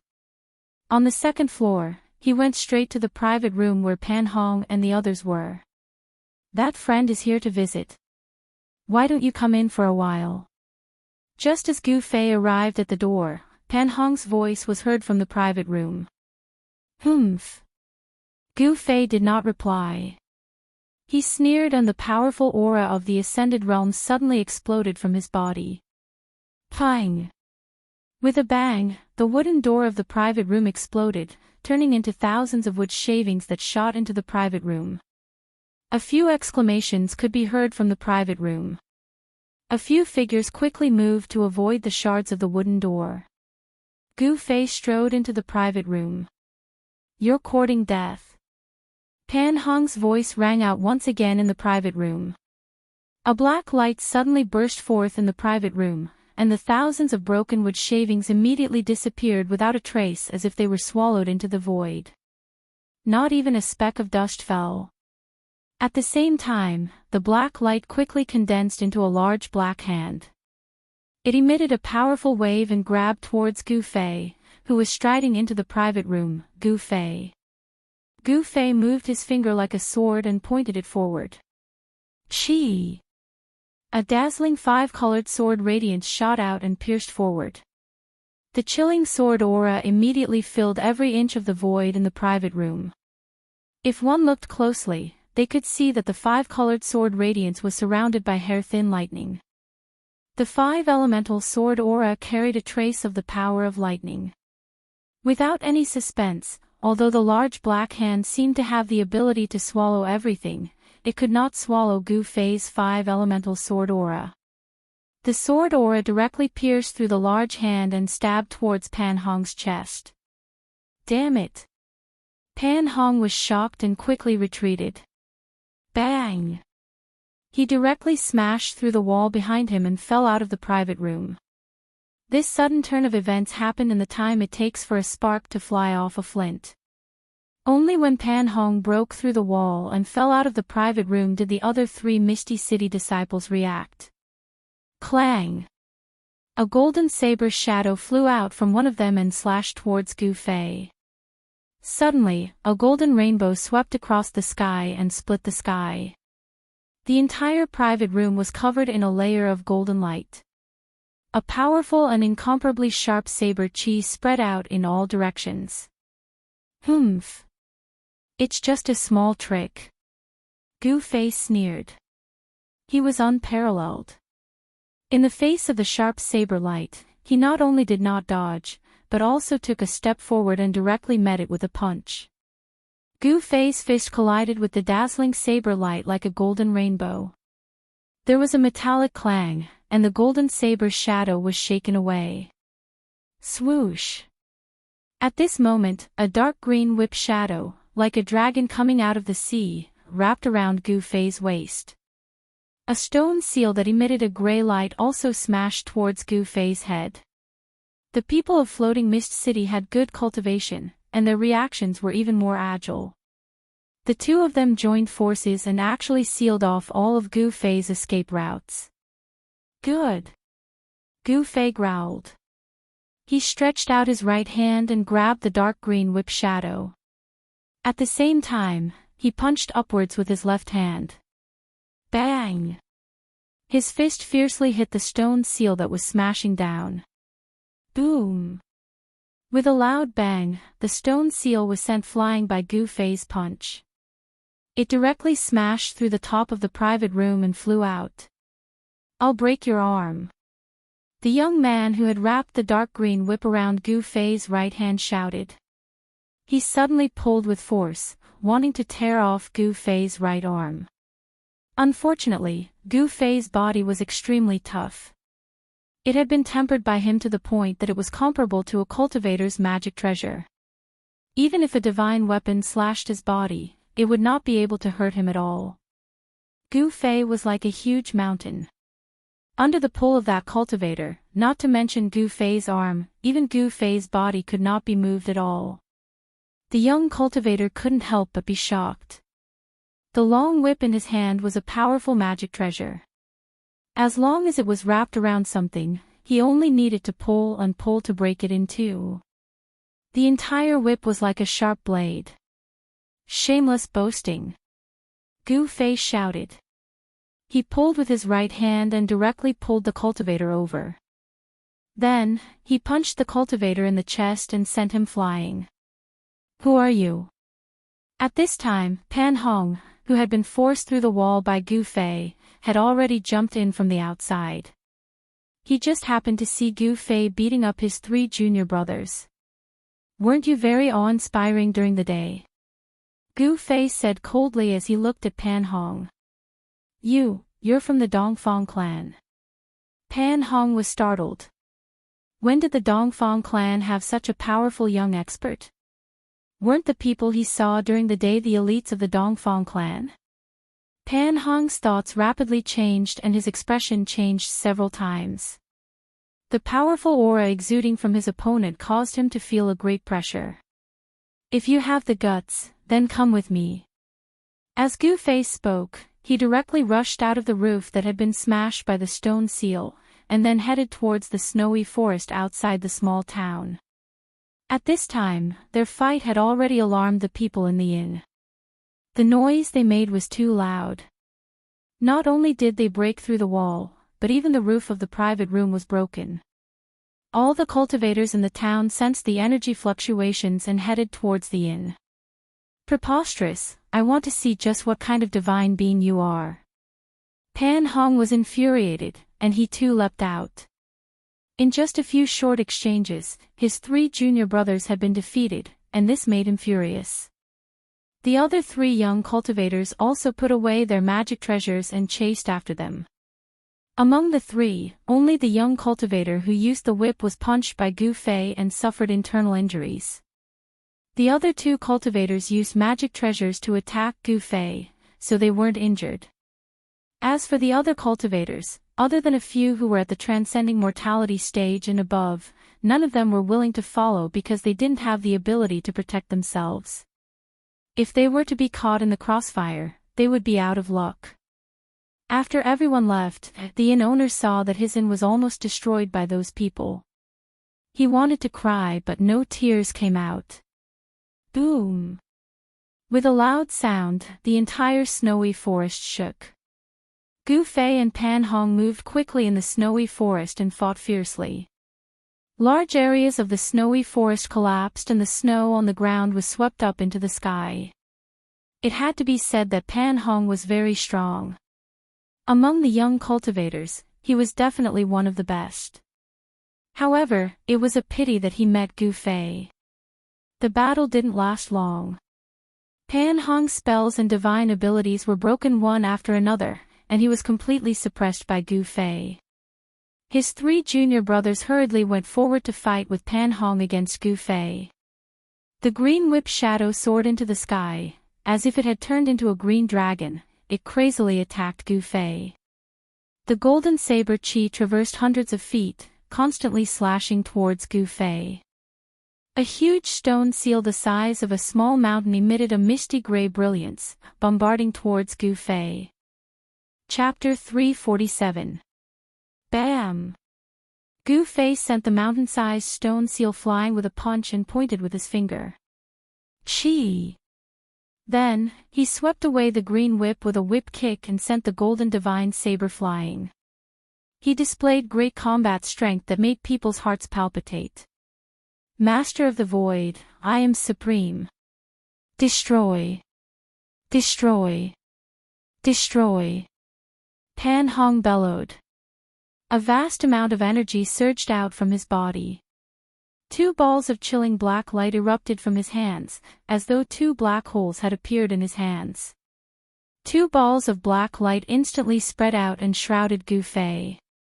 The terrifying fluctuation of the void seemed to be able to annihilate everything in its path. Snow and trees, as long as they were shrouded by the 2 balls of black light, disappeared in an instant as if they had vanished into thin air. Not even a speck of dust was left behind. Humph! Sword breaks all things. Kill! Kill! Kill! Gu Fei was like a reincarnated god of war. His long hair danced wildly. As he shouted, a 10-meter-long 5-colored sword radiance burst out of his hands. Like 2 5-colored rainbows, they pierced through the 2 balls of black light. Rumble! The earth trembled and the trees fell. 2 rays of dreadful sword chi instantly pierced into the 2 masses of black light that were spreading out. The other 3 ethereal city cultivators hurriedly dodged to the side. No one knew better than them how terrifying their senior brother's magical powers were. If they were shrouded by the black light, they would be annihilated in the void in an instant. Not even a speck of their remains would be left. What Pan Hong cultivated was a forbidden magical ability of floating city, a black demonic light that could obliterate everything. Even the magical treasures of martial cultivators would be obliterated. Unfortunately, Gu Fei's 5 elemental sword chi was almost tangible and carried a trace of the power of thunder and lightning. The power of thunder and lightning could intimidate all things and was difficult to destroy. Even though it shot into the black light curtain, it was not destroyed. The 2 forces collided violently. The terrifying light curtain formed by the 2 balls of black light shook violently and was actually shaken. The pitch-black light was like the light of death from hell, but it could not destroy the power of the 5 elements. Gu Fei's 5 elemental sword chi blocked the light curtain of death that enveloped him. Boom! With a loud bang, the void violently trembled. Then, ripples visible to the naked eye spread out as the 2 black light curtains that had enveloped the void exploded. Terrifying energy fluctuations swept out in all directions. The earth violently undulated like waves. Large swathes of trees fanned outwards. The accumulated snow on the ground was swept up high into the sky. The 3 young cultivators who had already escaped were also inevitably affected, and they cried out in alarm as they fled even further away. Roar! Pan Hong roared angrily as he flew backward. Two five-colored sword rainbows with traces of thunder and lightning power pierced through the power of his forbidden divine ability and chased after him like two bolts of lightning. Pooh! Pooh! With two soft sounds, the two five-colored sword rainbows instantly pierced through Pan Hong's shoulders. Blood splattered everywhere. In the air, it was impossible for him to dodge. Senior brother. When the three young experts from Ethereal City saw this, they couldn't help but be shocked. One of them hurriedly leaped forward and caught Pan Hong, who was falling from the sky. The other two young cultivators controlled the golden divine saber and stone seal to slash at Gu Fei, who was chasing after them. Humph! Weren't you very arrogant during the day? Why aren't you arrogant now? Gu Fei sneered. Facing the fierce attacks of the two young experts, his expression remained unchanged as he strode forward. Bam! The stone seal that was surrounded by gray light was punched away by Gu Fei. With a point of his finger, the golden saber chi that spanned hundreds of meters immediately collapsed in the air, turning into specks of golden light and dissipating in the void. Gu Fei was unparalleled and displayed his unparalleled combat strength. With every step he took, the earth shook. Bam! Bam! The two young cultivators who attacked Gu Fei coughed out blood and flew backward. Their golden divine sabers dimmed and one of the stone seals returned to its original form, its light fading away. Ethereal City. That's all there is to it. Gu Fei said disdainfully. He instantly arrived in front of Pan Hong and the cultivator who used the whip. Pan Hong was in an extremely sorry state. He no longer had the demeanor of a young expert who looked down on everyone during the day. Both of his shoulder joints were pierced, and his hands hung limply by his side. Blood flowed out of the wounds, and he had lost the ability to move his arms. Pan Hong stared at Gu Fei and said coldly, "I have to admit that you are very strong. However, in Ethereal City, my strength is only above average. There are many people stronger than me." "Is that so? Then call the experts of your sect to come find me. Of course, the result will not change. They will all be defeated by me," Gu Fei said coldly. "I'll fight you to the death." The young cultivator who was supporting Pan Hong let go of him and fiercely swung the whip in his hand. The whip immediately turned into a dark green dragon and swooped towards Gu Fei. "A little spark dares to compete with the bright moon." Gu Fei chuckled disdainfully and pressed his right hand forward. A dazzling golden aura immediately surged out of his palm and rushed forward. With a casual palm, he attracted the power of metal in all directions and shook the heaven and earth. The golden aura surged like a golden wave. The dark green dragon was instantly annihilated in the golden wave of energy. Pan Hong and the young cultivator were directly sent flying 200 to 300 feet away and vomited blood. "All of you remember that my Dongfang clan isn't one to be bullied." Gu Fei left behind an afterimage on the spot after he spoke these words, and then he vanished on the spot. Damn it! The Dongfang family. After a long while, Pan Hong and the junior brother who had been sent flying by Gu Fei supported each other and stood up from the ground. In the battle with Gu Fei, the four young cultivators of Floating City were all defeated by Gu Fei. Pan Hong's eyes were about to spit fire. To him, Gu Fei's contempt was even more infuriating than his defeat. The cultivators who had followed the trail from the small town and were watching the battle from nearby witnessed the battle. Soon, news of the battle began to spread. Senior brother. After the other two young cultivators found the magic treasures that had been sent flying by Gu Fei, they gathered towards Pan Hong. Everyone could not help but feel a wave of dejection. Gu Fei's strength made them feel a sense of helplessness. Humph. We are only the vanguard to scout ahead. When the experts of the sect arrive, the Dongfang family will pay the price for what happened tonight, Pan Hong said coldly. Gu Fei had achieved his goal. What he needed to do now was to wait and see how things would develop. Just as the old ancestor of the Dongfang family had predicted, the people of Floating City wanted to reappear in front of everyone as experts. But now, Gu Fei had taught them a harsh lesson. If the people of Floating City did not get back at him, people would say that they were afraid of the Dongfang family. For an ambitious sect that wanted to make a name for itself in the cultivation world, this was simply a blow to the head. If they did not do something, Floating City would lose all face. Gu Fei returned to Bailing City that night and found a small inn near the Yunlai Inn where the people of the Dongfang family were staying. The night passed uneventfully. Other than sitting cross-legged in the guest room and cultivating, Gu Fei paid close attention to the movements of the Dongfang family. Early in the morning, Gu Fei, who had changed his appearance, began to wander around. He had changed his appearance again and suppressed his cultivation to the 5th or 6th layer of the awakened heaven. He did not carry the ancient sword on his back, but left it in the guest room. To him, that ancient sword was dispensable. Last night, when he fought with Pan Hong, he did not draw it at all. He did not walk the path of a sword immortal. His sword was in his heart, his body, and the surging 5 elemental yuan qi all over his body. After being struck by lightning for more than 10 days in the Thunder Lake, Gu Fei's 5 elemental yuan qi had fused with a trace of the power of thunder and lightning.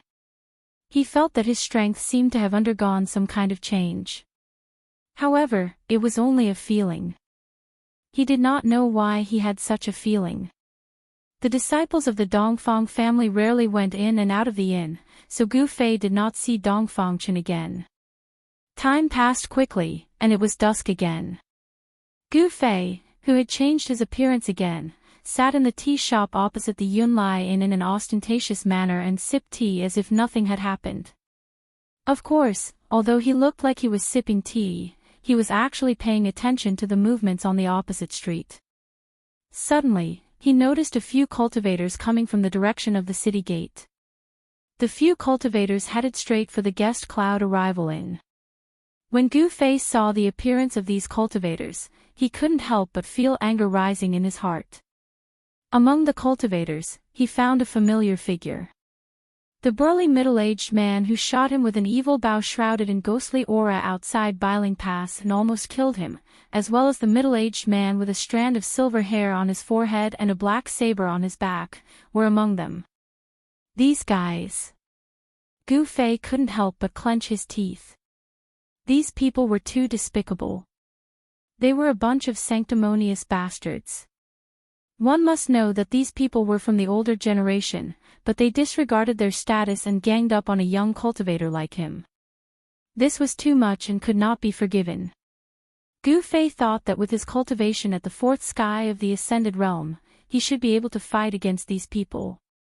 However, he wouldn't act rashly, but if he did, he would kill them in one strike.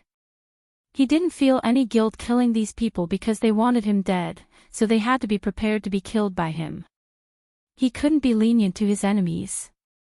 There was an old saying that was right. Being kind to your enemies was being cruel to yourself. Gu Fei would never make such a low-level mistake. After watching those people enter the inn, Gu Fei was still leisurely sipping his tea. A few batches of people from the Dongfang family came back one after another. Their expressions were very solemn, and they didn't talk much. They all walked into the inn in silence. It was a peaceful day, and nothing happened. The people from the floating city didn't come to the Dongfang family to punish them. Gu Fei couldn't help but feel a little strange. Could it be that the experts from the floating city haven't reached the northern lands yet? Chapter 348. As night fell, Bailing City gradually calmed down. Gu Fei had long left the tea house, but he did not go far. He continued to keep an eye on the cloud arrival inn. Time, to transcending mortality stage cultivators, was only a number. They had a lifespan of 500 years, but to young cultivators who had already broken through to the transcending mortality stage, it was not enough for them to worry about prolonging their lifespan. Gu Fei had gone through all kinds of hardships. His heart was as strong as a piece of godly steel. He was like a ferocious beast hunting its prey. If anyone from the Dongfang family came out alone, or if they were alone, he would make a move. However, it was a pity that he didn't get such an opportunity. The Dongfang family seemed to be very cautious and cautious. No one moved alone, and no one was alone. In Bailing City, where powerful cultivators gathered and the situation was complicated, the Dongfang family would undoubtedly protect themselves. After a day and a night, Gu Fei did not find a worthy opportunity to make a move. When it was late at night, Gu Fei quietly sat on the roof of a pavilion a few hundred meters away from the inn. He hid his body in the shadows as he quietly watched the inn under the night sky across from him. Are the people of Floating City strong in appearance but weak in reality? Are they afraid of offending the Dongfang family? Gu Fei could not help but doubt the strength of Floating City. Gu Fei was not impatient. On the contrary, his state of mind was as calm as a mirror. He sat on the roof for a few hours. When dawn was about to break, Gu Fei thought that there was no chance for him today and was about to leave. But at this moment, a figure silently flew out of the inn across from him. In a flash, it disappeared into the darkness before dawn. Gu Fei was instantly invigorated. He immediately stood up and jumped down from the pavilion like a phantom. He silently chased after the figure. "You're unlucky. I'll start with you," Gu Fei thought. Soon, he caught up to the figure. Looking at the figure's back, it seemed to be a young cultivator. The young cultivator ran quickly above the houses, sometimes leaping onto the streets. He seemed to be very careful, stopping from time to time and hiding in the shadows for a while to see if anyone was following him. Then, he would continue forward. However, his tricks were useless against Gu Fei. Gu Fei was a veteran in stealth and had rich experience. How could he be fooled? As the young cultivator was thinking about heading towards the southern part of the city, Gu Fei did not want to recklessly take action. Thus, he kept a certain distance from the young cultivator, neither too far nor too close. That person didn't seem to notice that someone was following him. Soon, the young cultivator arrived at the southern city wall. He jumped onto the wall and jumped over it. For cultivators, it was not difficult to climb over a city wall that was dozens of feet tall. Gu Fei was very careful. He did not follow them immediately, but waited in the dark for a while. Sure enough, a head suddenly popped out from the city wall and looked around. "This guy is too paranoid," Gu Fei thought to himself. If he had jumped over the wall just now, he would have been caught red-handed by that person. The person on the city wall saw that there was no movement in the surroundings, so he jumped off the wall. Only then did Gu Fei come out from the dark and leaped onto the city wall. He looked outside the city and saw a figure quickly disappearing into the snowy forest outside the city. What is that guy trying to do? Why is he so careful? Gu Fei couldn't help but be a little curious. The person in front was definitely a disciple of the Dongfang clan, but why did he leave the city alone? Swoosh! Gu Fei jumped down from the city wall and landed on the ground like a feather without making a sound. After he landed, he immediately used his extreme speed 8 steps movement technique and rushed into the snowy forest, leaving no traces in the snow. That person's cultivation doesn't seem to be low. Gu Fei noticed that there were no obvious footprints in the thick snow in the forest. After walking for about a mile in the snow forest, a pavilion appeared in the snow forest. Gu Fei carefully walked towards the pavilion. From a distance, there seemed to be 2 figures standing in the pavilion. When he was only 20 to 30 meters away from the pavilion, he was shocked. He actually knew the 2 people in the pavilion, and one of them, Gu Fei didn't expect to see him here at this time. The young cultivator who had come out of the guest cloud arrival and was indeed a disciple of the Dongfang clan. This young cultivator had once been defeated by Pan Hong. "Dongfang Yu, why did you ask me to come to this place?" A crisp voice with a hint of anger came from the pavilion. A slender and elegant woman in white was glaring angrily at the young cultivator. Hee hee. Do I need a reason to see my fiancé who is about to marry me? Dongfang Yu said with a smile. His eyes were constantly moving around the white-clothed woman's body. Humph. Who said I'm going to marry you? Don't think too highly of yourself. The woman in white said coldly, her face as cold as frost. Li Mengyao, Junior Marshal Sisterly, you still don't understand the situation. Marriage is an important matter. It's decided by the parents and the matchmaker. How can you just say no? Dongfang Yu said proudly. She is Dongfang Yu's fiancée. Gu Fei couldn't help but be shocked. The woman in the pavilion was Guangqing's junior martial sister Li Mengyao, who he had intimate contact with in the virtual sky world. Back then, in the virtual sky world, Gu Fei and Li Mengyao accidentally entered the Valley of Passion Flowers. They were enchanted by the fragrance of the Valley of Passion Flowers and had sex with each other. Today, when Gu Fei suddenly saw Li Mengyao, he couldn't help but have a strange feeling. Dongfang Yu, don't be delusional. The reason why I came to see you is to make it clear to you that I'm wholeheartedly cultivating and comprehending the Tao. I'll never get married, Li Mengyao said. Dongfang Yu smiled frivolously, then said ambiguously, Mengyao, don't reject me. Those who cultivate and comprehend the Tao are not allowed to get married. In this world, who knows how many immortal couples there are who cultivate and comprehend the Tao together. Dongfang Yu, you. Li Mengyao couldn't help but be angry. She pointed at Dongfang Yu with her trembling hand. Outrageous. You want to marry my woman? The conversation in the pavilion passed into Gu Fei's ears. Gu Fei couldn't help but be furious. Gu Fei didn't want to listen anymore, so he walked out from the darkness. Dongfang Yu immediately sensed something strange. He turned around abruptly and shouted in Gu Fei's direction, "Who is it?" Li Mengyao also looked at Gu Fei's direction cautiously. She was very surprised that someone was nearby and she didn't notice it at all. There was only one possibility, and that was that this person's cultivation was higher than hers, much higher. Swoosh! Gu Fei took one step forward, leaving an afterimage on the spot and directly appeared outside the pavilion. His movement was so fast that it was like teleportation. Dongfang Yu and Li Mengyao who were inside the pavilion were shocked again. Swoosh! A green light flashed, and a 1-foot-long green spear rushed out from Dongfang Yu's body. It shot towards Gu Fei who was outside the pavilion like a green lightning. Dongfang Yu! Li Mengyao quickly shouted. She wanted to know the situation before making a move. You should know that the northern land right now was definitely not peaceful.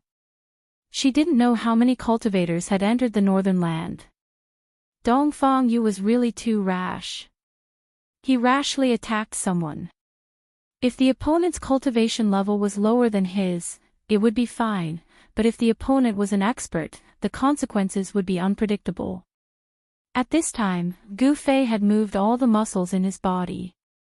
Not only did he change his appearance, but he also changed his figure. Li Mengyao didn't know that the person who suddenly appeared in front of her was the person who had the most intimate contact with her in the virtual sky world. Dongfang Yu had already made his move, so the result couldn't be changed. A grim smile appeared on Gu Fei's face. He stretched out his right hand and caught the green spear that was shooting towards him. In an instant, he forced himself in front of Dongfang Yu and punched Dongfang Yu's chest. The clear sound of bones breaking immediately rang out. Dongfang Yu let out a blood-curdling scream and flew out of the pavilion while vomiting blood. Bang! He smashed into the snow outside the pavilion.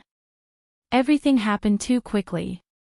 Gu Fei's movement technique was extremely fast. In just a single exchange, he had already heavily injured Dongfang Yu. If it wasn't for the fact that he wanted to spare Dongfang Yu's life, Gu Fei's punch would have killed Dongfang Yu. Li Mengyao couldn't help but be stunned. The opponent's attack was extremely ruthless, and his cultivation level seemed to be extraordinarily high. She couldn't help but be greatly shocked.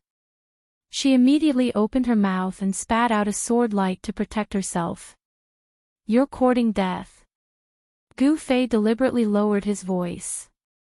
He then grabbed the green spear and took another step, directly passing through the pavilion towards Dongfangyu. "Be lenient," Li Mengyao exclaimed. Although she hated Dongfangyu very much, she couldn't just watch him die and watch him be beaten to death. Gu Fei turned a deaf ear to her and directly arrived in front of Dongfangyu, who was rolling in the snow. He stretched out his left hand, grabbed the clothes in front of Dongfangyu's chest, and lifted him up from the ground. "Excuse me." A light shout came from behind. A sword light rushed out from the pavilion like a dragon coming out of the sea, and slashed towards Gu Fei's waist. Gu Fei didn't want to fight with Li Mengyao. After grabbing Dongfangyu, he disappeared from the spot. When he reappeared, he was already 20 feet away. Swoosh! The sword light swept across in an instant. Several big trees were immediately cut in half and fell down from the sky. Snowflakes suddenly flew in the snow forest, making it a mess. Taking advantage of the chaos, Gu Fei carried Dongfangyu like a dead dog and rushed into the depths of the snow forest. Li Mengyao wanted to chase after him, but after chasing for a few hundred feet, she lost the trace of Gu Fei. Gu Fei carried Dongfangyu and quickly went through the snow forest. Soon, he got rid of Li Mengyao's pursuit and entered the depths of the desolate snow forest. He carried Dongfangyu and came to a piece of snow land. Then, he threw Dongfangyu on the snow land. Cough, cough. Dongfangyu coughed up a mouthful of blood, then gasped for breath and said, "You, who the hell are you?" Gu Fei's punch was extremely heavy. With just a single punch, it had already shattered Dongfangyu's sternum. The force of the punch even penetrated his internal organs and caused serious injuries to Dongfangyu. "Who am I? Hasn't your Dongfang family been looking for me?" Gu Fei said coldly. Then, the muscles on his body began to return to their original position, gradually revealing his true appearance. You. Dongfangyu's eyes gradually widened as if he had seen a ghost. In his excitement, he spat out another mouthful of blood with a "wah" sound. "Do you know who I am now?" Gu Fei said with a chuckle. After Dongfangyu saw who the person in front of him was, he was scared out of his wits. He was almost scared to death. His already pale face became even paler. "You're Gu Fei." Dongfangyu's entire body was ice cold. He collapsed powerlessly on the snowy ground. First publication of this book. Chapter 349. Although Dongfangyu hadn't really seen Gu Fei, it didn't mean that he couldn't recognize Gu Fei, because all the young masters of the Dongfang family had seen Gu Fei's portrait. "The person who has enmity with you is Dongfang Qin. If you want to take revenge, you should look for him. Why did you attack me?" Dongfangyu still had a glimmer of hope. However, when he saw the incomparably cold smile on Gu Fei's face, he knew that he didn't even have a glimmer of hope. "Dongfang Qin. I will look for him, but now." Gu Fei grinned at Dongfangyu, who was paralyzed on the snow. His snow-white teeth were so conspicuous in the dark. But in Dongfangyu's eyes, it was like the smile of a devil. "What do you want?" Dongfangyu panicked and hurriedly struggled to shrink back. However, as soon as he moved, he suddenly felt a sharp pain in his chest, causing him to involuntarily groan in pain. Gu Fei took a step forward, looked down at Dongfangyu, and sneered, "What do you think?" Then he grabbed the short spear that was surrounded by green light, and with a poof sound, he fiercely stabbed it into Dongfangyu's right thigh. "Wah!" Dongfangyu screamed, and blood suddenly splashed from his thigh. Blood dripped down, and in just a short while, his clothes were soaked. The short spear that was surrounded by green light was the magic tool that Gu Fei snatched from Dongfang Yu. It was extremely sharp, and directly pierced through Dongfang Yu's thigh, nailing him to the snow. Hee, I just want to collect some interest from the Dongfang family first. Gu Fei's words were extremely cold. He didn't have any pity for the people of the Dongfang family. Roar! Those who go against the Dongfang family will absolutely not have a good ending. My family will definitely avenge me. Dongfang Yu's handsome face was extremely twisted in pain, and he roared fiercely. Saying that, Dongfang Yu suddenly slammed his head against a big tree next to him. He wanted to kill himself so that he would suffer less. Bam! Gu Fei kicked Dongfang Yu away. This kick directly landed on Dongfang Yu's face, causing him to bleed from his mouth and nose. A few of his teeth fell out. His handsome face immediately swelled up. Dongfang Yu's thigh was nailed to the ground by the short spear. When he was kicked by Gu Fei and rolled to the side, the wound on his thigh immediately burst open, turning into a bloody mess. But because of this, Dongfang Yu was freed from the pain of being nailed to the ground by the short spear and unable to move. Gu Fei did not intend to kill Dongfang Yu immediately. Therefore, the strength of that kick was just right, only injuring Dongfang Yu, but not killing him. Kill me now. Dongfang Yu felt dizzy from Gu Fei's kick, but as soon as he came to his senses, he immediately rushed towards Gu Fei and roared loudly. Blood splashed out from Dongfang Yu's mouth along with his muffled voice. I will kill you, but before that, I have to properly greet you. Gu Fei said in an understated manner. These plain words, in the ears of Dongfang Yu, had a different feeling. Dongfang Yu's swollen face suddenly turned green, and his whole body involuntarily trembled. Killing is not too much, please give me a quick death. Dongfang Yu said to Gu Fei in a pleading tone. Give you a quick death? That's impossible. Gu Fei said disdainfully, if you want to blame someone, blame Dongfang Qin. In fact, I really don't want to attack you. Who told you to be a member of the Dongfang family? Roar!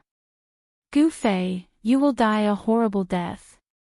Dongfang Yu threw caution to the wind and cursed at Gu Fei, wishing he could roar out the most vicious words in the world. Humph! I want you to die a horrible death now. Gu Fei's face sank, stepped forward, and stepped on Dongfang Yu's thigh with the short spear. Kacha! The creepy sound of bones breaking immediately came from Dongfang Yu's thigh. There was no doubt that his thigh bone was broken. Blood splashed out from the wound pierced by the short spear, and the blood shot out several meters away. Dongfang Yu's cursing immediately turned into a scream. Dongfang Yu screamed, suddenly made up his mind, put his tongue between his teeth, and then fiercely bit it. Suddenly, blood gushed out from his mouth, and his tongue and blood were spat out on the ground. Biting my tongue to commit suicide. Gu Fei was stunned, let go of his right foot that was stepping on Dongfang Yu's thigh, and then said coldly, You idiot, you actually bit your tongue to commit suicide? Ha! What a joke. Gu Fei laughed. Dongfang Yu's move was really stupid. The physique of a practitioner was much stronger than that of ordinary people. Even if he bit his tongue to commit suicide, he would absolutely not die. In the period of time before Dongfang Yu died because of excessive blood loss, it was enough for Gu Fei to torture him to his heart's content. Gu Fei wielded his palm like a knife, and a bright aura rushed out of his palm. Puff! Puff! Puff! Puff! For soft sound sounded, and blood burst out. Gu Fei directly cut off Dongfang Yu's limbs.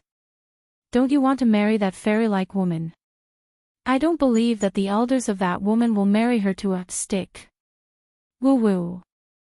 Dongfang Yu bit his tongue and could no longer speak.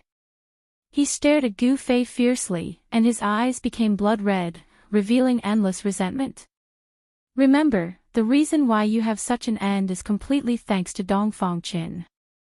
Gu Fei had no mercy, because he was dealing with the enemy, and there was no mercy for the enemy. Just when Gu Fei was about to continue to torture Dongfang Yu, a long roar suddenly came from the distance. Woo woo. When Dongfang Yu heard that long roar, he suddenly became excited.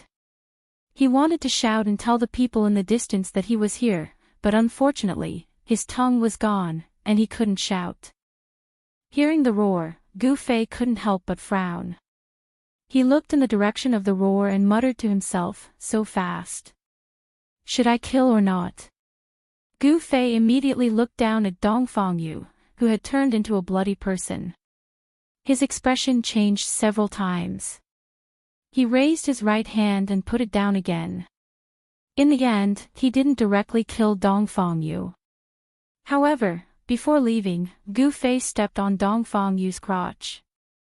Dongfang Yu's eyes suddenly bulged, and the sound of balls breaking came from under Gu Fei's foot.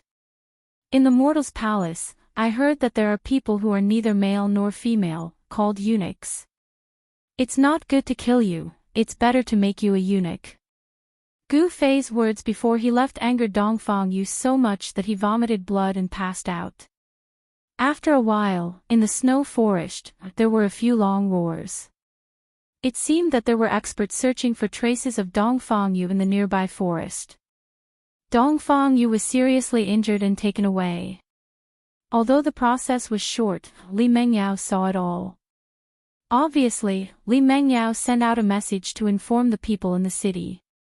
Swish! A white figure appeared nearby. This person was tall and had a mighty appearance.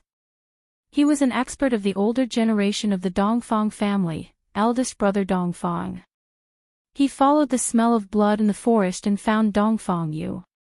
When he saw Dongfang Yu's miserable state, his eyes turned red.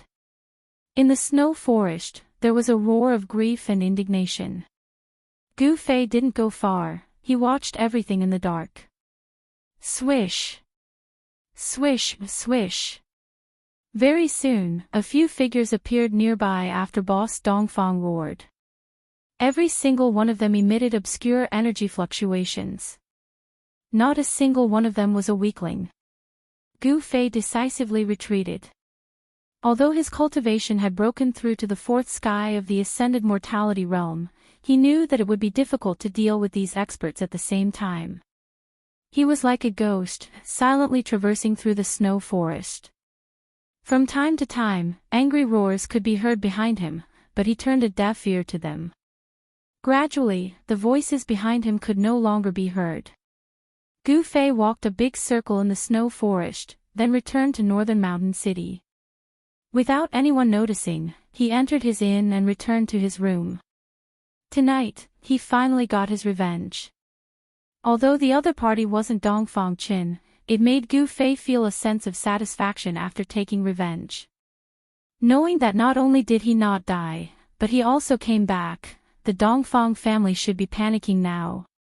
Although Dongfang Yu's limbs were cut off and he killed himself by biting his tongue, the Dongfang family would still know through Dongfang Yu that it was him who did it. The reason why Gu Fei had revealed his true appearance in front of Dongfang Yu was because he had planned to torture Dongfang Yu before killing him. However, Gu Fei had changed his mind. He wanted Dongfang Qin and the others to panic so that he would have a chance to make a move. Ever since he left the mountain, Gu Fei learned a lot of things. His heart became harder and his methods of dealing with enemies became more ruthless. The cultivation world was cruel. The weak were prey to the strong. Only by being more ruthless than others could he live longer. Dongfang Qin wanted to put him to death again and again, completely disregarding the friendship between him and his fellow disciples. There was nothing more to say. The hatred between Gu Fei and Dongfang Qin had reached an irreconcilable point. Either he dies, or I die. After returning to the inn, Gu Fei sat cross-legged on the bed and closed his eyes to rest. Ever since his cultivation broke through to the transcending mortality realm, Gu Fei rarely slept. The time he rested was the time he meditated. Closing his eyes to adjust his breath instead of sleeping was the most basic difference between a cultivator and an ordinary person. A cultivator in the transcending mortality realm was gradually breaking away from the habits of ordinary people. When Gu Fei returned to the inn that was booked by the Dongfang family in the distance was boiling. In the darkest period before dawn, the guest cloud inn was brightly lit, and from time to time, there were people from the Dongfang family coming in and out of the inn. The attack on Dongfang Yu really made the people of the Dongfang family panic. They didn't know who was against them. Of course, they had a suspect, and that was the Mishti city. However, those who knew the inside story were even more terrified, because they were about to face a disaster. Book Chapter 350. In the Dongfang family, there weren't many people who really knew about the grudges between Dongfang Chen and Gu Fei.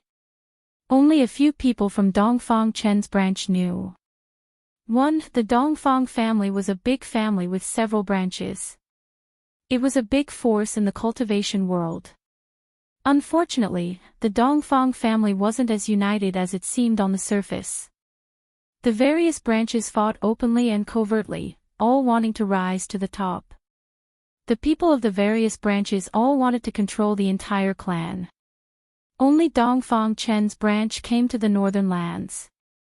The other branches of the Dongfang family didn't appear in the northern lands. Dongfang Yu was one of the few young experts with the most potential in this branch. His cultivation had already reached the second sky of the ascended mortality realm. He was one of the few people in the family who were qualified to enter the family's secret place to cultivate.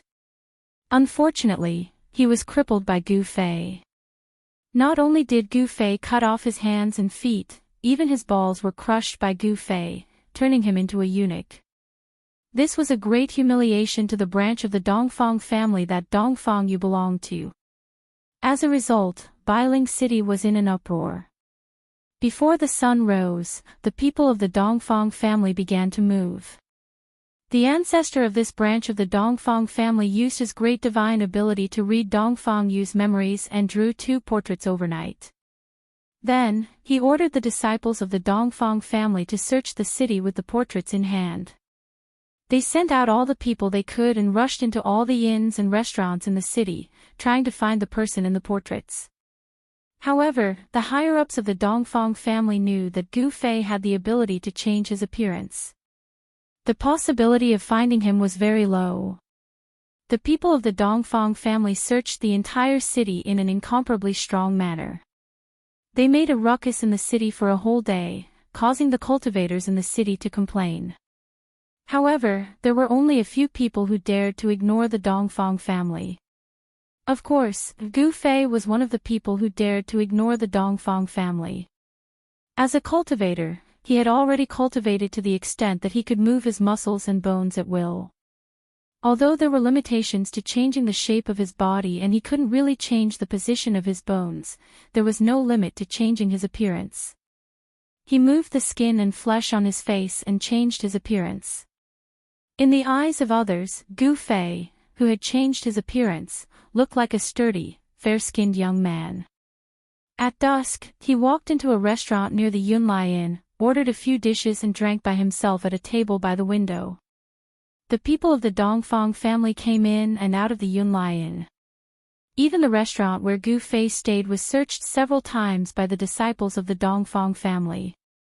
However, no one was able to recognize Gu Fei, who had changed his appearance.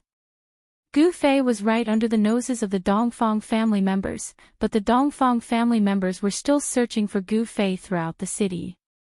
Apart from the city governor's mansion, the Dongfang family could be said to have turned the entire Bailing city upside down. However, no one would have expected Gu Fei to be drinking alone near the inn they were staying at.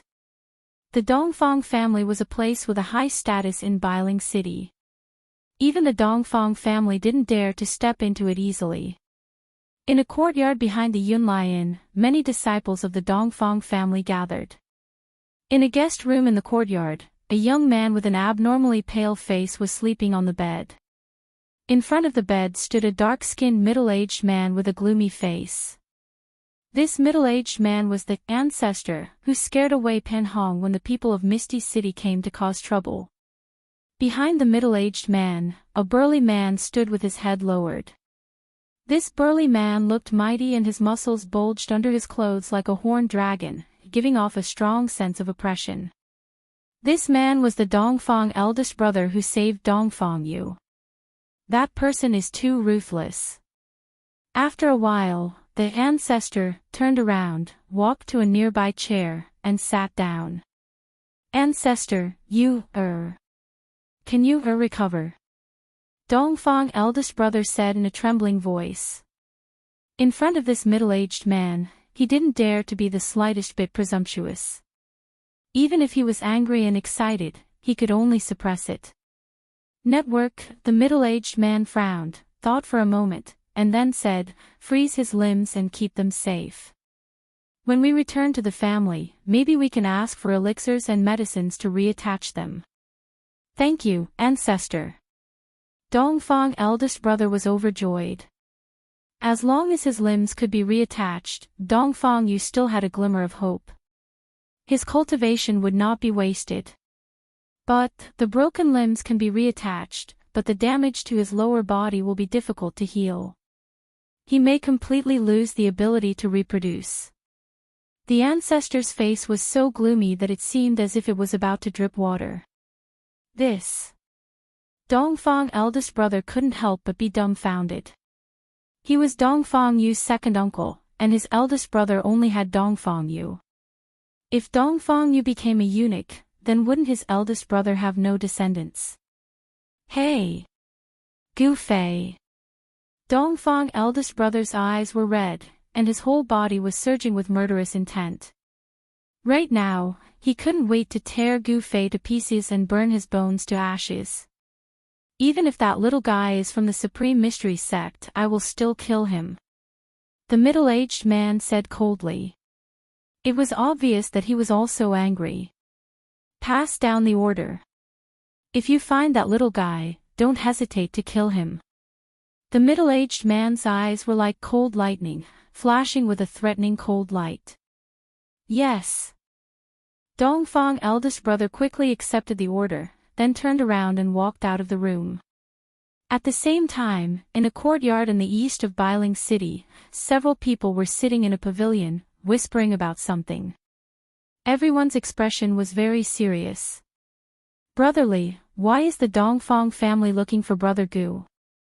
Do they have the same purpose as us? A young man in white sitting at a stone table asked a dark-skinned, unprepossessing young man. I don't know.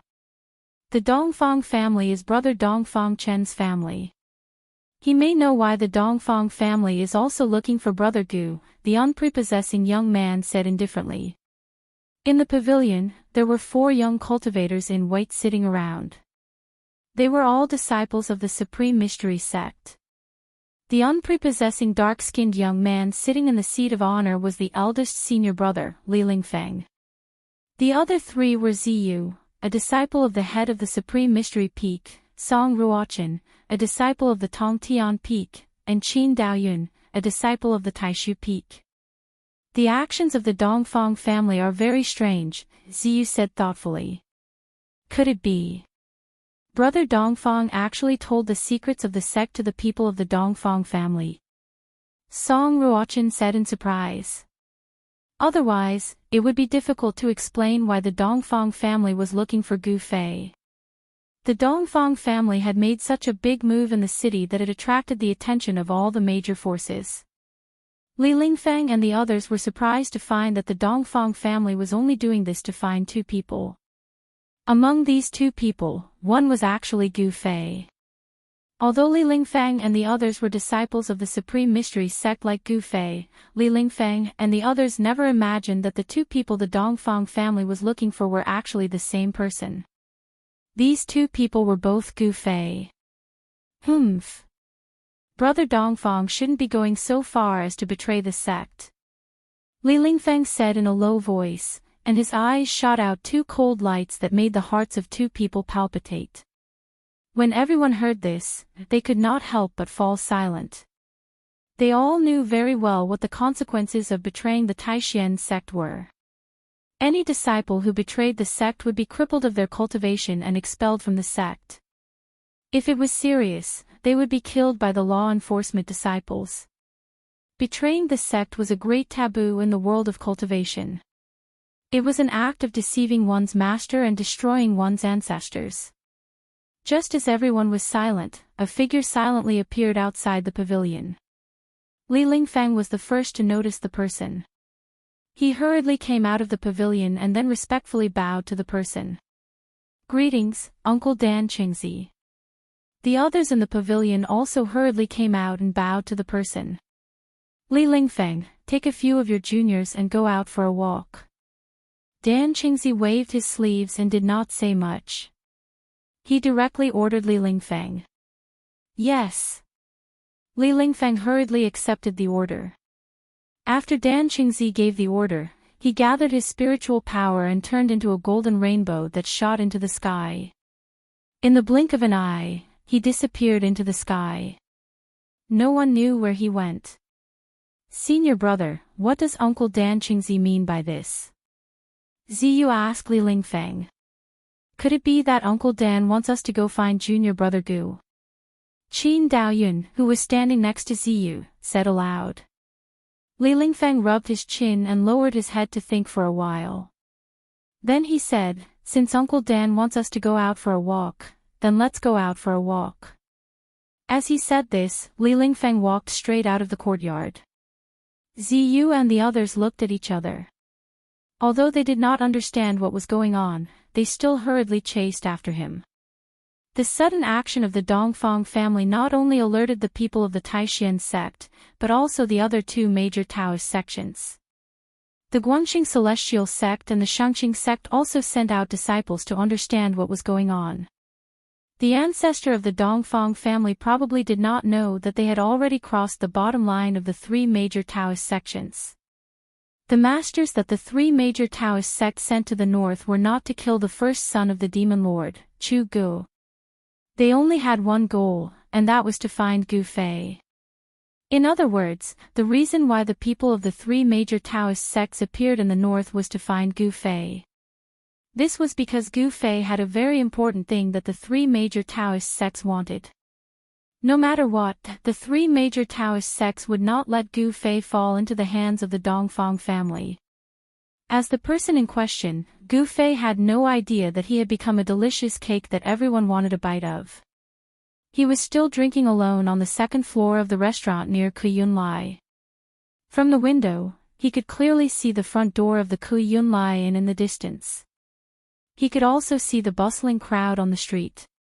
Gu Fei ate until the lanterns were lit. Only then did he pay the bill and leave the restaurant. However, when he walked out onto the street, Gu Fei saw two young cultivators walking toward him.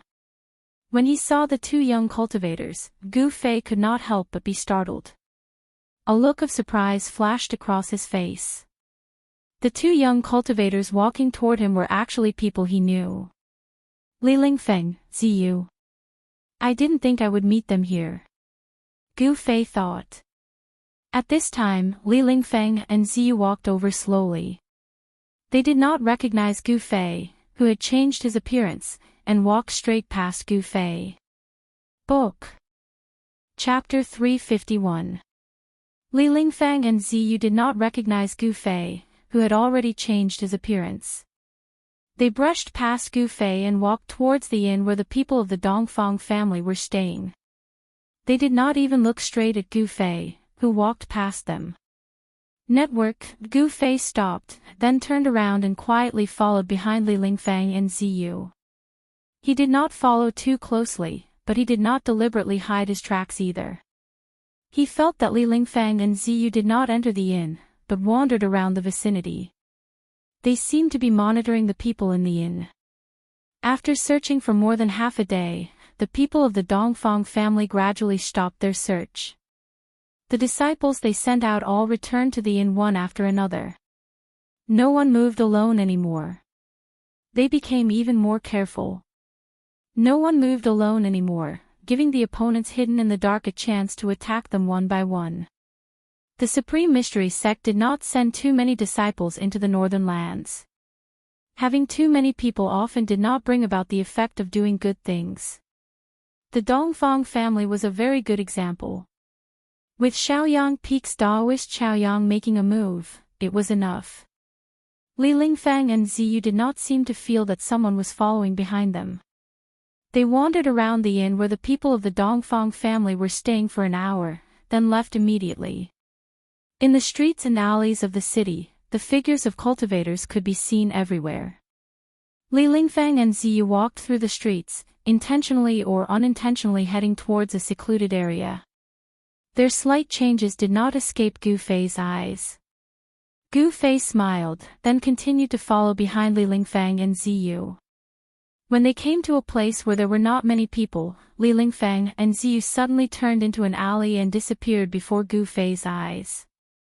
Gu Fei hurriedly chased after them. When Gu Fei turned the corner of the street, he found that Li Lingfang was standing less than 3 meters in front of him, looking at him with a cold smile. At this moment, Gu Fei suddenly felt a slight ripple coming from behind him. He turned around and saw that Ziyu was already blocking his way. Humph. These two fellows are quite vigilant. Gu Fei thought. Actually, he did not deliberately hide his tracks at all. It was not surprising that Li Lingfang and Ziyu found out. Of course, if Gu Fei deliberately hid his tracks, Li Lingfang and Ziyu would not be able to sense that Gu Fei was following them. Who are you, and why are you following us? As Li Lingfang pressed forward, a powerful wave of magical power rippled out from his body, and there seemed to be several faintly discernible rays of light coiling around his body. At the same time, Ziyu, who was behind Gu Fei, flipped his right hand, and a branch surrounded by a dark green spiritual light appeared in his hand. The dark green branches emitted an enormous fluctuation of wood elemental energy, as if they were shrouded in a layer of hazy green light. On the branches, there were 7 bright green leaves. This was Ziyu's Dharma treasure, a Dharma treasure refined from the branch of a spirit root of heaven and earth. After Gu Fei changed his appearance and his cultivation advanced greatly, the aura on his body changed as well. If he did not recover his original appearance, it would be impossible for Li Lingfang and Ziyu to recognize him at all. Her. Senior brother Li, senior brother Ziyu, how have you been? Gu Fei glanced at Li Lingfang and Ziyu with a composed expression, and then said. You are. Ziyu and Li Lingfang could not help but be taken aback, their faces revealing looks of astonishment. What?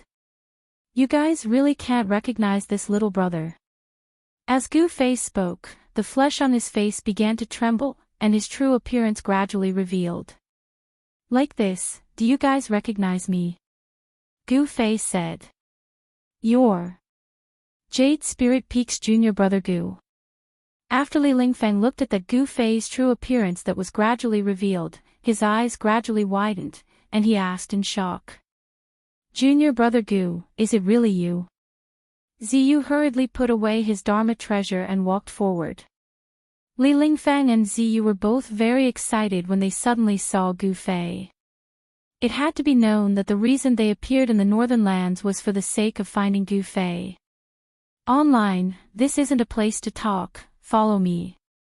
Gu Fei said in a low voice, and then without waiting for Li Lingfang and Ziyu to react, he turned around and walked out of the alley. Li Lingfang and Ziyu exchanged a glance, and hurriedly followed. As the muscles on Gu Fei's face walked out of the alley, they started to tremble lightly again. Under the trembling of his skin and flesh, his appearance changed once more. Li Lingfang and Ziyu were both extremely shocked. They found it hard to believe that Gu Fei actually had this kind of ability. This was not an ordinary disguise technique, nor was it a technique to change one's appearance. Gu Fei's method was really too brilliant. Moving his muscles and changing his appearance, in the eyes of outsiders, there was absolutely not the slightest flaw. Gu Fei led Li Lingfang and Ziyu directly out of Bailing City through the western gate. Outside the western city, there were fewer people than in the other 3 directions. Not far from the city gate was a snowy forest covered in thick snow. Because no one often walked around, and no one cleared the snow, the area outside the western city was a vast expanse of whiteness. The roads were all covered in thick snow, and only the deep footprints could be seen in the snow. As Gu Fei walked on the snowy ground, he didn't leave any traces under his feet. The same was true for Li Lingfeng and Ziyu. With their cultivation levels, aside from the fact that they couldn't soar into the air, it was very easy for them to walk on snow without leaving any traces. They didn't even need to do it deliberately. The three of them walked into the snowy forest outside the city and stopped in an open space. This place had a wide field of vision, and if someone approached, they would immediately discover them.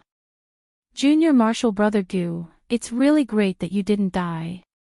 How did you get lost in the virtual sky world? And how did you get out of the virtual sky world? Ziyu hurriedly asked after they stood still. When he saw Gu Fei, he really wanted to ask. He really wanted to know how Gu Fei escaped alive. It had to be known that for thousands of years, among the three great Daoist schools, there were definitely many people who entered the virtual sky world, but none of those who got lost in the virtual sky world survived. Now, however, Gu Fei actually broke this curse. It was really shocking and unbelievable. Li Lingfeng also wanted to know why Gu Fei was an exception. Gu Fei stared at Ziyu and Li Lingfeng for a long time before he finally said, I was completely lucky to be able to come out of the virtual sky world. Maybe I'm not fated to die yet. Images of his experience in the virtual sky world flashed in Gu Fei's mind. He wasn't lying. He was completely lucky to be able to come out of the virtual sky world. If he hadn't met the 10,000-year-old old tortoise in the ancient absolute formation, if that old monster hadn't known the secret of the virtual sky world, if the ancient shrine in the death swamp hadn't happened, all these coincidences would have happened to Gu Fei. Otherwise, Gu Fei would have definitely been sealed in the virtual sky world like the other Dao school disciples who got lost in the virtual sky world. If this wasn't luck, what was it? Without the old tortoise and the ancient shrine, Gu Fei definitely wouldn't have been able to escape alive. If he got lost in the virtual sky world, there would only be one outcome, death. Luck. Luck. Ziyu and Li Lingfeng couldn't help but be stunned. They looked at each other and didn't really believe what Gu Fei said, but they could see that Gu Fei didn't seem to want to say much. They still had an important task, so everything else had to be put aside for the time being. Therefore, Li Lingfeng said to Gu Fei, Junior Marshall Brother Gu, the Chaoyang constellation of Shaoyang Peak is in the city. Come with us to see the Chaoyang constellation first. Yes. The Chaoyang constellation came to the north to find you, Ziyu said immediately. To see the Chaoyang constellation? Gu Fei couldn't help but frown. If he was with Li Lingfeng and the others, it would be difficult for him to deal with Dongfang Qin. After all, Dongfang Qin was a disciple of Taishan sect. If he attacked him, Li Lingfeng and the others would definitely not stand by and watch. Gu Fei didn't want people to know about the grievances between him and Dongfang Qin, and he didn't want to use the power of others to deal with Dongfang Qin. He wanted to fight Dongfang Qin with his own strength. Moreover, the leader of Shaoyang Peak actually came to the north to find him. This seemed to be making a big fuss over a minor issue. I still have some things to take care of. I'm afraid I can't go with you now, Gu Fei said after pondering for a while. Li Lingfeng and Ziyu heard this and couldn't help but feel a little surprised. In this bitter cold place, what other things did Gu Fei have to take care of? Ziyu said, so it's like that. What do you have to take care of? Maybe we can help. If we can't help, we can ask the Chaoyang constellation to take care of it. Yes. Come with us to see the Chaoyang constellation. Li Lingfeng continued to persuade. I'm very sorry. I have to take care of this myself, Gu Fei said. He didn't want to leave it to others. He had to take revenge himself. Only then would he be able to vent his anger. Junior Marshal Brother Gu, the situation in the north is complicated. It will be dangerous for you to travel alone. Ziyu saw that Gu Fei wasn't willing to go with them and couldn't help but feel a little anxious. I'm afraid you still don't know the current situation. The people of the Shangqing sect and the Guangqing Immortal sect have also arrived in the north. Li Lingfeng suddenly said. Gu Fei was startled. He faintly felt that there was more to Li Lingfeng's words. He then said, the people of the Shangqing sect and the Guangqing Immortal sect have come to the north. What does that have to do with me? I'll tell you the truth. They're all here for you. They're not here to slay demons. Ziyu then explained to Gu Fei. They're here for me. Gu Fei said in shock. Li Lingfeng and Ziyu both looked at Gu Fei, then nodded with serious expressions. Why are they here for me? Gu Fei said in a low voice. He already vaguely knew that this was probably not a simple matter. There was definitely some secret that he didn't know about. Actually, they're here for something on you. Li Lingfeng said. Chapter 352. Gu Fei wasn't willing to go with Li Lingfeng and Ziyu to meet Daoist Chaoyang. Furthermore, the three great Daoist societies were actually coming for him. This puzzled Gu Fei, and at the same time, made him vigilant. In fact, this is no longer a secret among the three great Daoist sects. You collected 3 9-colored immortal herbs in the virtual sky world. Those 3 immortal herbs are the legendary longevity grass, Li Lingfeng said. Longevity grass. A frown appeared on Gu Fei's face. He immediately recalled the 3 9-colored immortal herbs growing above the earth-fire vein in the virtual sky world. According to legend, longevity grass has the miraculous effect of going against the heavens and seizing life. Even if ordinary people eat it, they can seize 200 years of life from the heavens, Ziyu said. The lifespan of humans was limited by heaven and earth. Birth, old age, sickness, and death, this was reincarnation, and no one could escape. Cultivators in the world, whether they practiced devil cultivation, immortal cultivation, or ghost cultivation, were all doing the same thing. That was to get rid of reincarnation and enjoy longevity. However, those who truly enjoyed longevity were few and far between. Even the legendary immortals and gods would fall at some point. Countless cultivators advanced wave after wave in order to fight for the slim chance of survival in the world.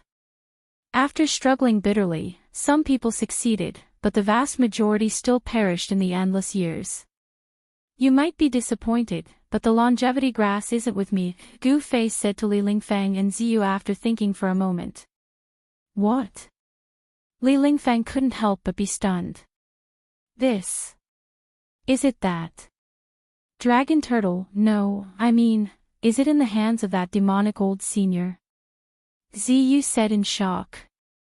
In the virtual sky world, everyone saw with their own eyes that Gu Fei seemed to have a good relationship with that ancient divine beast, the dragon turtle. If it wasn't for the dragon turtle, they might have already died in that primordial ominous city. It's not in his hands. That old monster doesn't care about the longevity grass at all. Gu Fei answered. How could a guy like the old turtle, who had lived for countless years, care about a mere 200 years of life? Was it robbed by those guys from Shangqing sect or Guangqing Immortal sect? Li Lingfeng realized the seriousness of the matter, and his voice trembled. Robbed? I guess so. Gu Fei couldn't help sighing. His interspatial pouch was still in the hands of Yen, or in the pill cauldron paradise. Whether or not he could retrieve it was still a problem. However, if Gu Fei were to know that all the elixirs in his storage bag had been confiscated by Yen, it was unknown what kind of expression he would have. The longevity grass was very important. The people of the 3 great Daoist sects had entered the northern lands for the longevity grass. No one knew how many terrifying old monsters had come. After all, there were old monsters in the 3 great Daoist sects who were nearing the end of their lifespans. The longevity grass was their lifesaver. With the longevity grass, these old monsters could dominate the cultivation world for another 200 years. Moreover, within these 200 years, they would have the opportunity to break through to the demigod realm. If they could successfully break through to the demigod realm, they would truly be on the path to immortality. What's going on? Li Lingfeng could no longer maintain his composure. He knew very well how important the longevity grass was to the Taishan sect. They absolutely could not lose it. On the surface, among the elders of the Taishan sect, only Daoist Chaoyang had entered the northern lands. However, Li Lingfeng knew that one or two of the highest elders of the sect had also entered the northern lands. And the old monsters of the Shangqing sect and the Guangqing Immortal sect would definitely not sit idly by. There would definitely be such peerless experts entering the northern lands. It's hard for me to say for a while. After I settle my matters, will I be able to retrieve the longevity grass? Gu Fei said.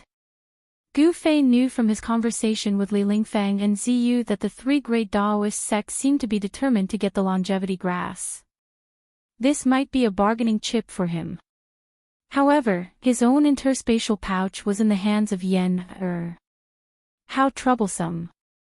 Gu Fei knew very well that the Danding school was a sect that entered the Dao through the art of danding. They were best at refining pills.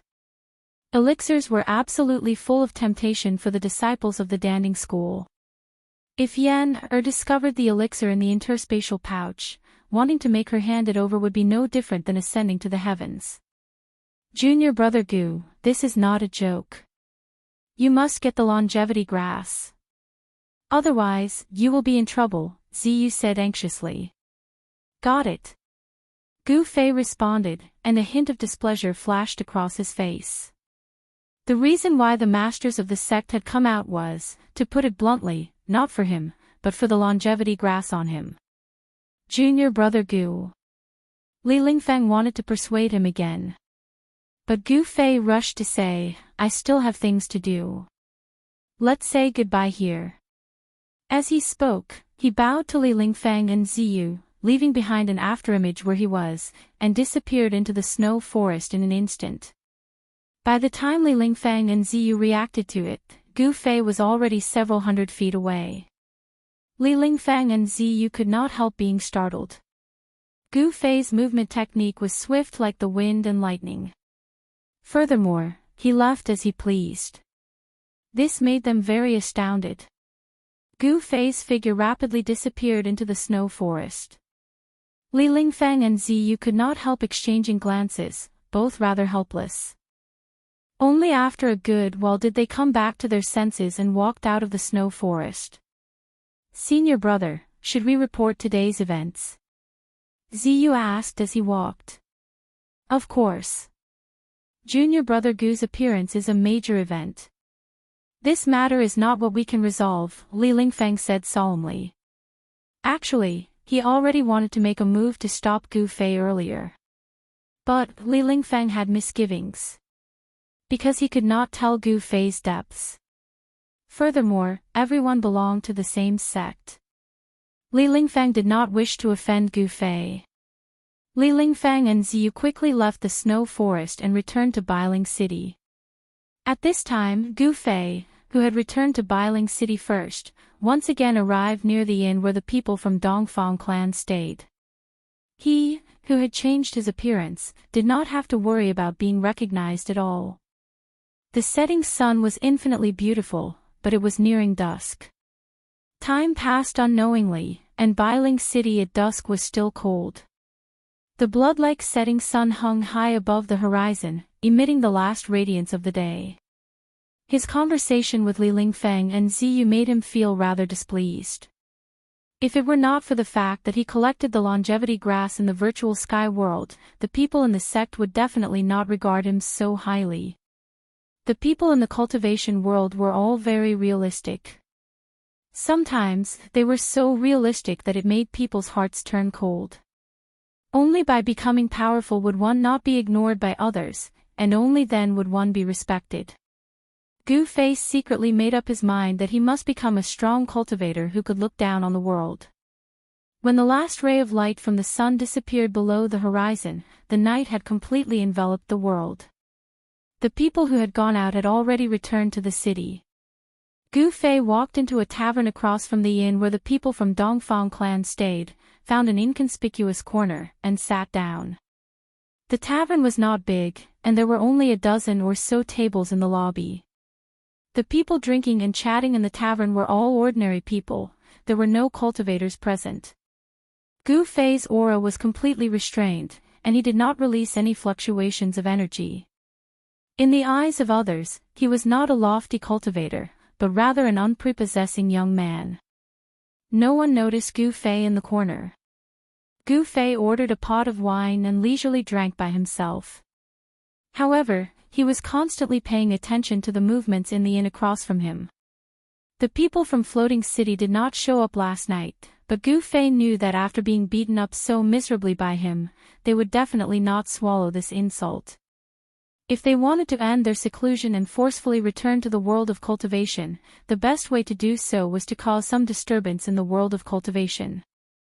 Just as Gu Fei was drinking by himself in the small tavern, as if he had completely blended into the mortal world, a figure suddenly appeared in the air above a courtyard behind the cloud arrival inn. Dongfang Lai. The newcomer said in a deep voice, his voice filled with dignity. In an instant, his voice spread to all the courtyards behind the inn, echoing mightily in the air. However, the people outside the inn did not hear any sound at all. It was very obvious that the person who spoke had used magic power to restrict his voice to a certain range. It seemed that he did not want to alarm anyone other than the people from Dongfang clan. Whoosh! A figure rushed out from the courtyard below. Brother Chaoyang, you have graced us with your presence. I apologize for not going out to meet you. The figure who rushed out from the courtyard down below stopped in front of the man who was wearing a golden robe and a purple golden Daoist hat and a golden crow robe. The person who rushed out from the courtyard below was the middle-aged man that the young cultivators of the Dongfang clan called Great Ancestor. This person was Dongfang Lai. And the Daoist who suddenly appeared in the air above the courtyard, like a true immortal descending to the world, was the head of the Shaoyang peak of the Taishan sect, Daoist Shaoyang.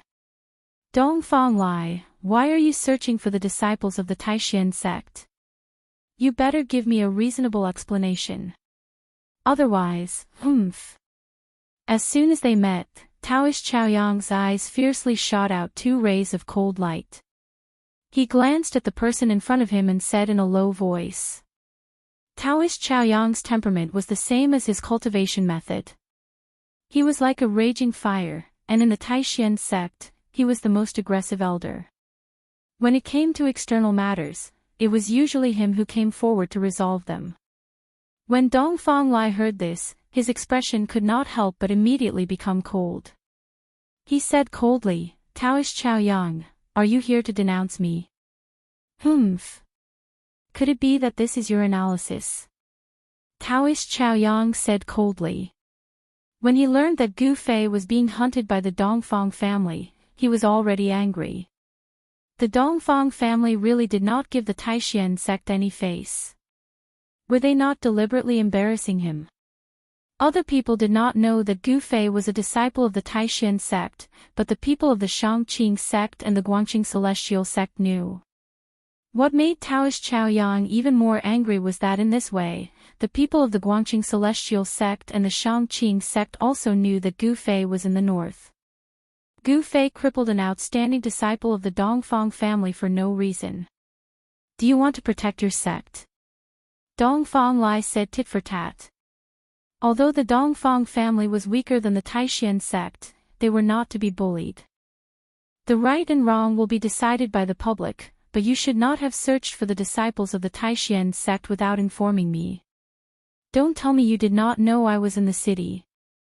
Daoist Shaoyang's voice became colder. The two sides were full of the smell of gunpowder.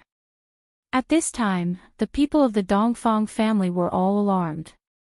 They all came out of the inn in surprise and looked at the two peerless masters standing in the air. This book was first published. Chapter 353. Dongfang Lai seemed to know that Daoist Chao Yang would come to question him. In the face of Daoist Chao Yang's accusation, he did not back down at all and confronted Daoist Chao Yang. Network, what do you want? Are you going to destroy the relationship between our two families for the sake of a ruthless young disciple? Dongfang Lai said coldly. The relationship between the Dongfang family and the Taishan sect was close to an alliance, but it was not like the three great Taoist sects. They were true allies. The Dongfang family and the Taishan sect, to put it bluntly, were in a mutually beneficial relationship. The Dongfang family had sent Dongfang Qin and the others to the Taishan sect to become disciples of the Taishan sect in order to build a relationship with the Taishan sect. However, this relationship was actually very fragile. For the sake of profit, they could become friends, but for the sake of profit, friends could also become enemies. You said that the disciples of the Taishan sect are ruthless. Daoist Chao Yang could not help but be furious. His two eyebrows immediately rose, and the golden crow sky-burning robe on his body fluttered without any wind. Humph! Breaking people's hands and feet, cutting off people's tongues. Their methods are worse than demons. Is this not ruthless? When Dongfang Lai thought of Dongfang Yu, who had been tortured by Gu Fei, his heart was filled with anger. Actually, Dongfang Yu's tongue had been bitten off by himself in an attempt to commit suicide. However, this was also credited to Gu Fei.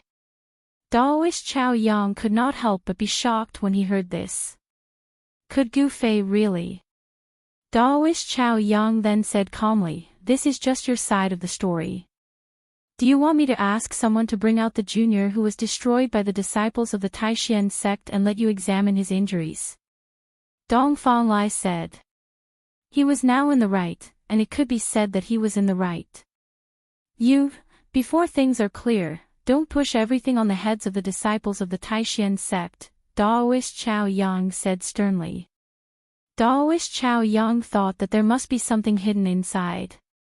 Otherwise, Gu Fei would never have attacked the people of the Dongfang family for no reason. However, to find out the ins and outs of the matter, he must first find Gu Fei. Moreover, Daoist Chao Yang was determined to get the longevity grass. Network E. The people from the Shangqing sect and the Guangqing celestial sect were also eyeing them. Perhaps the Yuanshan green lamp was secretly destroyed by those people to make them lose the initiative. The function of the primordial soul lamp was not a secret. It could be used to find Gu Fei. However, the primordial spirit green lamp was a treasure of the Taishan sect. The Shangqing sect and the Guangqing celestial sect did not have one. That junior from your sect has injured the successor of the Dongfang family. He must be punished. I hope you won't shield him. Dongfang Lai said. He was not afraid of Daoist Chao Yang. Their cultivation levels were about the same. Even if they were to fight, he might not necessarily lose to Daoist Chao Yang. Seeing Dongfang Lai's tough attitude, Daoist Chao Yang couldn't help but feel angry and was about to speak. But at this moment, a powerful aura suddenly came from the south, and a green light appeared in the night sky in the distance, quickly approaching. Daoist Chao Yang and Dongfang Lai were both shocked and quickly looked in the direction of the aura. Where is Dongfang Lai? A loud voice echoed in the sky above the city of Bailing. The green light arrived before them in the blink of an eye. A powerful wave of energy surged and immediately broke through the domain set up by the two powerhouses. The newcomer did not care about anything and had no intention of hiding. His voice spread across the entire city of Bailing. Everyone in the city was startled and they all came out to look in the direction of the voice. Whoosh! A green light pierced through the sky and appeared before Daoist Chao Yang and Dongfang Lai. Within the green light, a silhouette appeared. After the domain set up by the powerhouses was broken, everyone near the inn saw the three blurry silhouettes in the sky. Some ignorant mortals saw people flying in the sky and thought they were immortals descending to the mortal world. They hurriedly knelt before the three people in the sky. Network E, the cultivators who were startled were also inexplicably shocked. It was unbelievable that there were powerhouses appearing in Bailing City without fear. Although there had been many peerless experts appearing in the northern lands recently, there had never been a situation where three peerless experts appeared at the same time, let alone in Bailing City. The cultivators in Bailing City quickly gathered at the inn where the Dongfang family was staying. "I am Dongfang Lai." Dongfang Lai was inexplicably shocked. He did not know why this middle-aged man shrouded in green light would specifically look for him. "Very well, I, Yen Chonglu of Mist City, would like to learn from you." With that, the middle-aged man in black stretched out his right hand and pressed it towards Dongfang Lai. A green radiance surged out from Yen Zhonglu's hand, illuminating the night sky. The entire world was illuminated, and the fierce qi radiance was like a surging river, rushing towards Dongfang Lai who was standing in the void. "Friend, let's talk this out."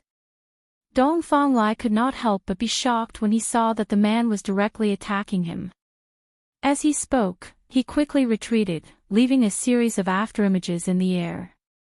At the same time, Dongfang Lai pushed his right palm forward.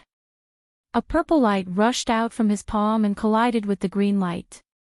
Boom! There was an earth-shattering sound, and the surging power shook the world. A dazzling light illuminated the entire Bailing City. The collision of the two terrifying forces produced a huge airwave that seemed to blow a hurricane in the air. A great pressure shrouded all directions, and the mighty aftershock caused the entire city to tremble. Even Daoist Xiaoyang turned into a ray of fire and retreated at the first instance. Dongfang Lai and Yen Chonglu, the powerhouse from Mist City, were both sent flying hundreds of feet away before they stopped and steadied themselves. In the distance, under the shadows of the eaves, Gu Fei watched the scene in the sky coldly. He was extremely excited. His guess was right, the people from Mist City had indeed come to find the Dongfang family. To Gu Fei's surprise, he actually saw Daoist Xiaoyang, the leader of the Xiaoyang Peaks lineage. The disciples of the Dongfang family below the inn were also shocked by the scene before them. At the same time, the terrifying aura of the two peerless experts made them tremble with fear. The mighty aftershock from the sky made their blood boil. The disciples of the Dongfang family rushed out of the inn in panic and retreated into the distance. Gu Fei had been paying attention to the disciples of the Dongfang family.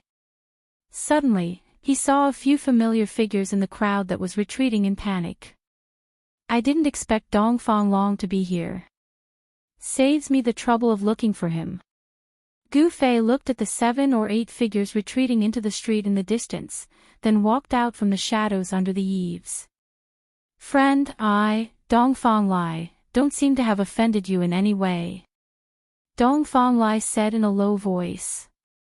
His voice reverberated in the air, and every word was heard by everyone present. "Humph. Your people almost crippled 4 of my floating city's young disciples with unlimited potential, and you still say you haven't offended me?" Yen Zhonglu shouted. "What? Don't accuse me first. It was your floating city's disciples who came to find trouble yesterday. My Dongfang family's disciples didn't hurt anyone," Dongfang Lai said loudly. He didn't understand why Yen Zhonglu would say that. Could it be that he was also looking for an excuse to attack him? Dongfang Lai couldn't help but feel a little annoyed. Did the people of Floating City really think that the Dongfang family was easy to bully?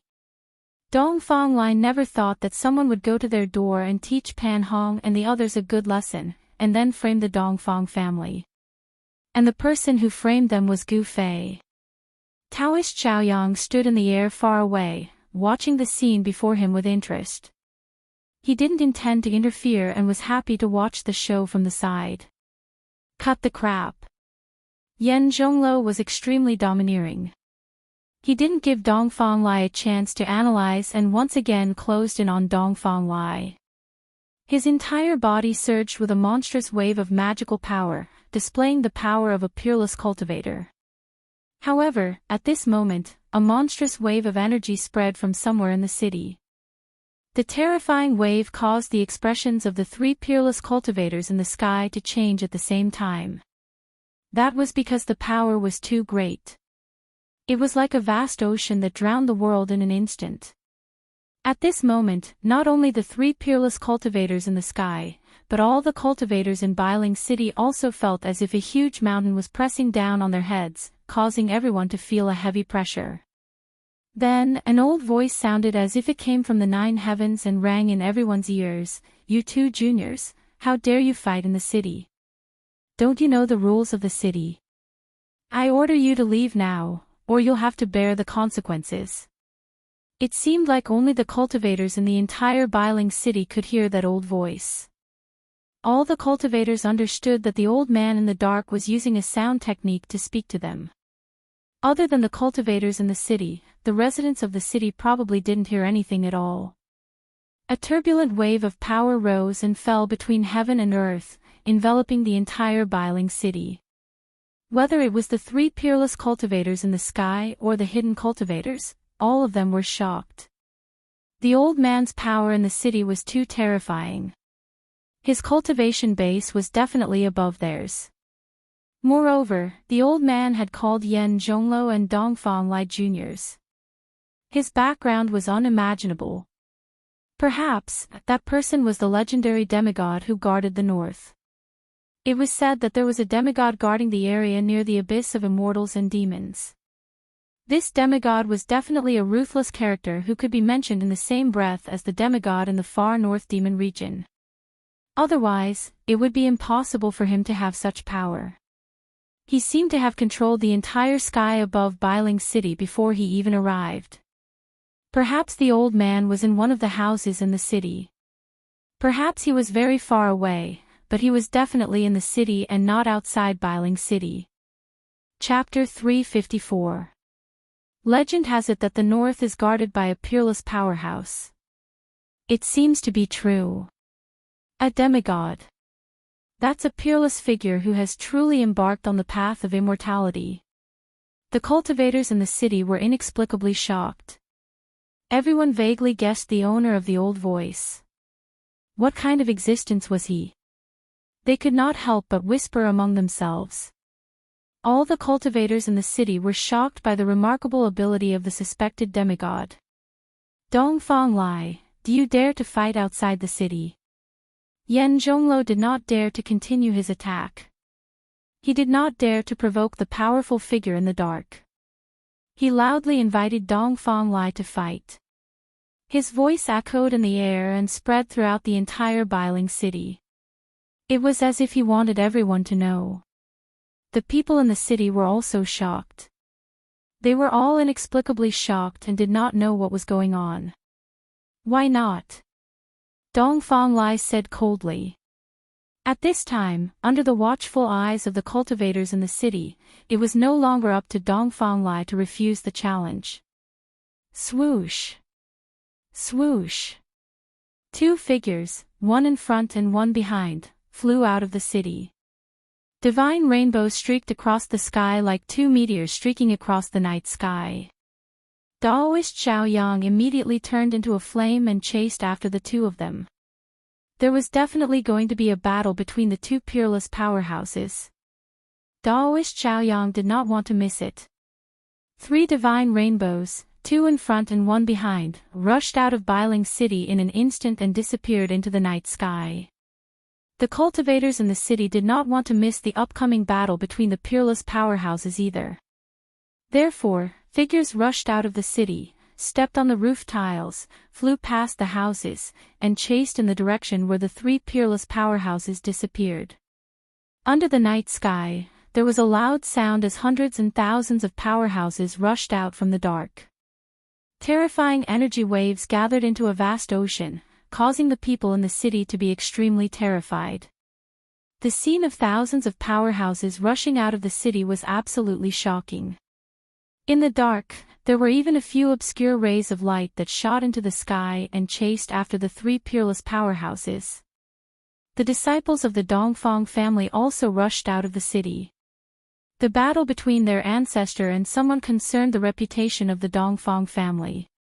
The disciples of the Dongfang family were more anxious than anyone else. Dongfang Chen and Dongfang Long were also among them. Those who were as powerful as first brother Dongfang had already rushed out of Bailing City, leaving those with weaker cultivations behind. Dongfang Chen's cultivation was shackled at the awakening self 9th layer, and he was quickly left behind by the transcending mortality cultivators. However, his big brother, Dongfang Long, stood beside him with a grave expression. They couldn't ignore Gu Fei's threat. One had to know that Dongfang Yu, who was at the second sky of the ascended realm, had been crippled by Gu Fei.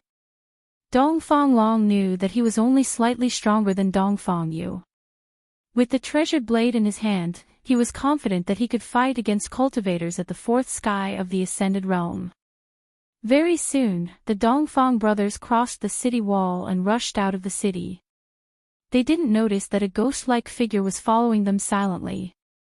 The speed of the transcending mortality cultivators wasn't something that the awakening self cultivators could compare to.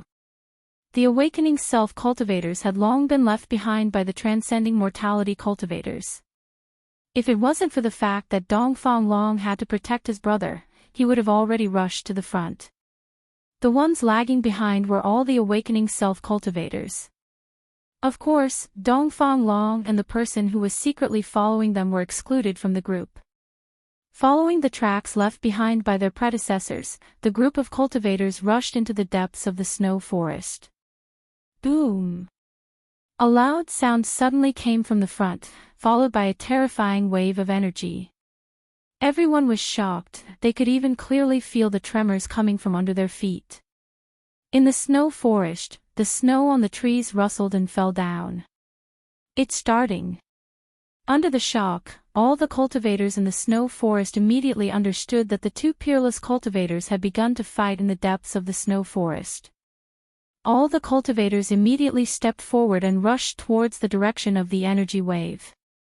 Some of the transcending mortality cultivators didn't hesitate to use their magic power to activate their magic treasures and soared into the sky. They rushed out of the snow forest and flew towards the direction of the energy wave. Although transcending mortality stage cultivators couldn't be like Imperial Void stage peerless experts who didn't need to rely on external objects and directly fly in the air, they relied on the help of magic treasures to fly in the sky and burrow into the ground. Shwa! Shwa! Shwa! A dozen or so streaks of sword light shot out from the snowy forest like divine rainbows. They were sword cultivators who could control their flying swords. With a single sword, they could soar into the sky and burrow into the ground. Dozens of sword lights, like meteors, swept across the snow forest and rushed into the depths of the snow forest. At this time, a terrifying wave of energy that made people's hearts palpitate came out from the depths of the snow forest. Beams of strong light shot up to the sky and lit up the dark sky. After entering the snow forest, the awakening self-realm cultivators who were lagging behind immediately dispersed. The number of cultivators around the Dongfang brothers quickly decreased. Everyone's attention had been attracted by the two peerless cultivators fighting in the depths of the snow forest. No one noticed that someone had already set their eyes on the Dongfang brothers. After entering the snow forest for tens of miles, there were only a few young cultivators of the Dongfang family left around the Dongfang brothers. The transcending mortality realm cultivators had already rushed into the depths of the snow forest to watch the battle. Suddenly, a figure abruptly appeared in front of Dongfang Qin and the others and stopped them from running. Dongfang Qin. A cold voice rang out in the forest. That person's eyes were as bright as stars in the dark snow forest. His gaze was as sharp as a blade as it swept across the faces of Dongfang Qin and the others. Dongfang Qin and the others were shocked. They felt as if a blade was at their throats. Just a glance from the person in front of them made them feel cold. "Friend, please step aside." Dongfang Long took a step forward and said coldly. His right hand had already quietly pressed on the hilt of the treasure sword tied to his waist. The Guangxing celestial sect cultivated the sword Immortal Dao. However, Dongfang Long was a disciple of the Saber Emperor and cultivated the tyrannical Saber Dao. With a saber, he would slay gods, Buddhas would slay Buddhas, and devils would slay devils. Dongfang Long seemed to have become one with the saber. A tyrannical saber aura surged out from his body.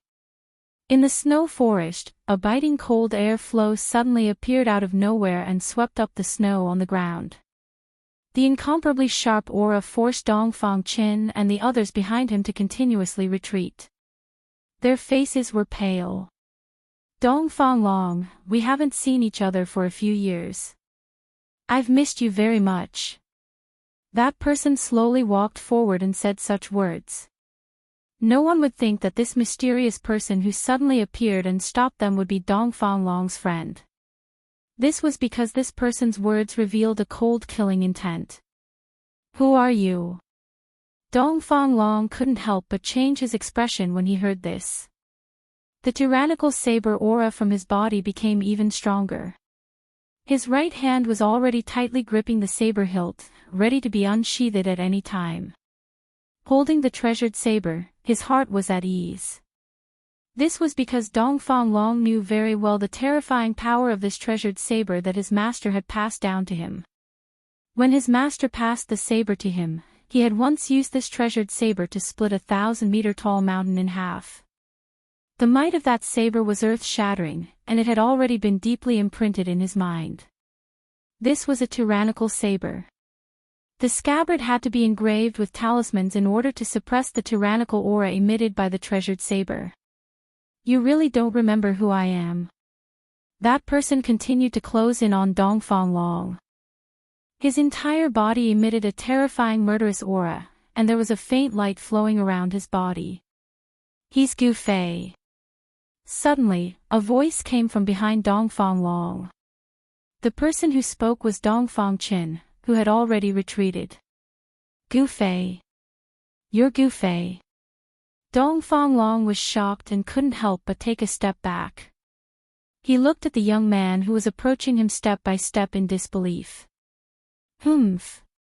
That person sneered. His gaze swept over Dongfang Qin, who was behind Dongfang Long, and coldly said, Dongfang Qin, I have to say that you're really smart, but unfortunately, you seem to be too smart. Although you've changed your appearance, at this time, other than Gu Fei, I really can't think of anyone else who would attack us. Dongfang Qin's tone was very calm, as if he had already expected this to happen. Hee hee. That person stood 3 feet away from Dongfang Long. Then, his face began to change.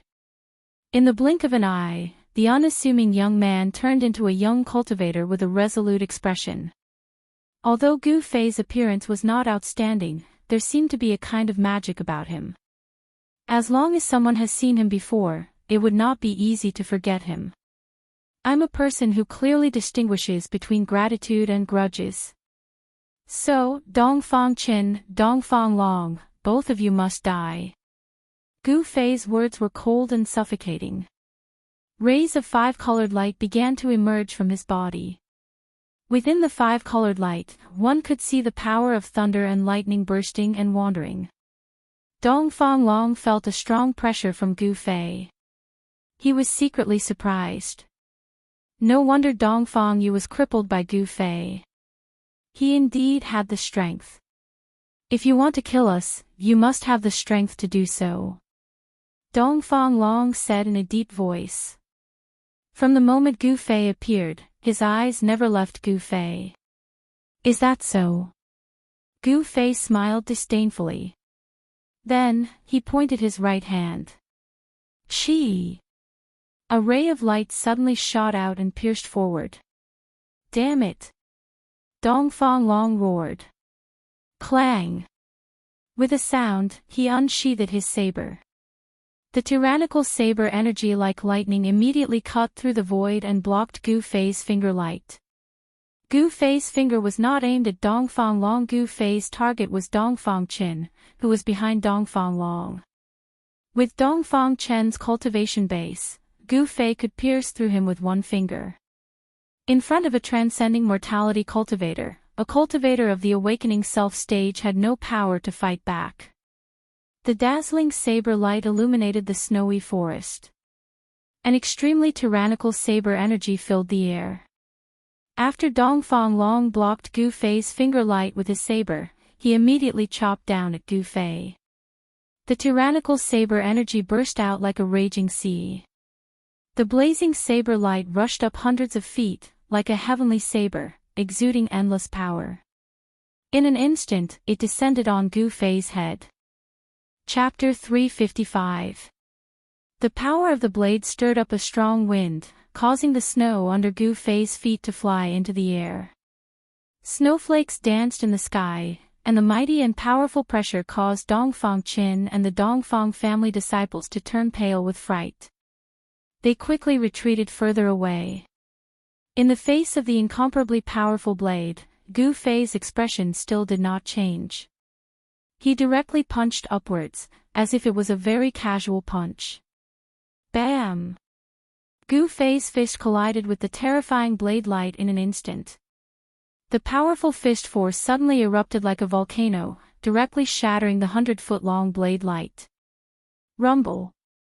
The ground under Gu Fei's feet shook violently, and the ground burst open under his feet. The soil mixed with the snow spread out like a wave with him as the center. It had to be said that the power of Dongfang Long's blade was also as heavy as a mountain. The blade energy and the fist force collided, and the powerful force that erupted immediately caused the surrounding trees to be affected and fall outwards. Gu Fei's long hair danced in the wind as he took large strides forward, displaying an unparalleled and powerful aura. Dongfang Long, on the other hand, was shaken by Gu Fei's punch and flew backwards. No one had thought that this would happen. Dongfang Qin, who had retreated, also changed his expression. Although he knew that Gu Fei was able to cripple Dongfang Yu, his cultivation must be above Dongfang Yu's. However, he never thought that Gu Fei would be so powerful. In just one exchange, he had already put his big brother Dongfang Long at a disadvantage. Although Dongfang Long's blade energy was tyrannical, Gu Fei was obviously stronger than him. He could directly contend with Dongfang Long's unparalleled blade with his bare hands. Could it be that his body was cast from fine iron? Not only the Dongfang brothers, but the other Dongfang family disciples present were also incomparably shocked. Gu Fei's physical body was so strong that it had exceeded the scope of their understanding. In fact, when Gu Fei's fist collided with Dongfang Long's blade, the treasured blade still left a bloodstain on his hand. However, no blood flowed out, and the wound immediately healed at a speed visible to the naked eye, as if it had never been injured. This was the strength of a martial artist. Even if a powerful martial artist was injured, they could quickly recover. The toughness of a martial artist's body was not something that other cultivators could imagine. If Gu Fei cultivated to the indestructible body martial body realm, his physical body would truly be indestructible. Without special methods, it would be difficult to completely kill him. Die! Gu Fei used the 8 desolation steps and took a step forward, leaving an afterimage where he stood. In an instant, he arrived in front of Dongfang Long, who was flying backwards, and punched him in the chest. He did not use any martial skills. Instead, he simply swung his fists with overwhelming force. Even so, Dongfang Long felt that his life was in danger. Roar! Dongfang Long roared furiously and spun the saber in his hand. At the critical moment, he used the saber to block in front of his chest. A strong saber chi surged out from the saber. Bam! Gu Fei's fist heavily hit the saber, directly dissipating the heavy saber chi, and the saber heavily hit Dongfang Long's body. Wah! Dongfang Long felt as if he had been hit by a mountain. He opened his mouth and spat out a mouthful of blood. Like a meteorite, he smashed into the snowy forest behind him. Dongfang Qin was sent flying by Gu Fei's punch. He broke 7 or 8 trees in succession before rolling on the snowy ground, no longer breathing. Everyone was stunned by the scene in front of them, including Dongfang Qin. It was hard to believe that Gu Fei had defeated Dongfang Long in 2 moves. It seemed that Dongfang Long had no room to fight back. Humph! Can't even withstand a single blow. Gu Fei sneered, and then his cold eyes fell on Dongfang Qin. Now it's your turn. Gu Fei's tone was very calm. He looked at Dongfang Qin as if he was looking at a dead man. Dongfang Qin's face became pale. Under Gu Fei's emotionless gaze, he couldn't help but take a step back and said with a trembling voice, "Gu Fei, do you know the consequences of killing a fellow disciple?" Several disciples of the Dongfang family behind Dongfang Qin suddenly turned around and fled. Gu Fei didn't attack them.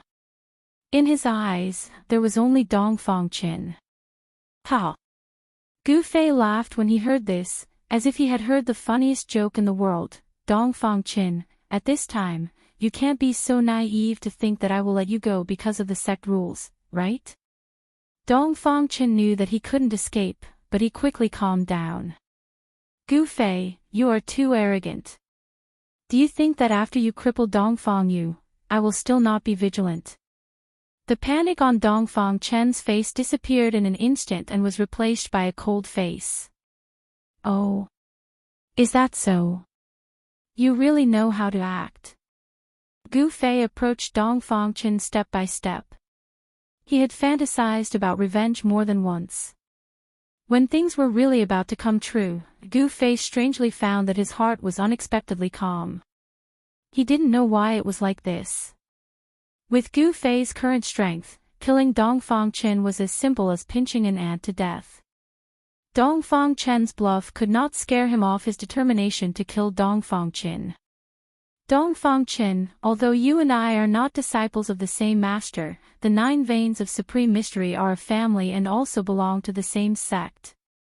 I will give you a quick death. As Gu Fei said this, he slowly raised his right hand and pointed his index finger at Dongfang Chen. A 5-colored light immediately appeared at the tip of his finger. Gu Fei didn't want to torture Dongfang Chen. As long as he moved his finger slightly, the light condensed from the warrior's true qi would be able to penetrate Dongfang Chen's body and kill him on the spot. Dongfang Chen's face was livid and beads of sweat rolled down his forehead.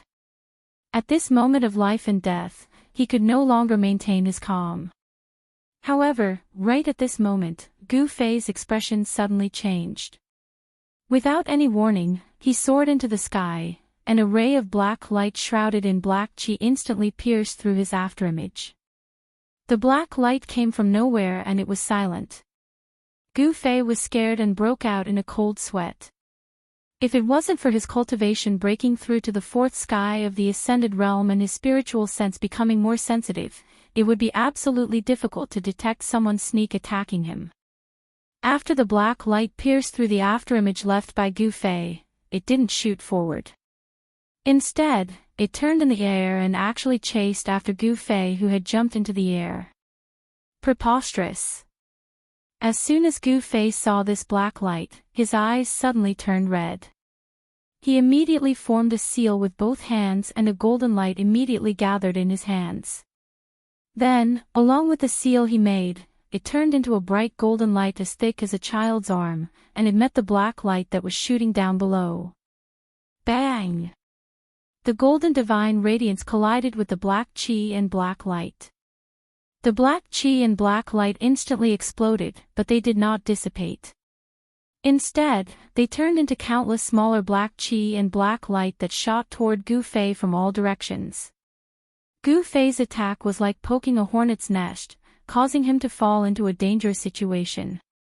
Gu Fei couldn't help but be shocked. He knew that he definitely couldn't let these black lights land on his body.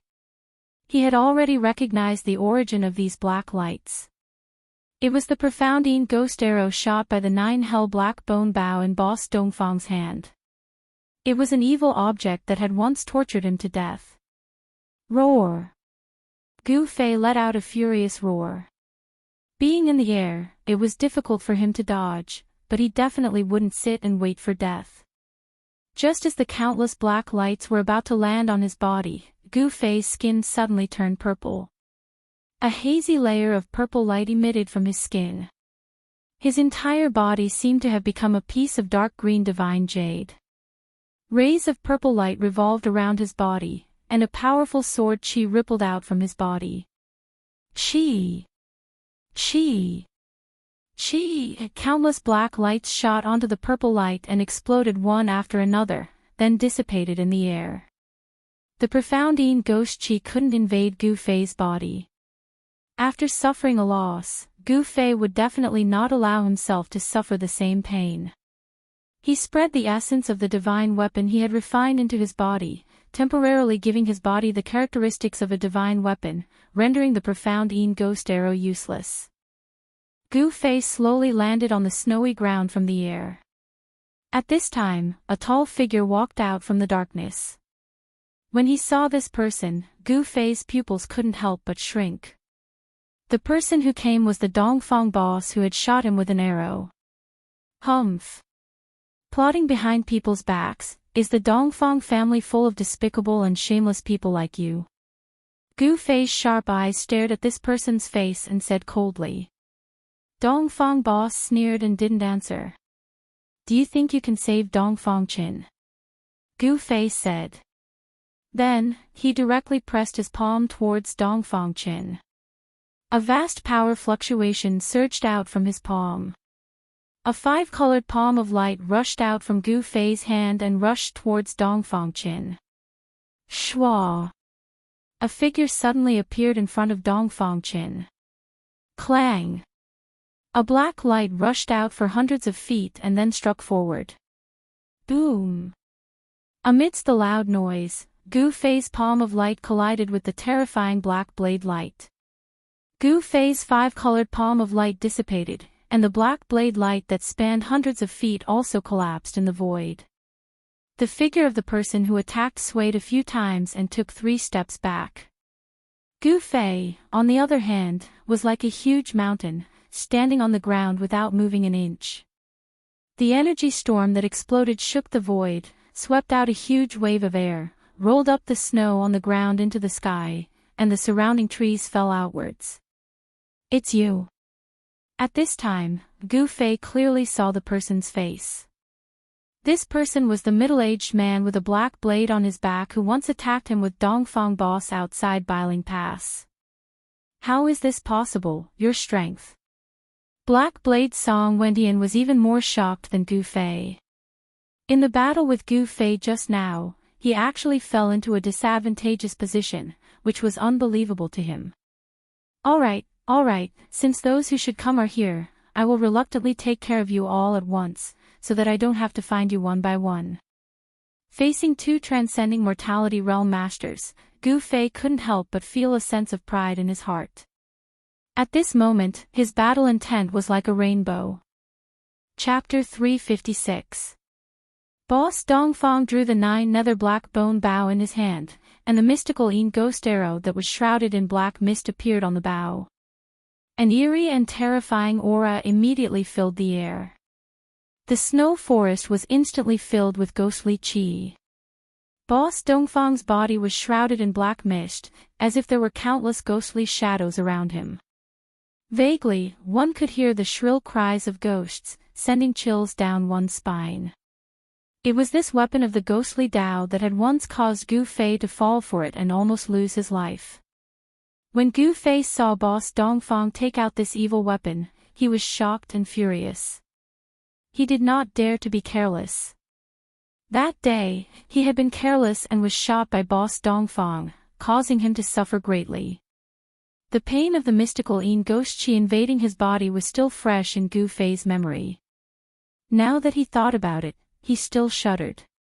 However, he would not allow himself to fall into the same pit a second time. He spread the essence of the divine weapon throughout his body. His entire body seemed to be cast from purple gold godly metal, giving off a strong sense of oppression. It was as if he had turned into a peerless divine weapon. A terrifying wave of sword chi emanated from his imposing body. The weapon refinement technique was very mystical. By fusing the weapon into one's body, the body would be like an armory. By using the divine weapons displayed in the armory, one would be able to obtain the characteristics of the divine weapon. The higher one's cultivation, the stronger one's strength, and the more effectively one could bring out the characteristics of the divine weapon.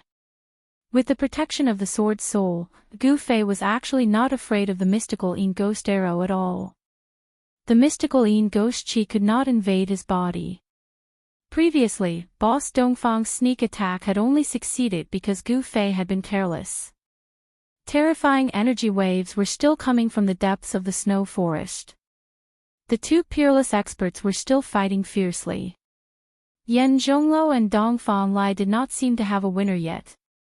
A battle of this level was undoubtedly very attractive to all cultivators. No one was willing to miss it. Perhaps all the cultivators in Bailing City had already rushed into the depths of the snow forest. Of course, that was excluding the peerless expert in the city who was suspected to be a demigod. As for Gu Fei, Boss Dongfang, Song Wendian, the Dongfang brothers and the others, they had no interest in the great battle that was happening in the depths of the snowy forest. Because they were fighting with their lives on the line. The Black Saber Song Wendian, the inheritor of the Saber Emperor's bloodline, and first brother Dongfang, a senior expert of the Dongfang clan, blocked Gu Fei in the snowy forest. It was obvious that Gu Fei had fallen into a trap. These two fellows definitely did not, coincidentally, save the Dongfang brothers from his hands. Song Wendian's countenance turned solemn as he gripped a long saber that glowed with a jet-black radiance, pointing it at Gu Fei. Eldest brother Dongfang drew his 9 nether black bone bow and condensed a profound Yin ghost arrow on the bowstring, aiming it at Gu Fei. It seemed as if he would release the arrow at any moment. Both sides were at daggers drawn and a great battle could break out at any moment. At this moment, no one would pay attention to anything else. The auras of the three experts had enveloped the entire area. As long as any side reveals a flaw, it will incur a fatal blow from the other side. Dongfang Chen retreated to the distance, then rushed towards Dongfang Long, who had been blown away by Gu Fei, and hurriedly pulled Dongfang Long out of the snow. Big brother! Big brother! Dongfang Chen saw the glaring scarlet blood on his big brother's chest and couldn't help but panic. He quickly reached out to check Dongfang Long's pulse. Dongfang Long's pulse was faintly discernible. Although it was weak, he was not dead. Dongfang Chen was overjoyed. He quickly helped Dongfang Long to sit up. He took out a pill and stuffed it into Dongfang Long's mouth. Then, Dongfang Chen placed one hand on Dongfang Long's back and guided his spiritual power into Dongfang Long's body to help him dissolve the medicinal pill. He didn't die. Gu Fei couldn't help but be a little surprised. He knew very well how heavy his punch was. Seeing that Dongfang Long didn't die under his own punch, Gu Fei's mind was inevitably shaken and revealed a flaw. Chi! With a sound, Dongfang Big Brother seized the opportunity to make a move. His right hand pulled the bow to its fullest, and in an instant, a black arrow-shaped light appeared. Like a black lightning, it exuded an incomparably cold aura and pierced towards Gu Fei. The surrounding temperature dropped sharply. Wherever the Xianyin ghost arrow passed, even the void seemed to be frozen, and the ground was instantly frozen. Before the Xianyin ghost arrow hit him, Gu Fei felt a chill surging from behind, and a layer of transparent ice appeared on his body. Almost at the same time, Song Wendian also caught the flaw revealed by Gu Fei. He immediately shouted, held the blade with both hands, and slashed towards Gu Fei. A terrifying saber aura erupted from the pitch-black saber, shaking the void. The black saber radiance seemed to have split the heavens and the earth into two, causing the earth to tremble under the tyrannical saber. Pang! Pieces of ice flew in all directions. Gu Fei shattered the thin layer of ice covering his body. Then, he extended his two golden hands toward the abstruse ghost arrow and the unparalleled saber radiance that were shrouded in black gas. Rumble, the whole world trembled, and a terrible energy wave exploded out. The snow forest seemed to have an earthquake, and the three terrifying forces violently collided. Dust and ice were lifted into the air, and the earth was violently undulating like waves. Hideous cracks appeared on the ground, and trees were constantly falling, as if the end of the world had arrived. Dongfang Qin, who was helping Dongfang Long dissolve the medicinal power of the pill, suddenly turned pale with fright. A terrifying energy storm swept over, and he hurriedly carried Dongfang Long and retreated into the distance. Gu Fei used the ancient battle skill, the 5-elemental annihilation hand, in the face of Dongfang First and Song Wentian's incomparably sharp attacks.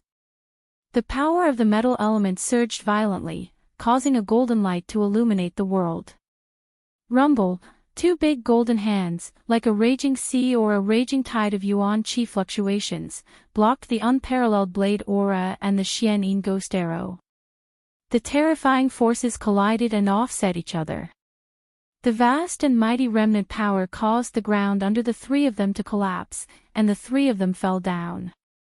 Then, the big golden hands gradually dimmed, the blade aura gradually dissipated, and the Xian ghost arrow that was shrouded in black qi was almost obliterated by the big hands. The soil continued to crumble, and the three of them fell more than 10 feet down. The jet-black blade aura, the big golden hands, and the black arrow that was shrouded in ghost qi were finally completely destroyed. Kill! Kill! Kill! The three of them shouted at the same time, and attacked each other. The blade aura pierced through the air, and strangled towards Gu Fei. Dongfang Big Brother repeatedly pulled the 9-nether black bone bow, and shot a Xian ghost arrow that pierced towards Gu Fei. Fire seal, gold seal. Gu Fei's hands separated, and his hands quickly formed two different hand seals, executing the 5 elements annihilation seal. A fiery qi surged out from his right hand, sealing away the Xian ghost arrow that was shooting towards him. His left hand, however, emitted a boundless golden light, like a golden tsunami, to meet Song Wentian's domineering jet-black blade aura. Gu Fei fought 1 against 2, Dongfang Big Brother and Song Wentian. The three of them fought fiercely underground, and the terrifying energy that erupted from their battle shook the heavens and earth. Soil and snow were constantly sent flying into the air. Rays of jet-black blade aura constantly slashed out from the ground, breaking the ground and leaving behind terrifying blade aura that was hundreds of feet long. The Xian ghost arrow that was shrouded in ghost qi also pierced out from the ground from time to time, shooting out hundreds of feet away before gradually weakening. In the end, the arrow aura completely dissipated into the void. Rumble. The earth trembled, the space was distorted, the three forces raged wildly underground, as if the heavens and earth were shaking, as if this part of the world was about to collapse. The three great experts in the center of the area, along with the collapse of the ground, once again fell down together. In the area where they were located, the ground within a radius of dozens of feet collapsed, dust and ice soared into the sky, reaching hundreds of feet high. The area around the three people continued to shake the sky, the earth was sinking, the trees were blown away, and then collapsed in the air, turning into thousands of sawdust. Go to hell! Gu Fei shouted, his golden fist directly collided with the black blade in Song Wentian's hand. At the center of the collision between the fist and the blade, the void was distorted. Clang! A strong sound of metal colliding rang out from the ground, so that the people within a radius of several miles could clearly hear it. Song Wentian was blasted out of the ground by Gu Fei's incomparably powerful punch. The mighty aftershock also shocked Dongfang Qin, who was watching the battle from afar. His face instantly turned pale, a mouthful of blood rushed to his throat, but in the end, he did not spit it out, instead, he forcefully swallowed it back. Is this the power of a transcending mortality realm expert? Dongfang Qin was shocked, he quickly carried Dongfang Long and retreated further away. With his cultivation base of the awakened realm, even the aftershock of the explosion could hurt him. Roar! How is this possible? How did his cultivation base increase to this level? Song Wendian roared, forcefully stopping the exit. The ground cracked under his heavy footsteps, a trace of blood hung from the corner of his mouth. He could not believe that he was forced to retreat by a punch from Gu Fei. Thinking back to the day outside the northern mountain pass, Gu Fei was no match for them at all. He was easily injured by Dongfang Long. However, as the saying goes, a scholar who has been away for 3 days must be looked at in a new light. Gu Fei's cultivation base seemed to have taken a qualitative leap, becoming incomparably powerful, enough to compete with them. While Gu Fei forced Song Wendian to retreat, he was also shot a few arrows by Dongfang Long. However, with the divine weapon sword's soul possession, the mystical Yin ghost arrows could not penetrate his skin and enter his body. However, although the mystical Yin ghost arrows did not penetrate his body, the powerful force contained in the arrows still caused a great impact on Gu Fei. He was blasted out of the ground by the explosion of the mystical Yin ghost arrows. The mystical Yin ghost arrows were condensed with terrifying mystical Yin ghost chi. The power of the explosion was simply like a few mystical Yin demonic lightning exploding around Gu Fei. His blood and chi were in turmoil, blood flowed from the corner of his mouth. Damn it! Gu Fei landed on the ground, his hand reaching out to wipe the blood from the corner of his mouth. His eyes had already become pupils. He coldly stared at Dongfang Long, who rushed out of the ground. If looks could kill, Dongfang Long would have died many times over. In the exchange just now, it seemed like no one could suppress the other, but Gu Fei's strength shocked Song Wendian and Dongfang Long to the extreme. They could feel a dangerous aura from Gu Fei's body.